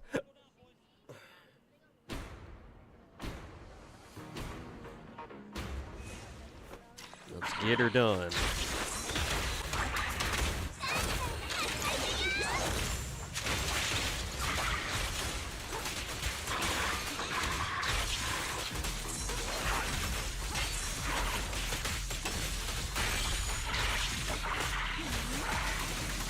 Ooh, nice. Red Marcus really helped us out there.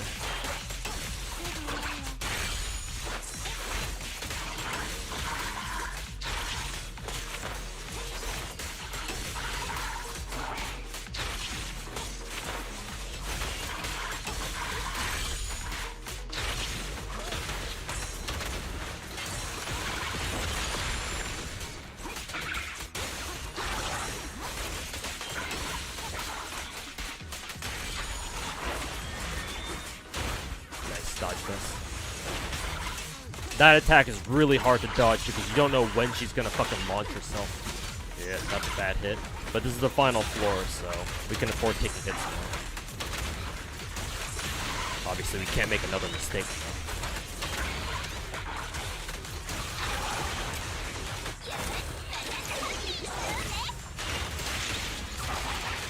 Good job, Kuro. Yeah, it seems like they've really optimized Wuwa over the months. So that's good. W for Kuro for sure.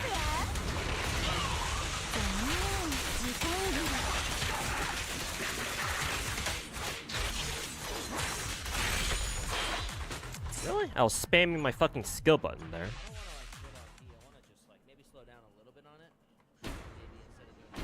Zenless is 100% for sure. I checked my Zenless folder and it's only, well, I say only, but it's around 72. So it's not 100 yet. I'm sure it'll get to 100 at some point. Maybe sometime next year at this rate.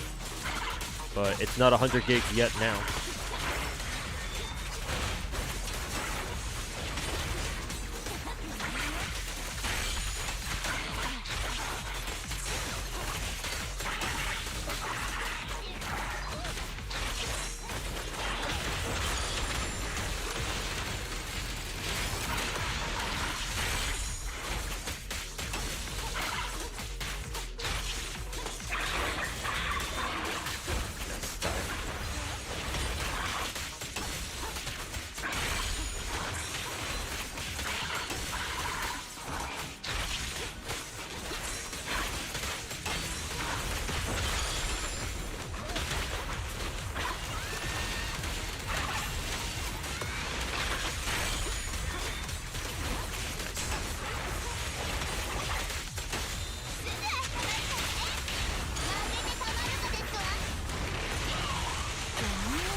Oh, it was asking for 100 gigs back when it first came out. Maybe they've reduced it. Maybe, yeah, actually. Maybe. I didn't know that Zenless was asking for 100 gigs at launch or upon initial download. So that's good to know. But yeah, it's only 72 gigs right now.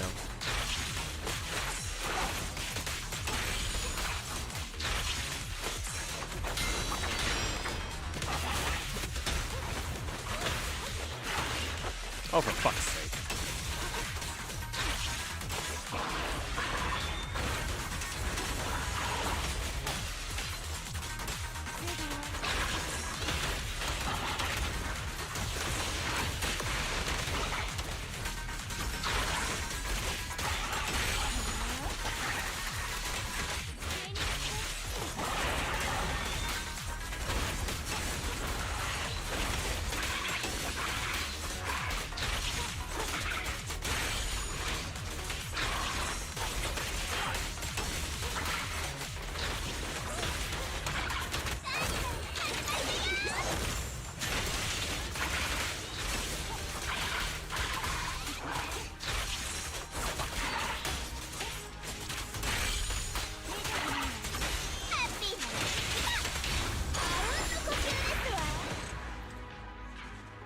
Alright, that should be floor 20, I think.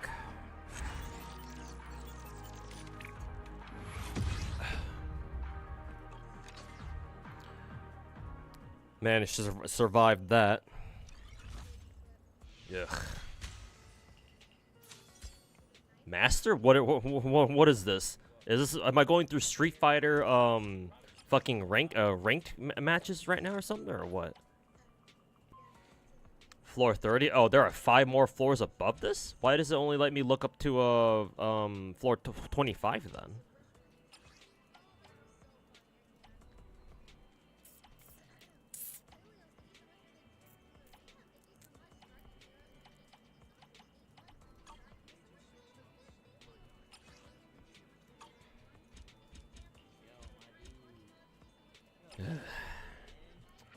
See, armor. Oh, this isn't the Thanatos guy. It's just the dog looking dog looking ethereal. What the dog doing? Ice and ether, lovely. Lovely. 何かよ、私は高くつくわよ。あんたがサンプルになってくれるの？番号148。何やら有事であるの？火力。どのあ？何のご用？殴り込みか。俺様も連れてけよ。触りたい。ダメ。1匹、2匹揃っていますわね。Let's see, Officer Quay, a million, Red Marcus.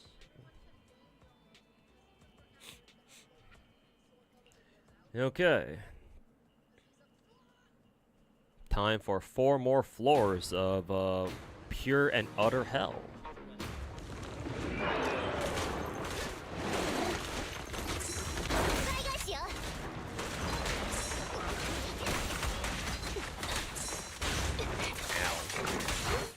That's an instant restart.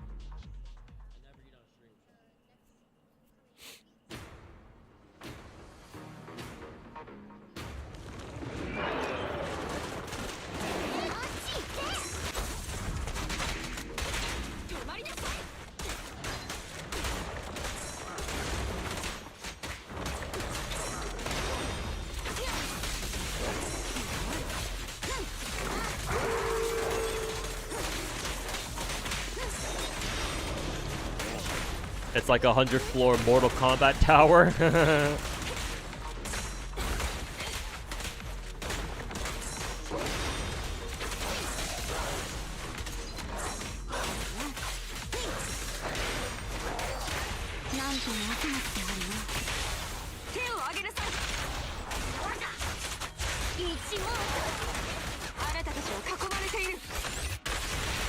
Yeah, fuck him up.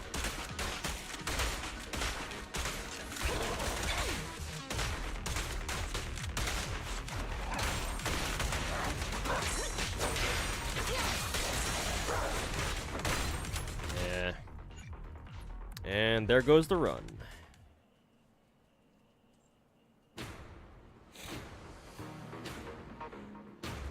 This is what Star Rail and Genshin need, just an endless abyss mode.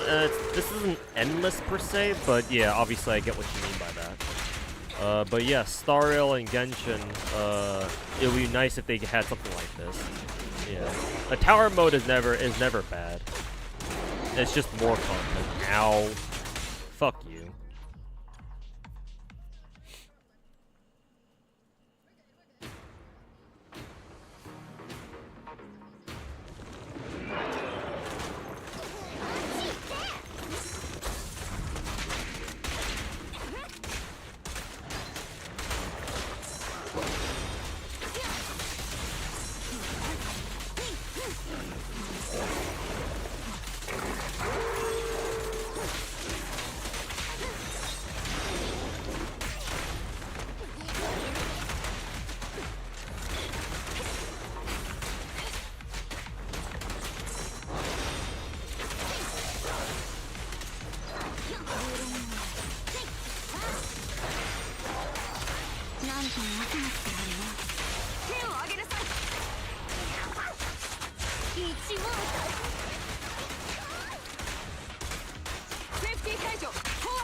Oh, that's a bullshit.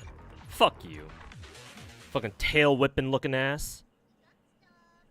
Fucking Pokemon wannabe. Fuck you.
Fuck you. Azure Lane is that demanding on phones? It's got a lot of data, yeah. And it has a lot of sprites on screen. Yeah, Azure Lane is not very friendly to phones. Like, if you have an old phone and you try, or like an older device in general, and you try having it run Azure Lane, it's going to fucking chug, unfortunately. Azure Lane is unfortunately not very friendly to older devices.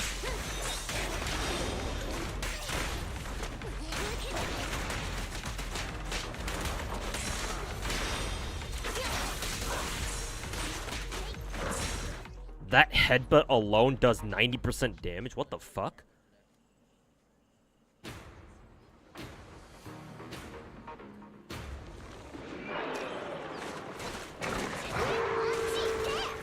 What kind of phone do you use to grind Azure Lane? I don't use phones to play Azure Lane. I just put it on emulator and play it there. Like, my phone can handle playing Azure Lane fine. But I have a Galaxy S20 Ultra, I want to say. So it's a pretty good phone. So I guess if you have anything worse, then like try to be careful with it.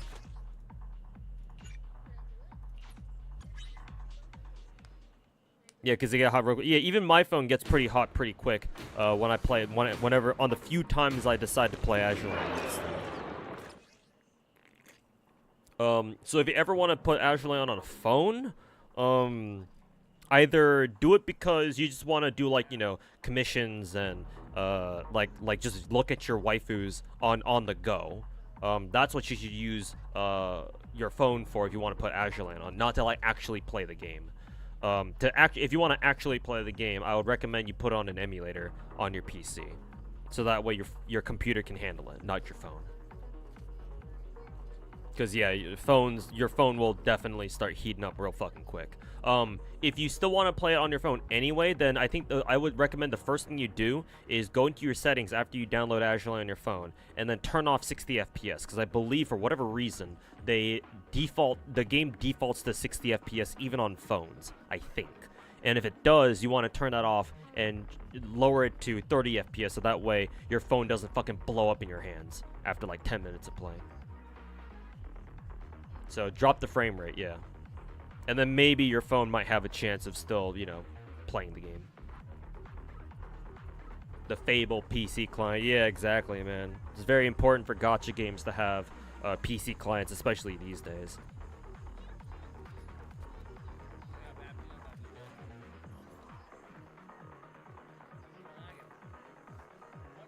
You guys hear a voice? Where's that voice coming? Oh, it's some Summit stream. Oh. I didn't realize I didn't have it muted. The fuck? I didn't realize I didn't have his stream muted.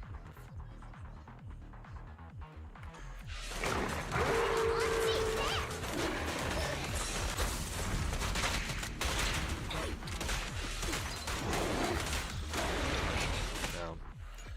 That fucking bullshit attack where it doesn't it's not telegraphed.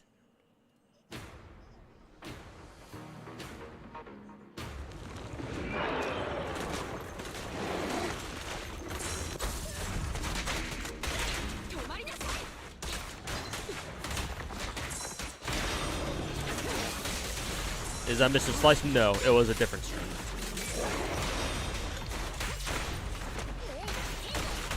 But I think he is streaming right now, right?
The fuck was that?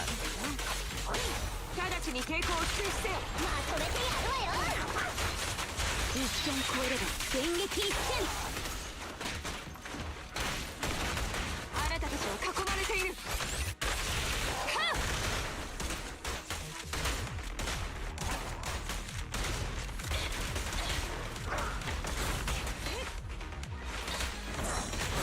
Another one of its sneaky fucking attacks. Oh, there's the other sneaky attack, the fucking bullshit tail whip.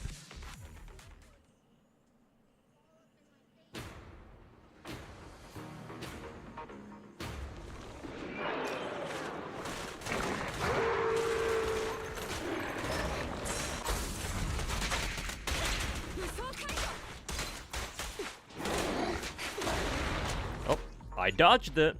I don't know why I still got hit by that. Fuck you. God, Zhiyuan's dash is so fucking trash, dude. That's like the one thing that holds her back as a character. Her dash is so fucking shit, bro.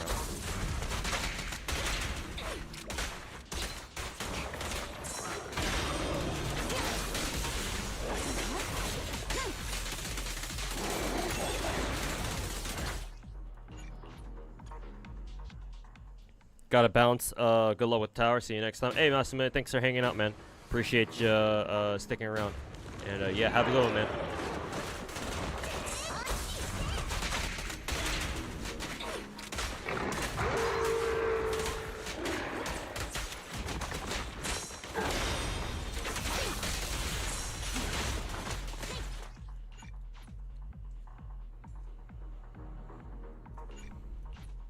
Zhu Yuan isn't made to be on field without stunned enemies? Well, they shouldn't have called her an attacker then.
Why can't I dodge the fucking tail whip, bro?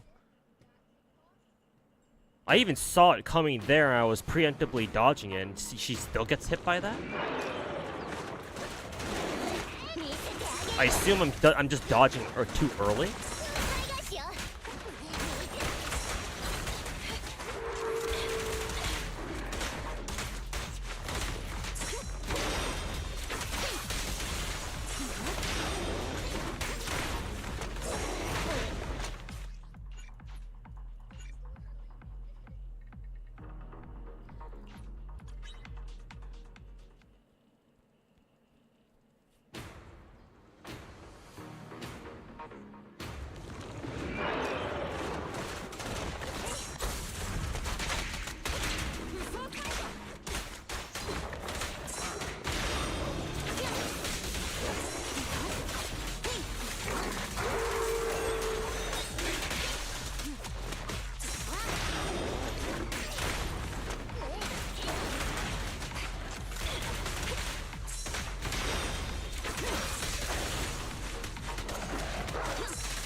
I don't think I can dodge these attacks. Too many of his attacks have like secondary follow-up attacks that hit you after you perfect dodge. So I have to perfect assist everything, I think, or as many things as possible. It's so fucking annoying, man.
Where the fuck did this bitch come from? Are you fucking kidding me? The clash sounds are really satisfying to hear. Yeah, they're one of the best parts about Zenless. Yeah, Zenless combat specifically.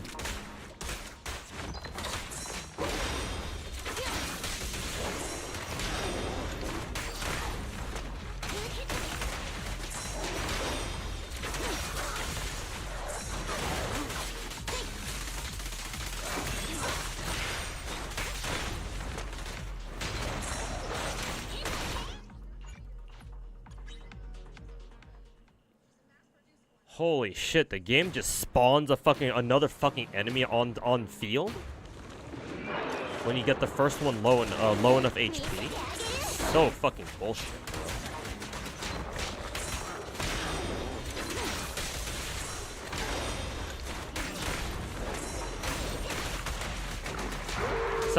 Somebody gotta tell me Hoi to leave that bullshit at back at Honkai Impact. Let the Honkai Impact players have this sort of bullshit.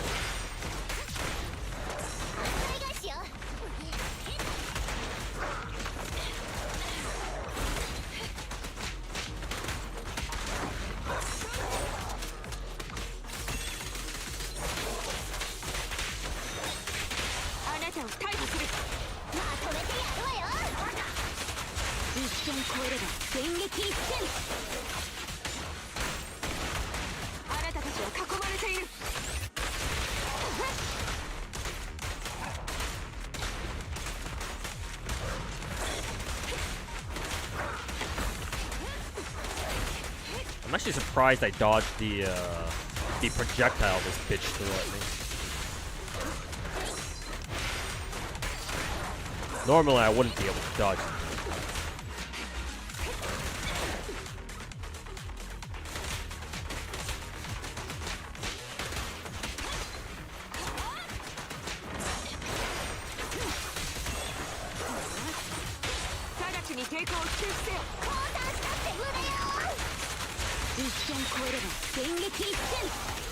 Watch out for the second bitch, who's gonna come out soon.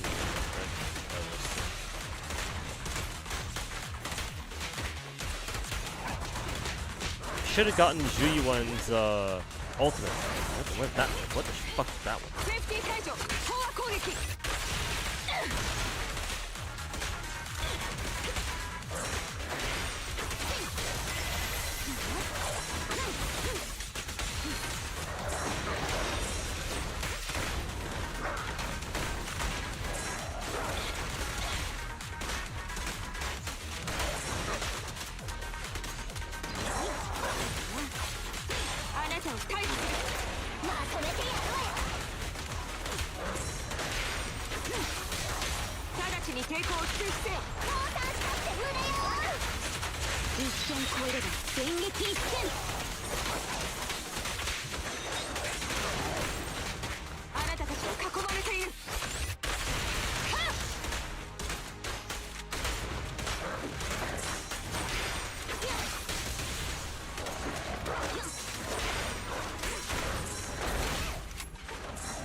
Should I have saved that ultimate for next floor?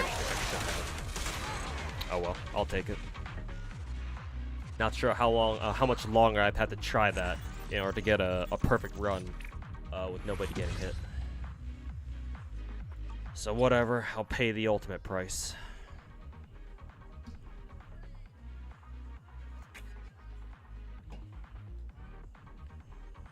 You didn't see anything bullshit yet? Nah, all the bullshit is the same, man. For a game like this, all the bullshit that enemies can do, I've basically already seen. Nah, little bro. All I gotta worry about are fucking non-telegraph moves and bullshit secondary attacks and projectiles that enemies like to throw at you when you're not looking. Think fast, chuckle nuts. I wonder if this is Thanatos. Oh yeah, Thanatos. My fucking beloved. Come here. Ice and ether. Do I have an ice character? No, I do not. Might as well bring my Bernese team here because I don't have any. I don't have an ice character right now. Excuse me. Actually, no. I could still run these. They're still weak to ether, so might as well bring this team in still. Might be the hard. Yeah, because of these fucking Thanatos assholes. Yeah, these guys. And how many are there again? At least you only need to fight one of them for now. But I'm assuming they also double up on you later on, don't they?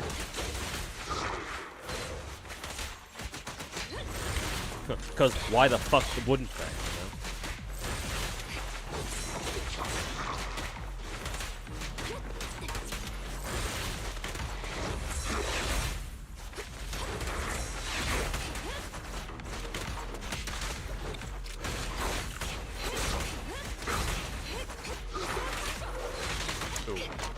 I missed my dodge on that one. I was spamming dodge, so I probably used up all my dodge points.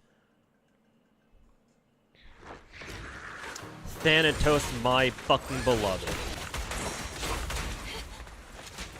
Oh, there's the bullshit secondary attack. Well, the second swing, I should say. Not telegraphed, by the way.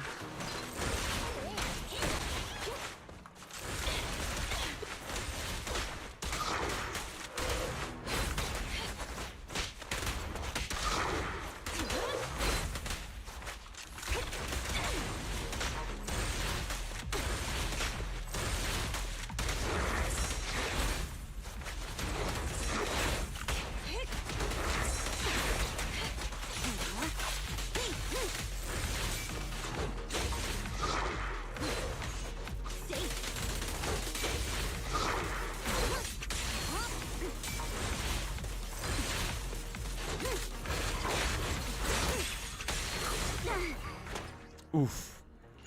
The non-telegraphs. Love it.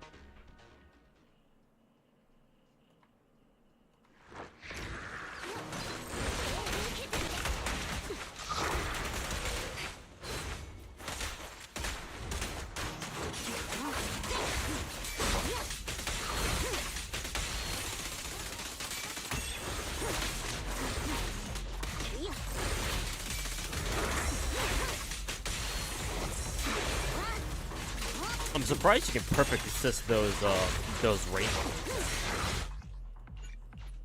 Normally you can't perfect pair. You can't perfect assist them.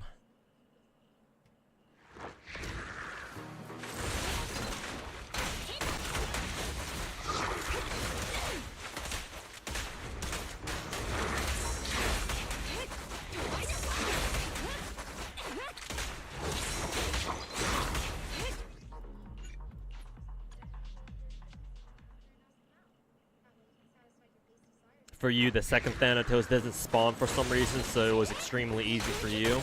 Lucky you, bro. Must be nice.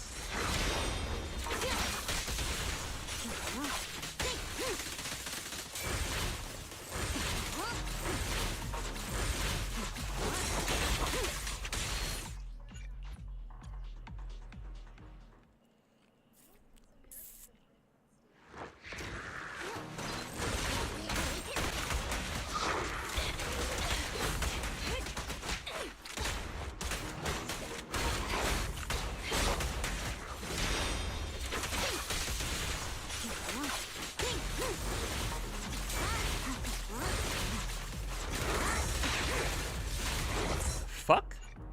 How the fuck did I get hit by that?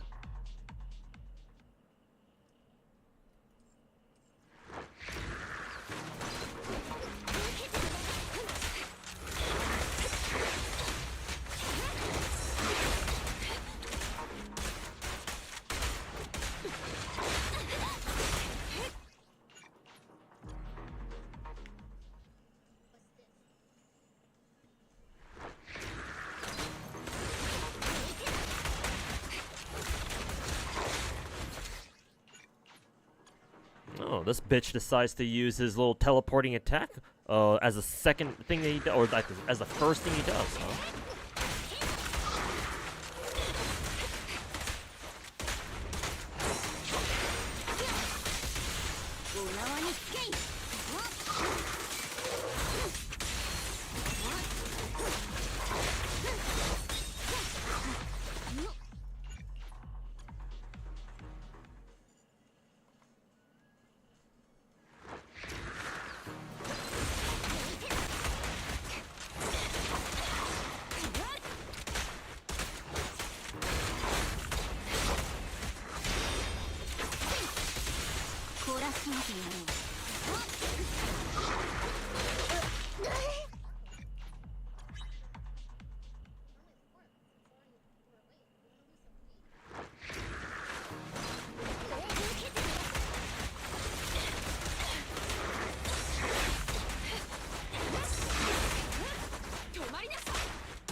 Wow, I actually pressed spacebar too early that time.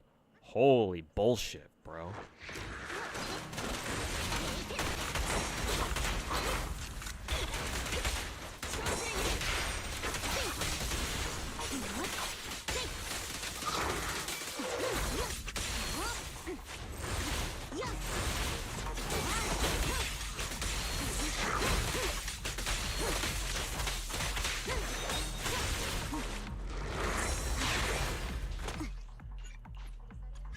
I don't think I should try to dodge that right in front of him. For some reason, it's really hard to dodge his archer shot like when he's right in front of you. I don't know why. Why does it work like that?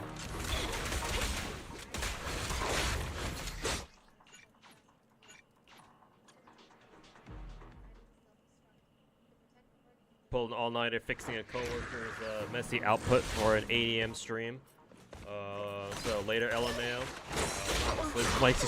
With my stream in the background to keep things chill. So have a good night too. Hey, thanks, Sir Betlog, and yeah, have a good rest of your night, man. Appreciate the resub earlier, and yeah, have a good night.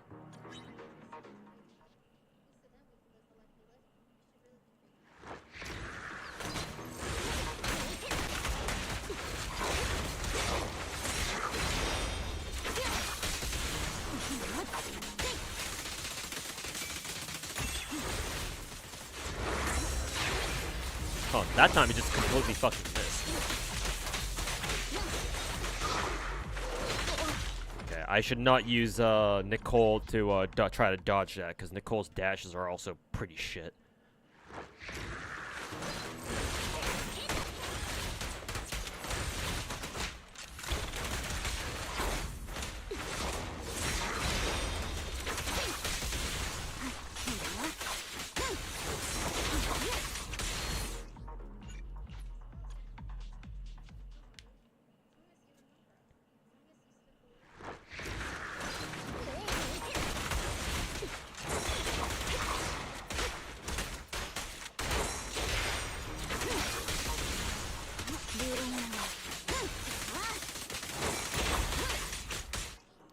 Wow, that attack comes out so fucking fast.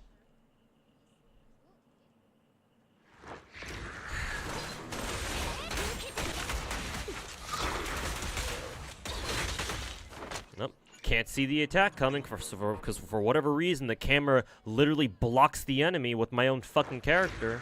Like, I love looking at Zhuyuan's ass just as much as the next character or the next person, but oh, holy fuck, man.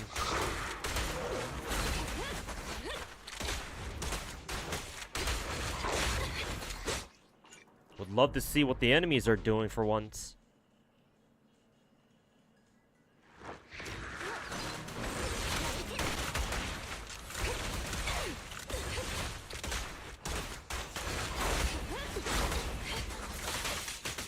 I don't know how she got hit there. Now we're doing a full hit, no run. I'm doing it because out of necessity, not because I want to or anything, is the thing. because of the way the tower floors operate, and because there's no such thing as a healer in this game for some fucking reason. I really don't want to get hit for the first couple of floors. Or if I do get hit, I don't want them to get hit with anything serious, you know? Like, oh, this is already too much damage right here. 2 hits and I'm already down to fucking 30% HP? No, that's unacceptable.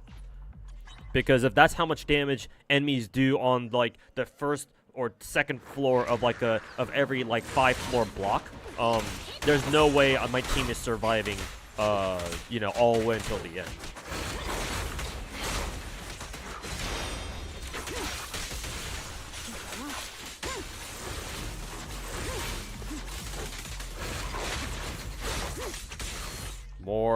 More bullshit untelegraphed attacks.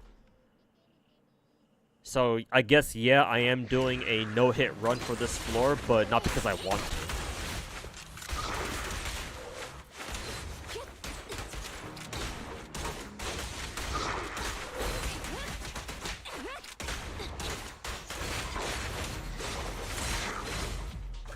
That was weird.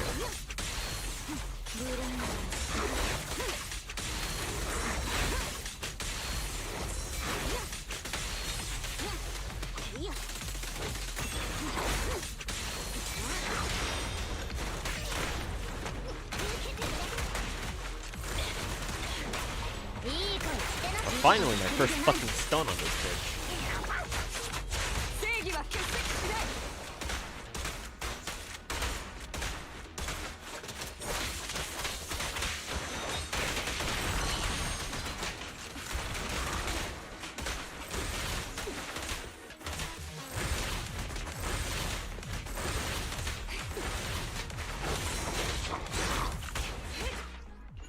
Where the fuck was my ultimate? Why is it taking my team so long to charge up their ult?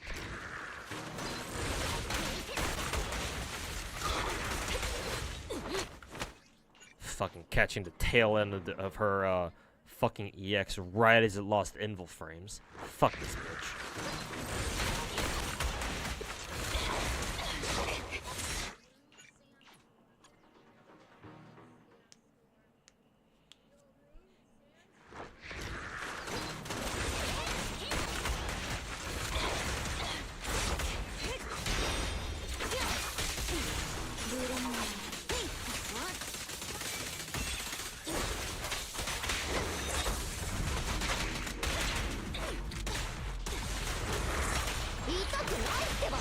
That was an early stun. I don't think I've stunned him this fast before. 正義は欠席しない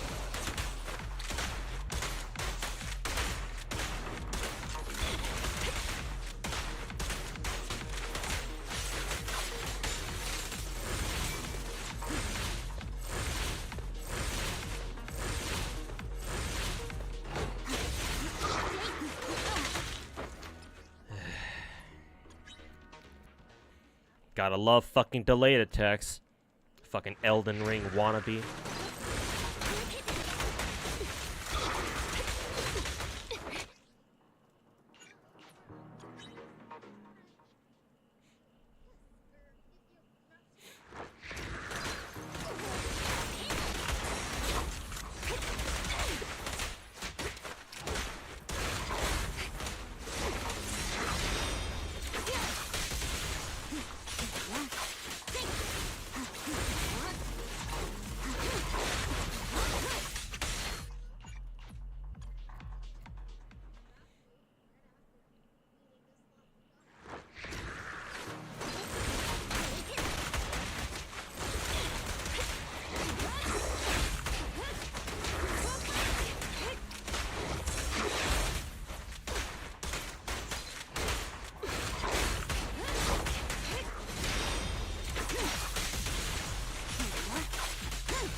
Okay. Where the fuck was my perfect assist game?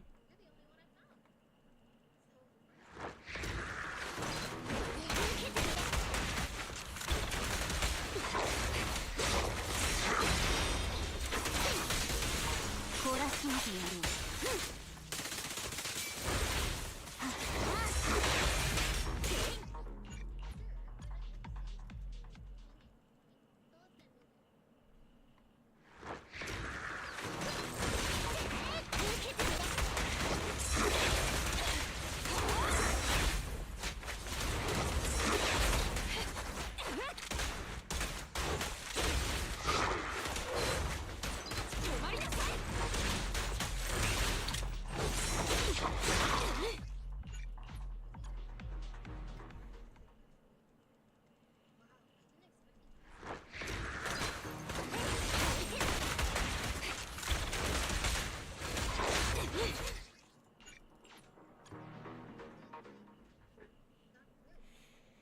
I'm thinking instead of either Nicole or Chingy, I just bring Caesar to this.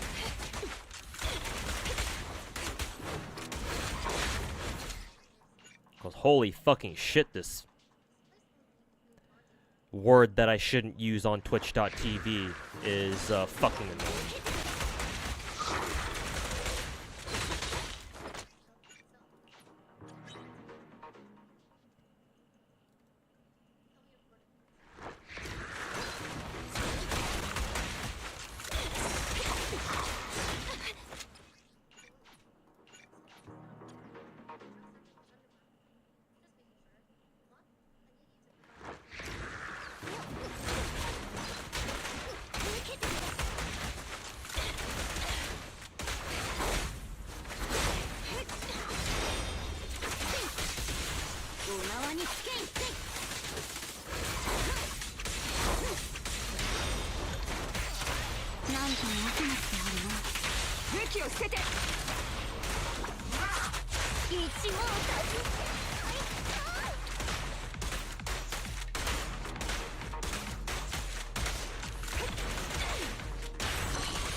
Yep. There's a second one.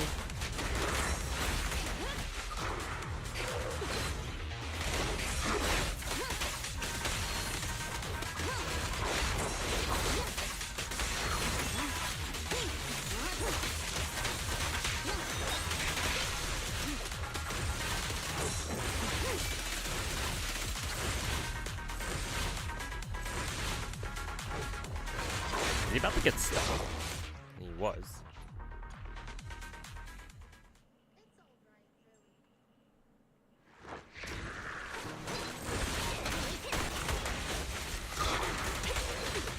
sure wish I could get lucky and not get a second Thanatos spawn. That'd be real nice right about now.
Second Thanatos should be spawning here soon.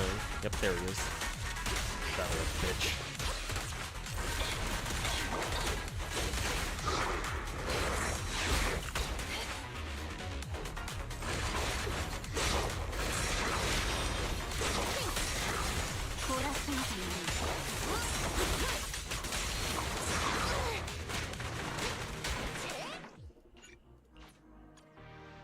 Maybe second. No, second enemy is based on as soon as you get the first enemy down to low HP.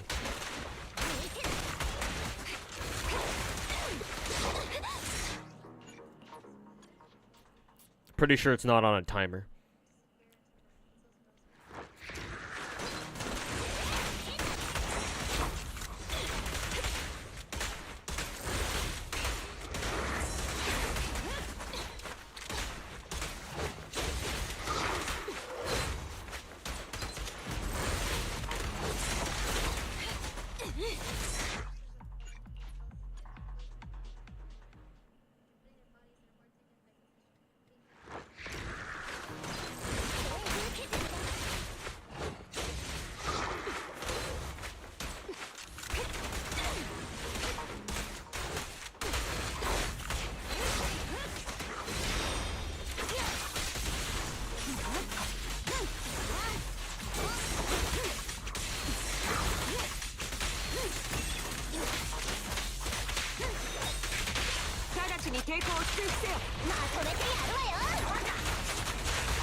fuck your bullshit attack. 嘘だとするでない。正義は決してしない。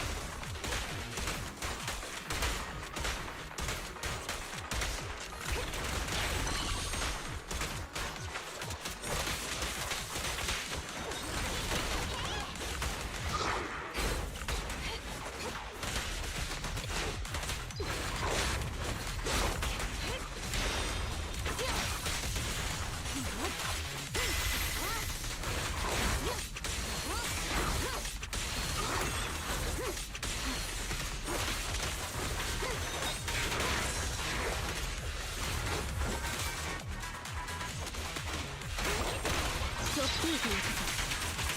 武器を捨てて。一網あなたたちは囲まれている。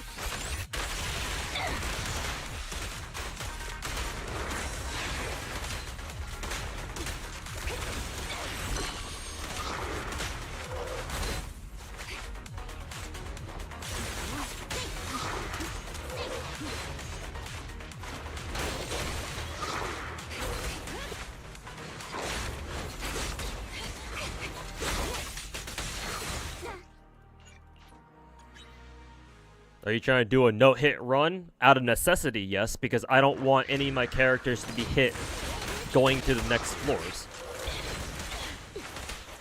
Not when enemies, not when one attack from one enemy does like 50% of your character's health. Like that. The reason why I'm trying not to get hit is because so far all the floor like blocks I've seen, right? Because every block is like what, 5 floors? Every block of floors I've seen so far in tower is, oh yeah, the enemies in this block of floors in this tower mode, they're all weak to the same thing. So ideally you just want to use one team throughout the entire block, which means towards these later blocks, if you get hit, that means you don't have it, and because there are no healers in this game, you don't want to get hit until like the later floors to get, to have a good chance of being able to go through the entire block with one team. Maybe this block has enemies where they're weak to different shit, in which case obviously I don't need to sit here and just try to no hit everything, but I don't know that because I haven't reached there yet. And just from experience, all the other blocks they haven't been that way. They've just featured enemies that are all weak to the same thing. So ideally, that just means that, oh, I should try to keep everybody alive and not get hit. Maybe I can take like one small hit here or there. I mean, especially with how bullshit this floor is, I might have to. But it's not that I want to do a no-hit run, it's because I feel like I have to. These guys, man, oh no, don't you worry, man. I've dealt with these bitches in the Hollow Zero game mode plenty of times. Yeah, I know fully well how fucking... Well, if I were to use the word I want to use, I'd probably take a fucking 7-day ban. But, so I won't call them that. But, yeah, they're fucking annoying, man. Whoever designed these enemies needs to be... I want to fucking throw out a fucking window, let's just put it that way. Into a fucking swimming pool.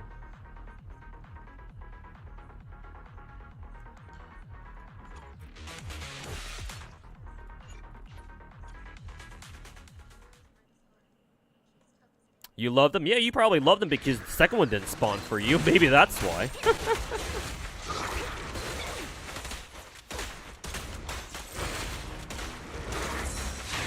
Mr. I got lucky on floor 22 because the second one didn't spawn for some reason. Tomorrow you'll probably come into my stream and say, oh yeah, I pulled a double, what's the girl's name on Radar right now? A double Yanagi, by the way. Free to play, by the way.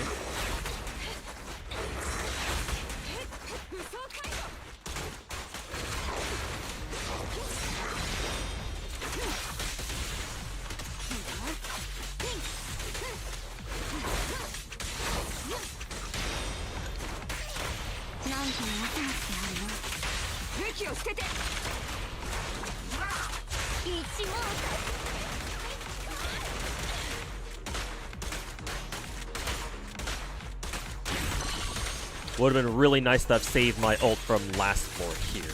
Just so I have an instant ult ready to work with. Let's see what's he doing.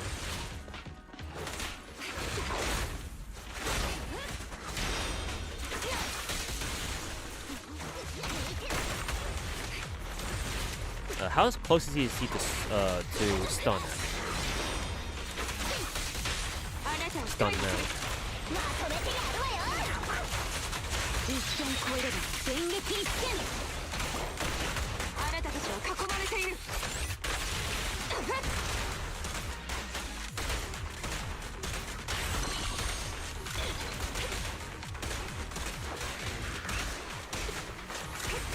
Okay, here's the second one.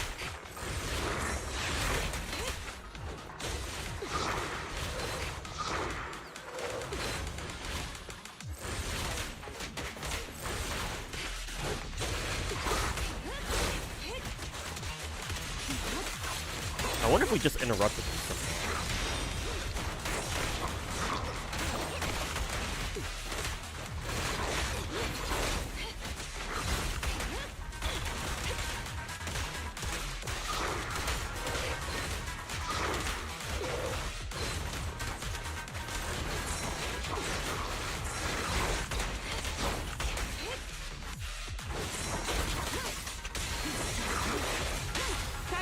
Stun one, that's good. 一瞬超えれば電撃一閃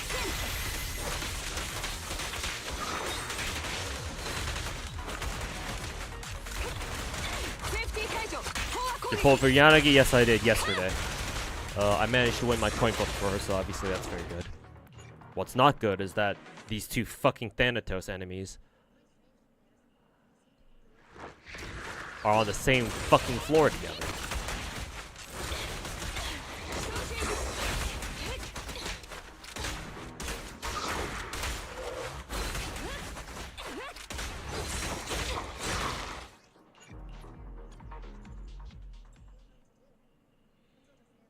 Majority of restarts happens even when before the second one spawns. I mean, that doesn't change the fact that I have to deal with two of them later on. I didn't have to deal with two Thanatoses,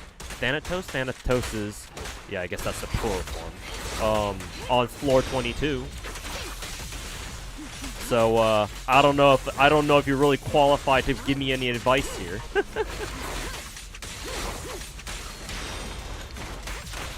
ジョッキーとやったか手を挙げなさい一網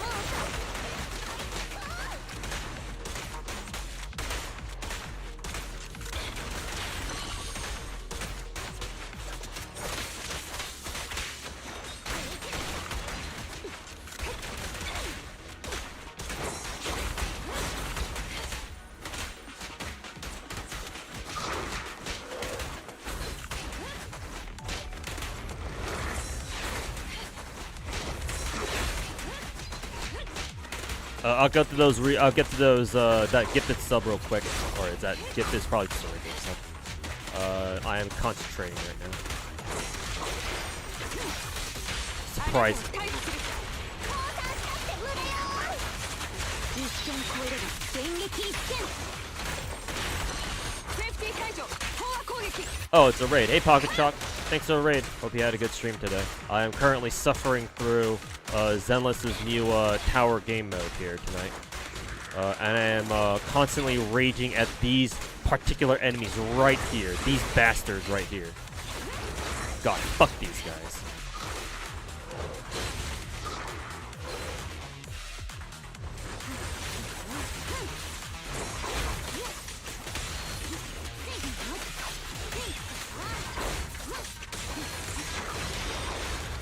But thanks for the raid, Pocket. Hope you had a good stream today. I don't know what you were streaming today, but hope it was a good one. And I'll take care of your boys over in this corner of the internet. Got a stun. I don't know if we have a ultimate that's gonna be ready anytime soon. Probably not.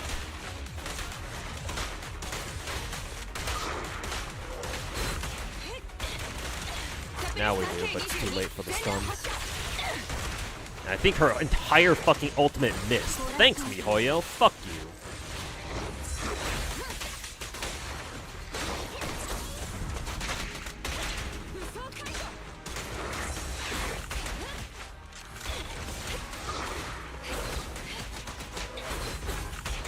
Huh. I think my Zhuyuan managed to auto dodge one of those. Kind of rare that happens. Oh, she's dead.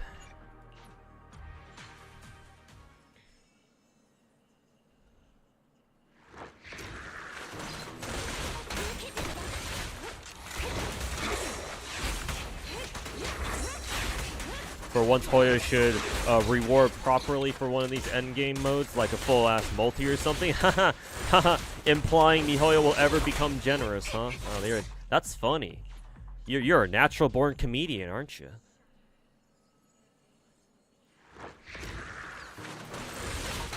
Oh, what's that? MiHoYo being generous? You want MiHoYo to be generous? No way, bro.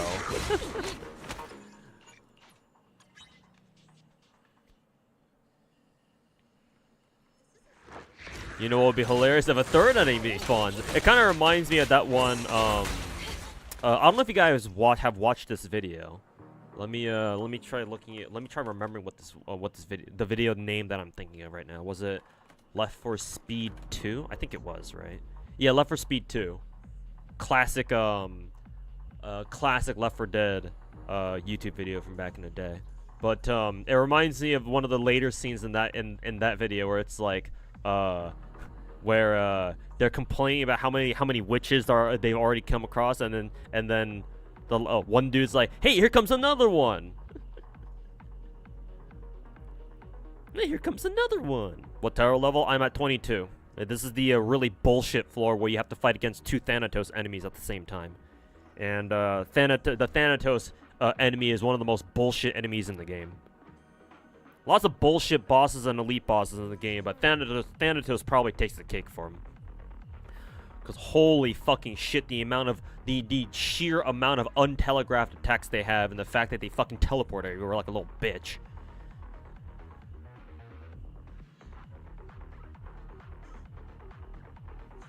That ult missed because he teleported. Yeah, just bad timing. It's like, oh, sorry. We decided to, they RNG teleported, so you missed your ultimate, so go fuck yourself. Holy fucking Christ, dude. Oh, just Caesar? Yeah, I'm considering just backing out and then replacing, I don't know who I would replace, though. Replace either Nicole or Chingy with Caesar. Probably Chingy?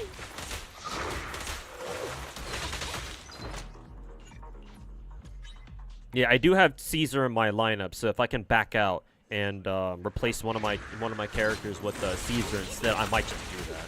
Because actually, fuck these assholes.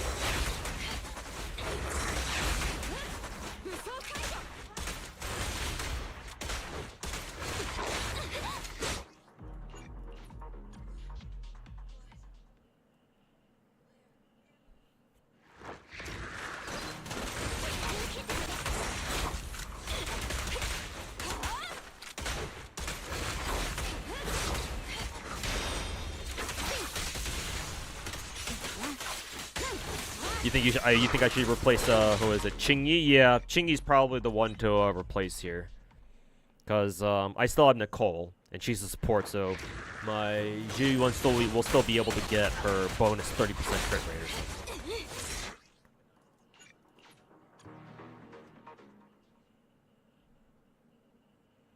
You can also try to get lucky. Apparently, the extras don't spawn if you kill them fast enough. Then that's not an option for me, unfortunately, because my teams aren't really that well built. Like, I don't have like an uber-ass, whale-ass team or anything. So, trying to kill them really fast is out of the option. Is out of the question.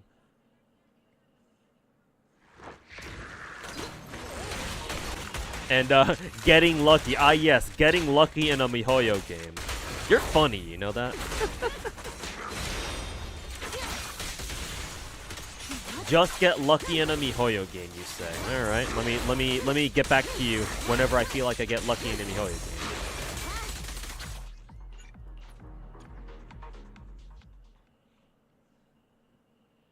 You think Zhu Yuan is worth it? Simply because of the fact that Zhu Yuan is one of our only 2 ether characters in the game. If by the time Zhu Yuan gets a rerun and we still don't have a 3rd ether character in the game, then yes, she is absolutely worth it. Even if we do get a 3rd ether character, technically speaking, I still think she's very good.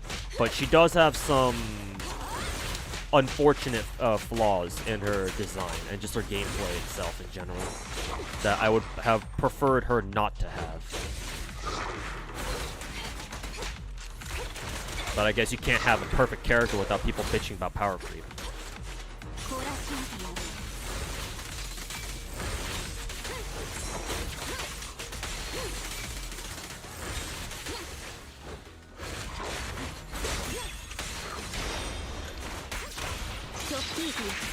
She's been very useful to me, so she was worth it for me, but I don't know, by the time Zhu Yuan gets a rerun, I don't know if the community would still be consider her to be worth it anymore.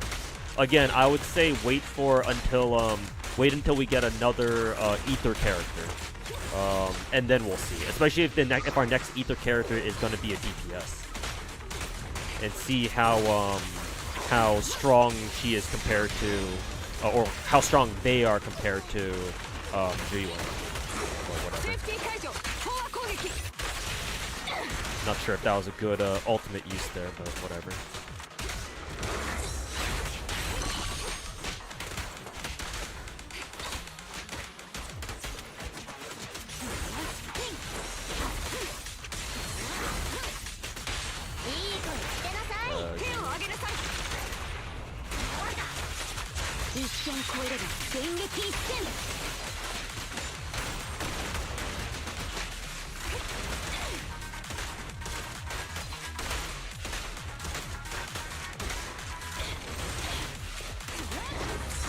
Tower soundtrack is a fucking banger though. I'm glad that they gave the tower a banging soundtrack while we're suffering in tower.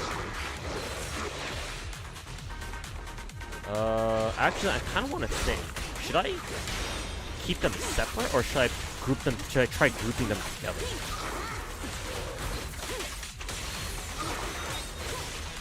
Huh? I actually did that by accident.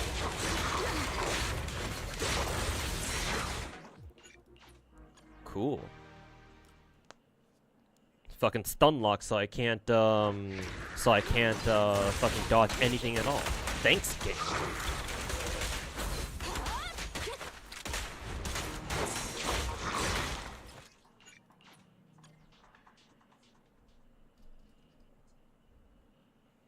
Her animation's really annoying though. Zhu Yuan's, yeah. It's one of the reasons why she's annoying. She's annoying to have to play a lot of the time.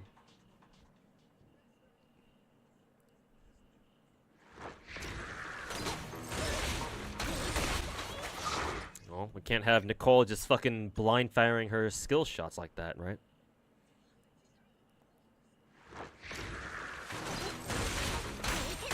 You got fucking gangbang, Jesus Christ, yeah. There's probably a doujin like that somewhere out there. Or, if not doujins, then a couple image sets like that somewhere on Pixar.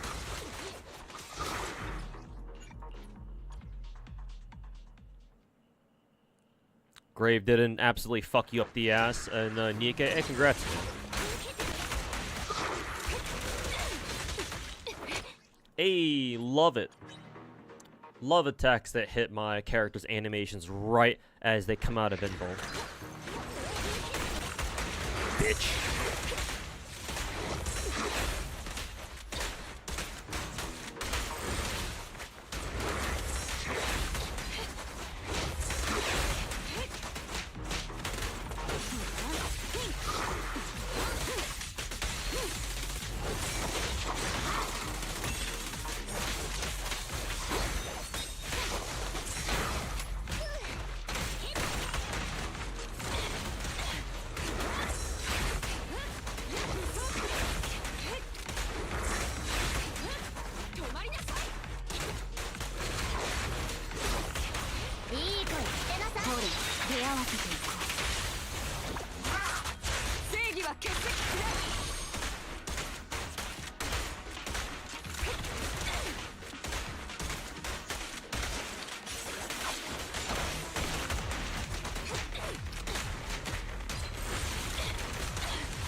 逮捕する。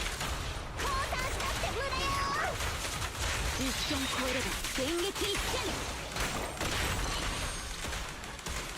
サプレッサー K22 全弾発射。はっ。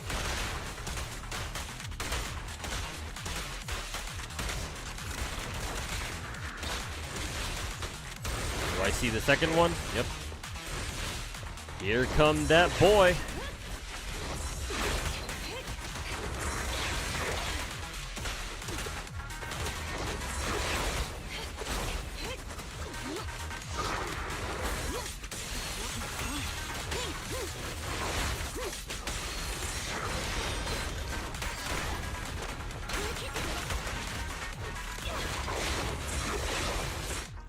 Okay. I will sub in Caesar for Chingy. Let's see. Let's just go for pause because I think if I click on abandon, it's just gonna erase all my fucking progress. So let's see if I can go back in there, and this time instead of Chingy, let's run Caesar. In that case, I'm not sure what my team order should be. Should I? Because I don't really use Caesar, and she's not even that well built yet. Is my big concern, because she doesn't have a lot of core skill enhancements yet, and her skill levels themselves aren't very good either. She probably only has about like a maximum of 7 or something. Do we usually take Caesar point, or do I still stay with Nicole point? And when I say point, as I mean first character on the team. Because usually I run Nicole point, but since I don't really use Caesar, I don't know if Caesar should be in middle as like a pseudo stunner, as somebody in Twitch chat said, or if I should just keep my DPS after Nicole. So something like this. I'm gonna switch Officer Quay out for a million because we no longer have PubSec bonus.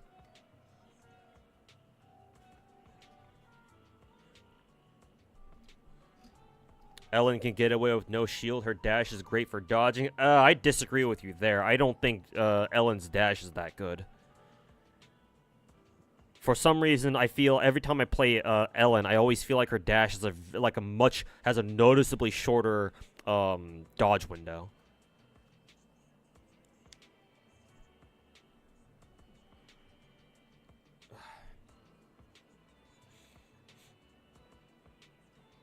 Nicole after, or DPS up to Nicole for quick assist. Yeah, that's what I'm thinking. I don't know why I would run Juyu and Caesar and then Nicole.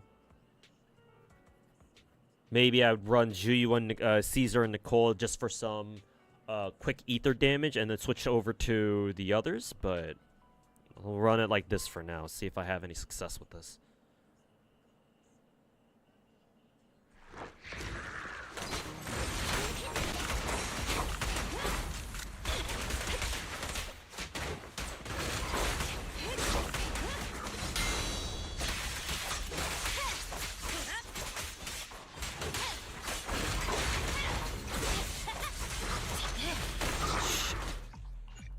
I was waiting for an attack that I could parry with the Caesar.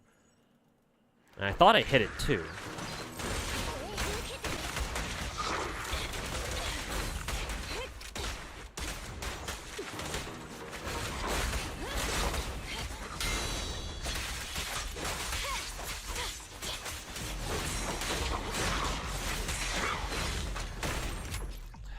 Caesar's just as annoying as, she reminds me of Nicole, where a lot of her animations lock her out of dashing. It's fucking annoying.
Yeah, I took a hit there, but Caesar's shield basically saved my Zhuyu and Zest pretty much. Honestly, she didn't even take that much damage there either. She did there.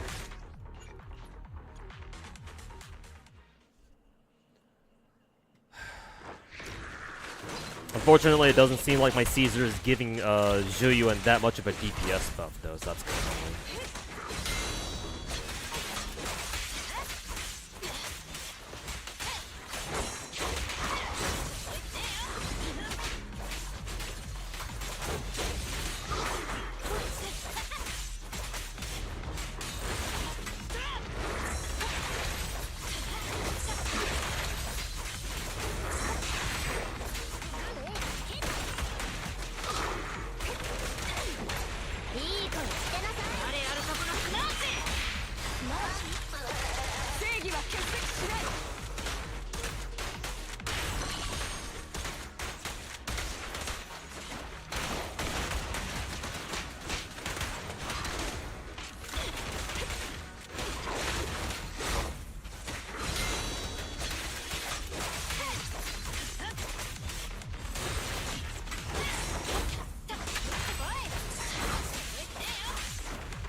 Missed ultimate.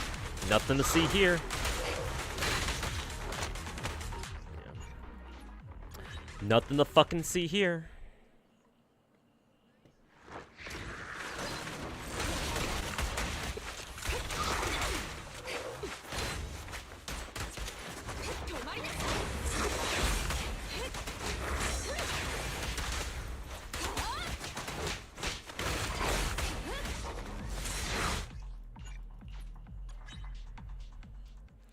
Animation lock, yeah. Animation lock in Zenless is like the most frustrating thing to have to fucking deal with in this game.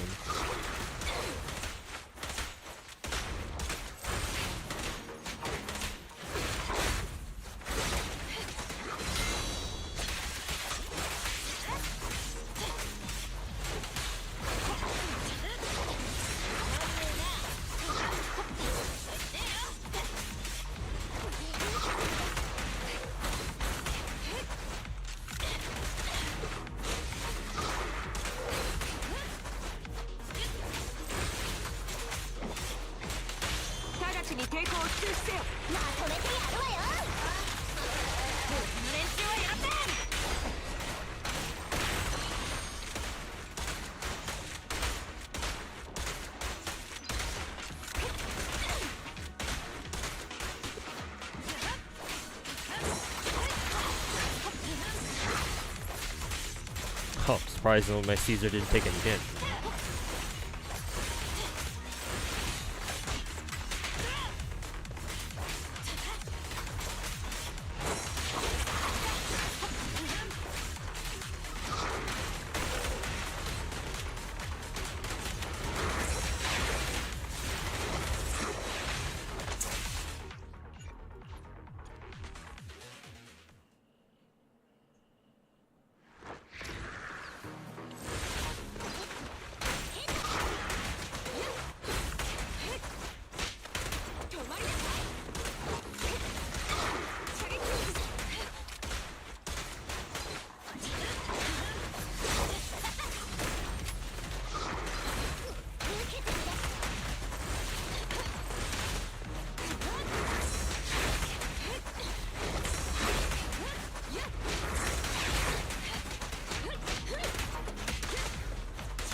Yeah.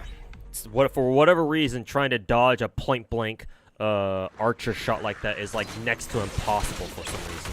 I don't know why it's so much harder than it is just dodging a bow shot like that normally.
なたを逮捕する。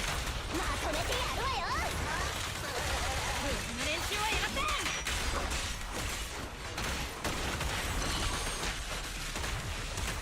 サプレッサー K22 全弾発射。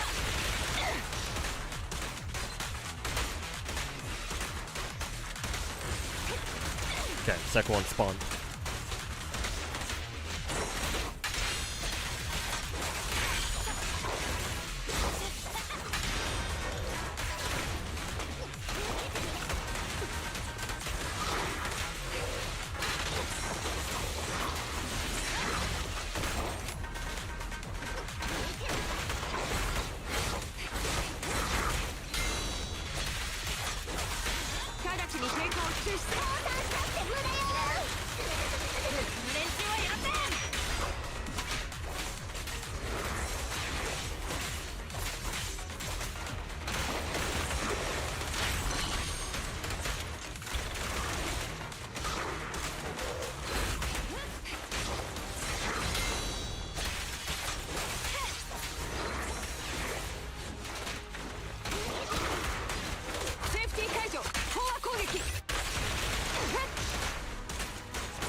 Love getting locked out animations.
Stun him one more time here.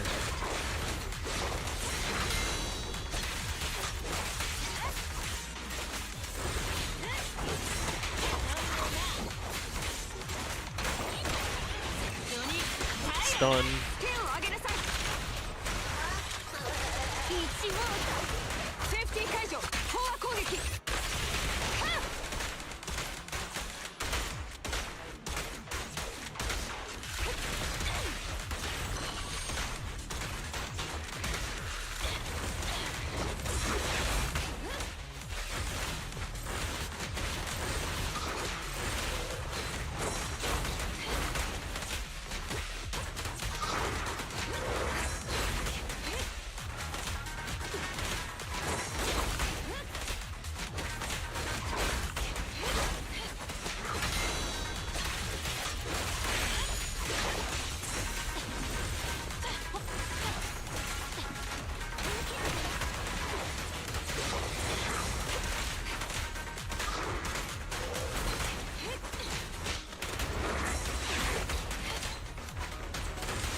Thank God for Caesar Shield.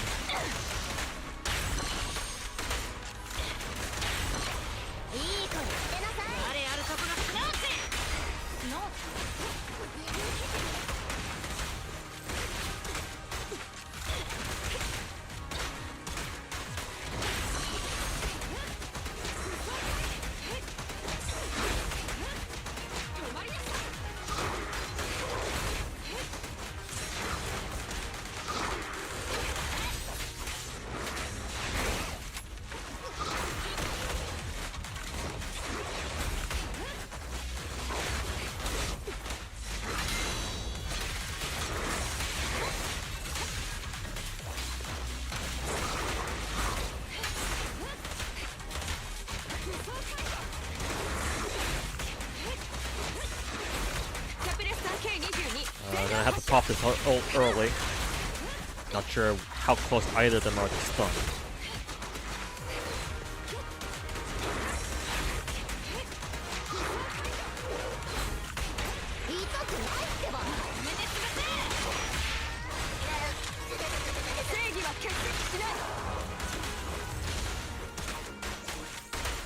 I think one of them is dead, so we can finish off this one and we're done.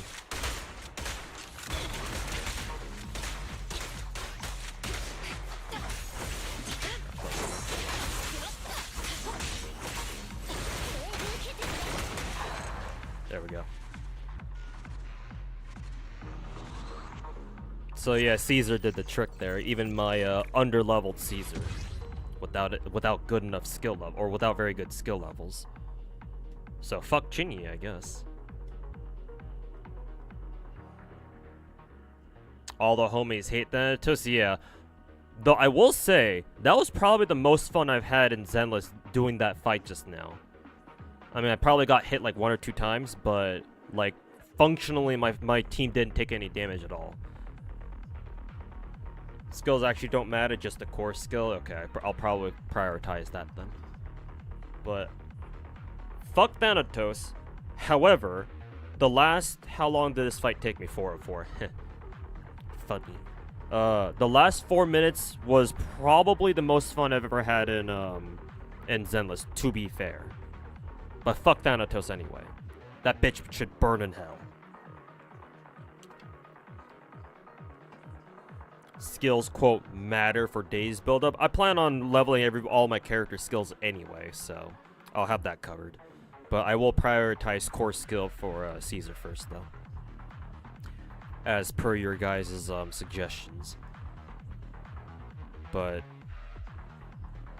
yeah, the last 4, especially the last minute or two, especially after the second guy spawned. Man, that shit was cool though. Being able to outplay not just 1 but 2 Thanatoses at the same time. That was some shit, bro.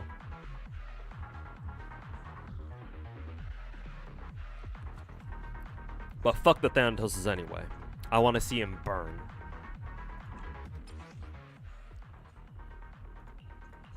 Anyways, next team. Or next floor. Dullahan? Do I remember what Dullahan is? I'll probably remember when I start fighting him. Same team as before.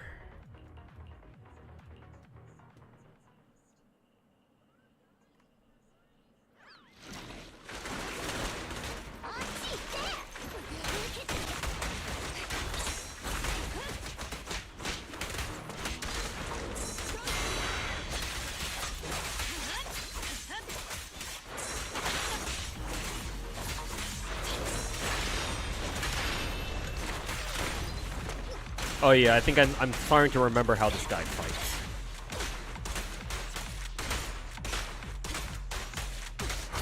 Vaguely familiar.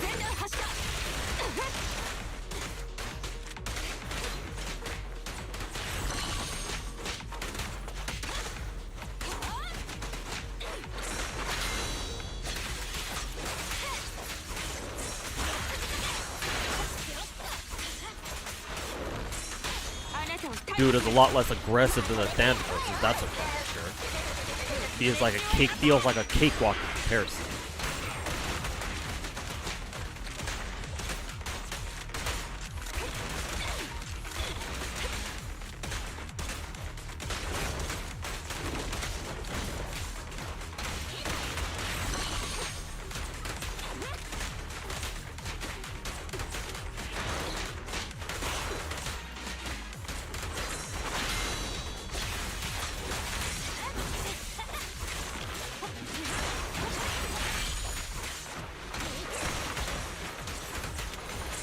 Not very close to stun. Yeah, as well blast him in the fucking face. Alright, now we got his buddy out here too.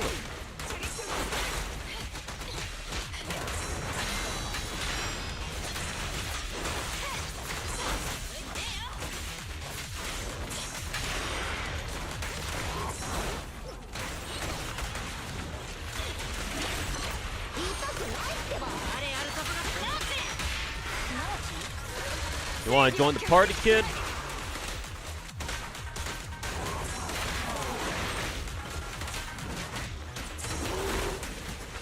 And by joining the party, I did not mean tapping Zhuyuan's ass. Only I get to do that. Fuck you.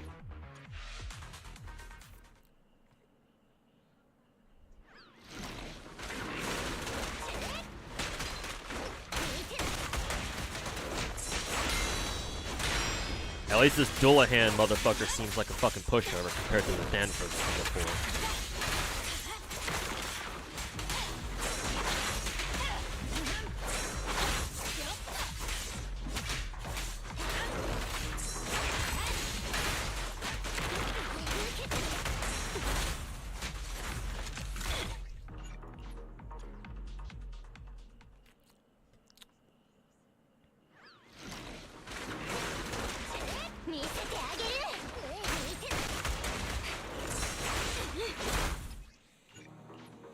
I'll let you have Zhuyuan, but Ellen, Qingyi, Jean, Bernice, and Lucy are yours? Hell no!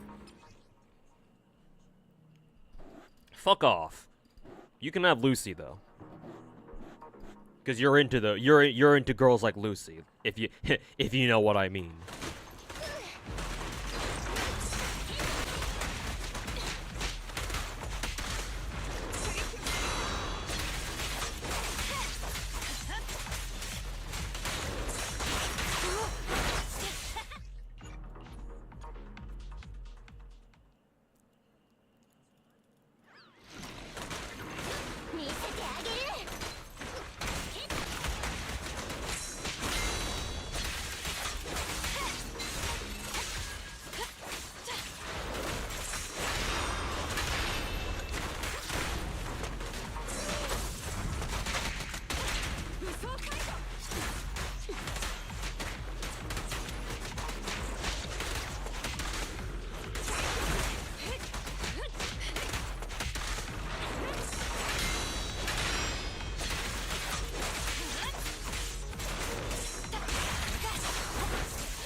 Player number 2 has joined the lobby.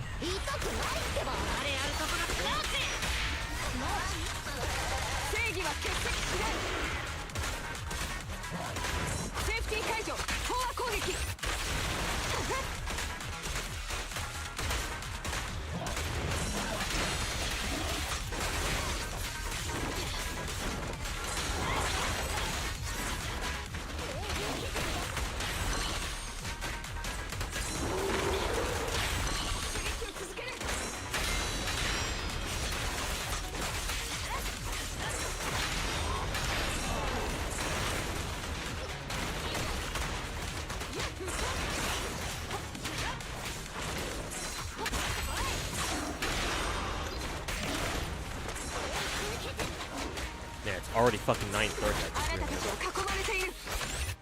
God damn, where'd all the time go?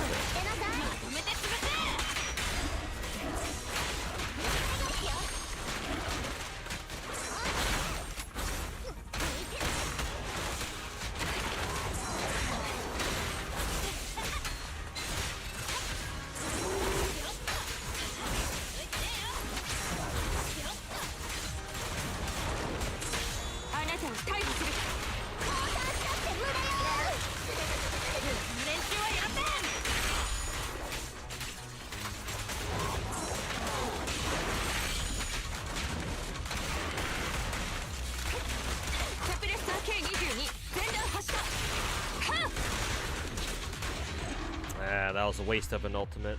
I shouldn't have used it there. I didn't realize how close both of them were to death.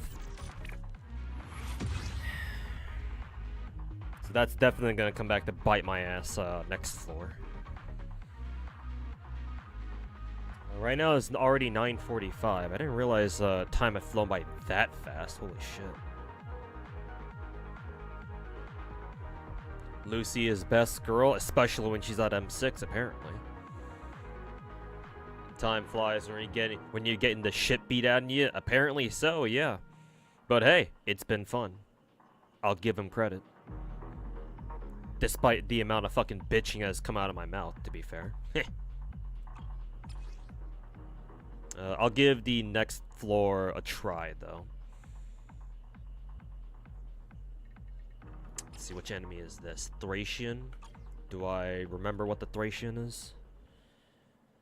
Wonder if it's that dude who has 2 phases. Oh, I don't think I've ever... I don't know if I've ever fought this dude before. I don't recognize this motherfucker. Excuse me.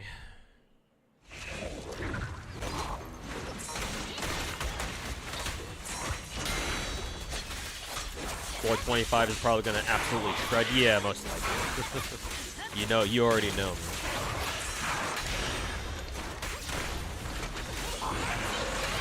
Yeah, probably.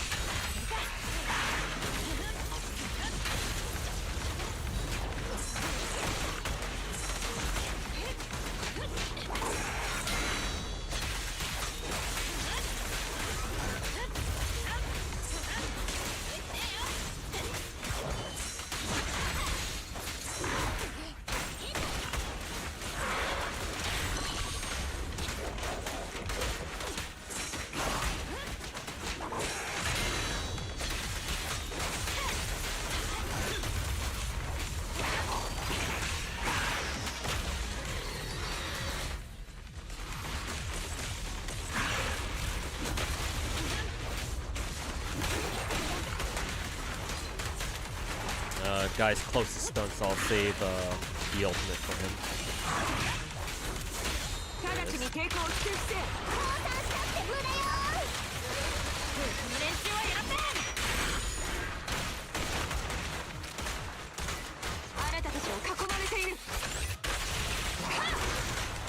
Does feel pretty hard to stun this guy, though. Probably has really, really high stun resistance or something. Assuming that's a thing in this stage. Probably is.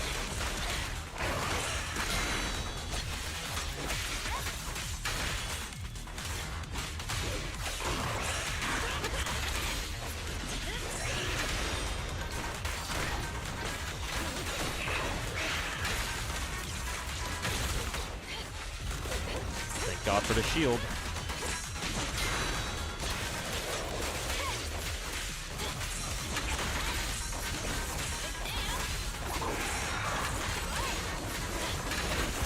Got player 2.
あな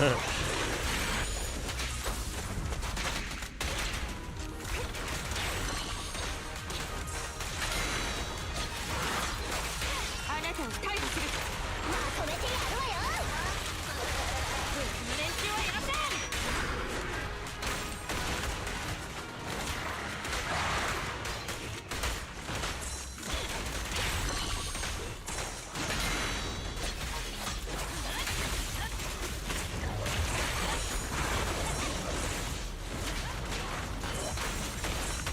キャプレス 3K22 全弾発射。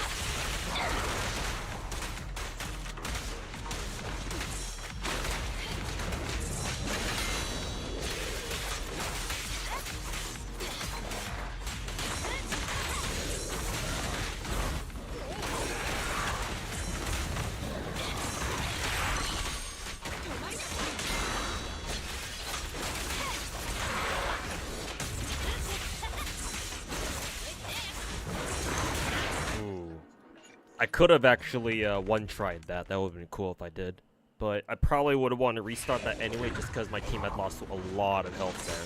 We're technically not even at. We're not even at the final floor yet. So.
It's also coming to Xbox. What, Zenless? That's good, actually. Is Zenless going to be the first game that's going to be on a non-Sony console? Well, non-Sony console. Kind of that sounds weird to say.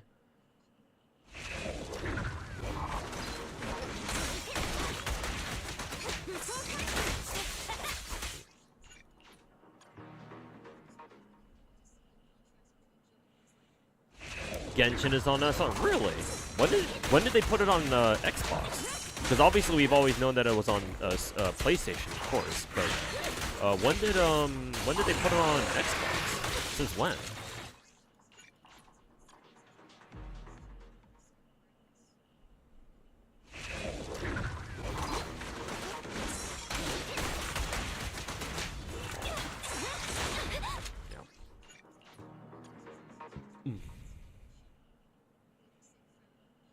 Oh, not yet, but it will be soon on November 20th. Gotcha. Okay, that's good. That's cool, actually. Yeah. Props to MiHoYo for working something out with Xbox then, or maybe it was more Xbox's problem that they didn't want Genshin on their console first to begin with. So about fucking time, I guess.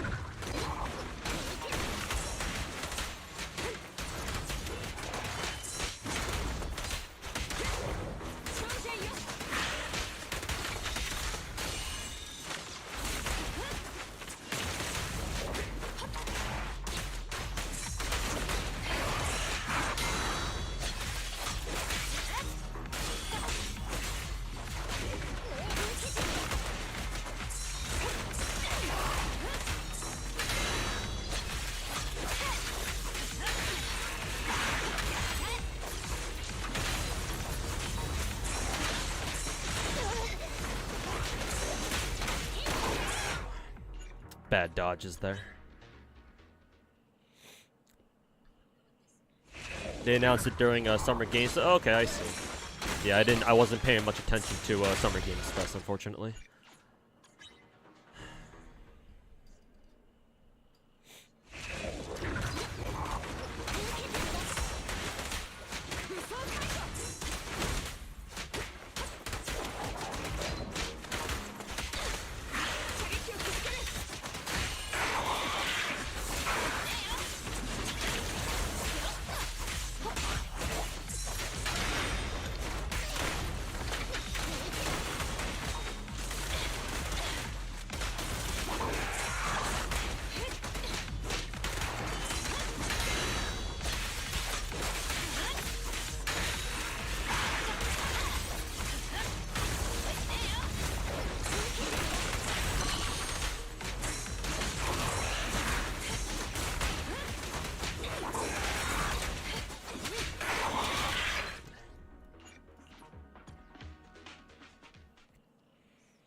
Did you try to get crits on Nahida at C0 or just go ham on EM? No, go ham on EM. It's not worth trying to put crits on Nahida. If you want to do that, you'd have to get her to C6. Because her C6 specifically allows her to be a DPS.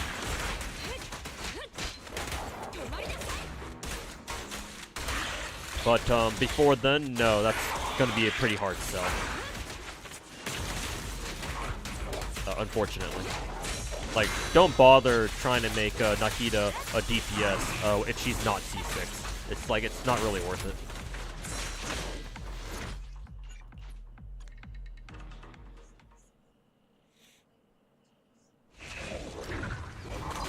So just stack EM on her as normal.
How ironic that my very first run was my best run.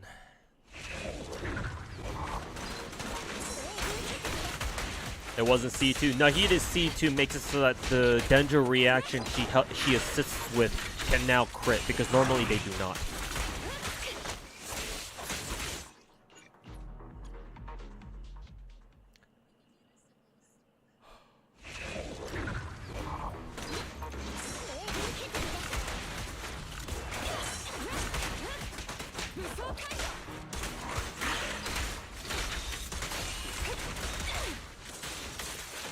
Wow, that actually one-shot her? That's the first time I've seen this enemy one-shot anything.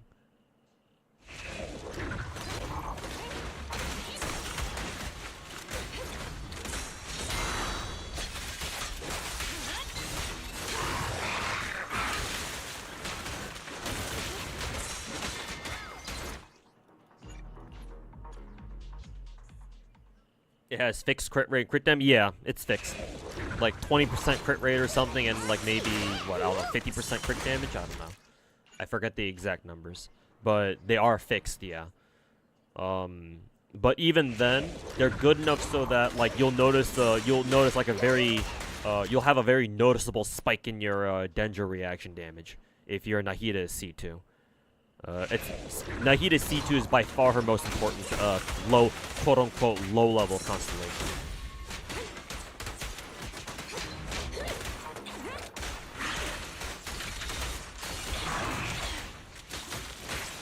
It's really hard for me to gauge when he's gonna do that spear thrust.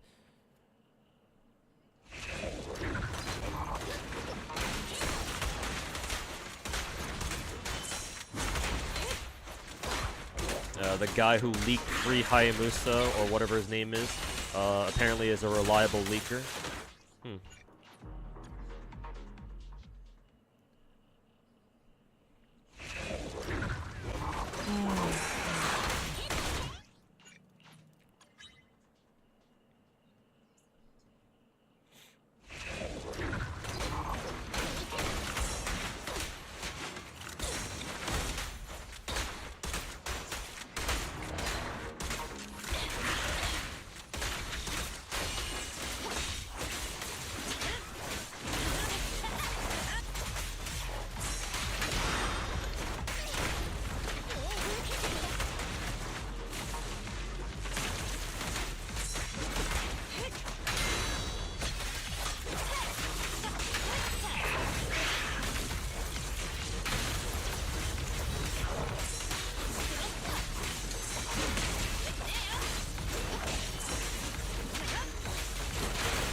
I will try this maybe tomorrow or the day after, because obviously right now it's very late for me and I gotta go.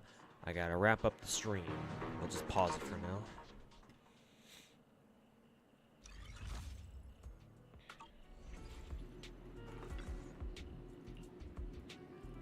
Make sure I claimed all of the rewards so far. Yeah.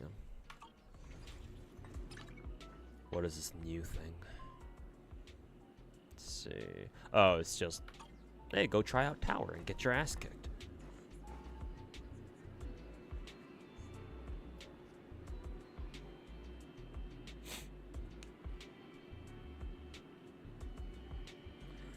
But yeah, thanks everybody for hanging out today.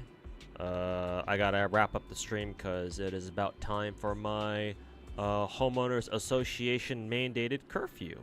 Or in other words, shut the fuck up before my upstairs neighbor decides to call security again on my ass. For like the 7th or 8th time. But yeah, so I will see you guys tomorrow, hopefully. When am I streaming DDR? You know, my buddy Protagonist does have a DDR machine at his place. If I had like an IRL setup, then I could actually check with him to see if he's cool with me streaming us playing DDR or something. But I don't have an IRL setup, so I wouldn't be able to do that in the first place. But if I did, then me streaming DDR might actually be a feasible thing. Funnily enough. But obviously right now, no.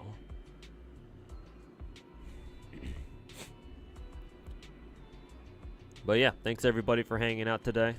Appreciate it.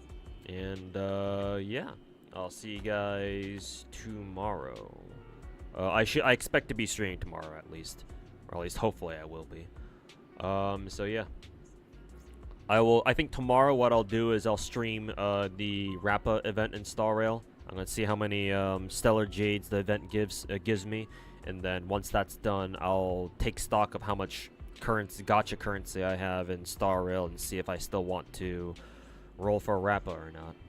So so hopefully tomorrow, assuming tomorrow we can even finish the entire event, which probably isn't likely. If we do, then we'll go back to Zenless. I'll come back to Zenless and try to clear floors, what, 24 and 25, and I'm assuming it goes all the way up to 30. So yeah, we'll try that later. But yeah, that's the plan for tomorrow, assuming I'm streaming tomorrow, which I should be. But yeah, I'll send you guys over to Mr. Fobmaster because he raided us yesterday, so let's return the favor. So yeah, tell him I said what's up. Tell him that I said thanks for the raid yesterday. Unfortunately, my stream immediately died after he did raid, so that was kind of shitty. But whatever. But yeah, take care everybody, and we'll see you guys tomorrow at around the same time. Peace.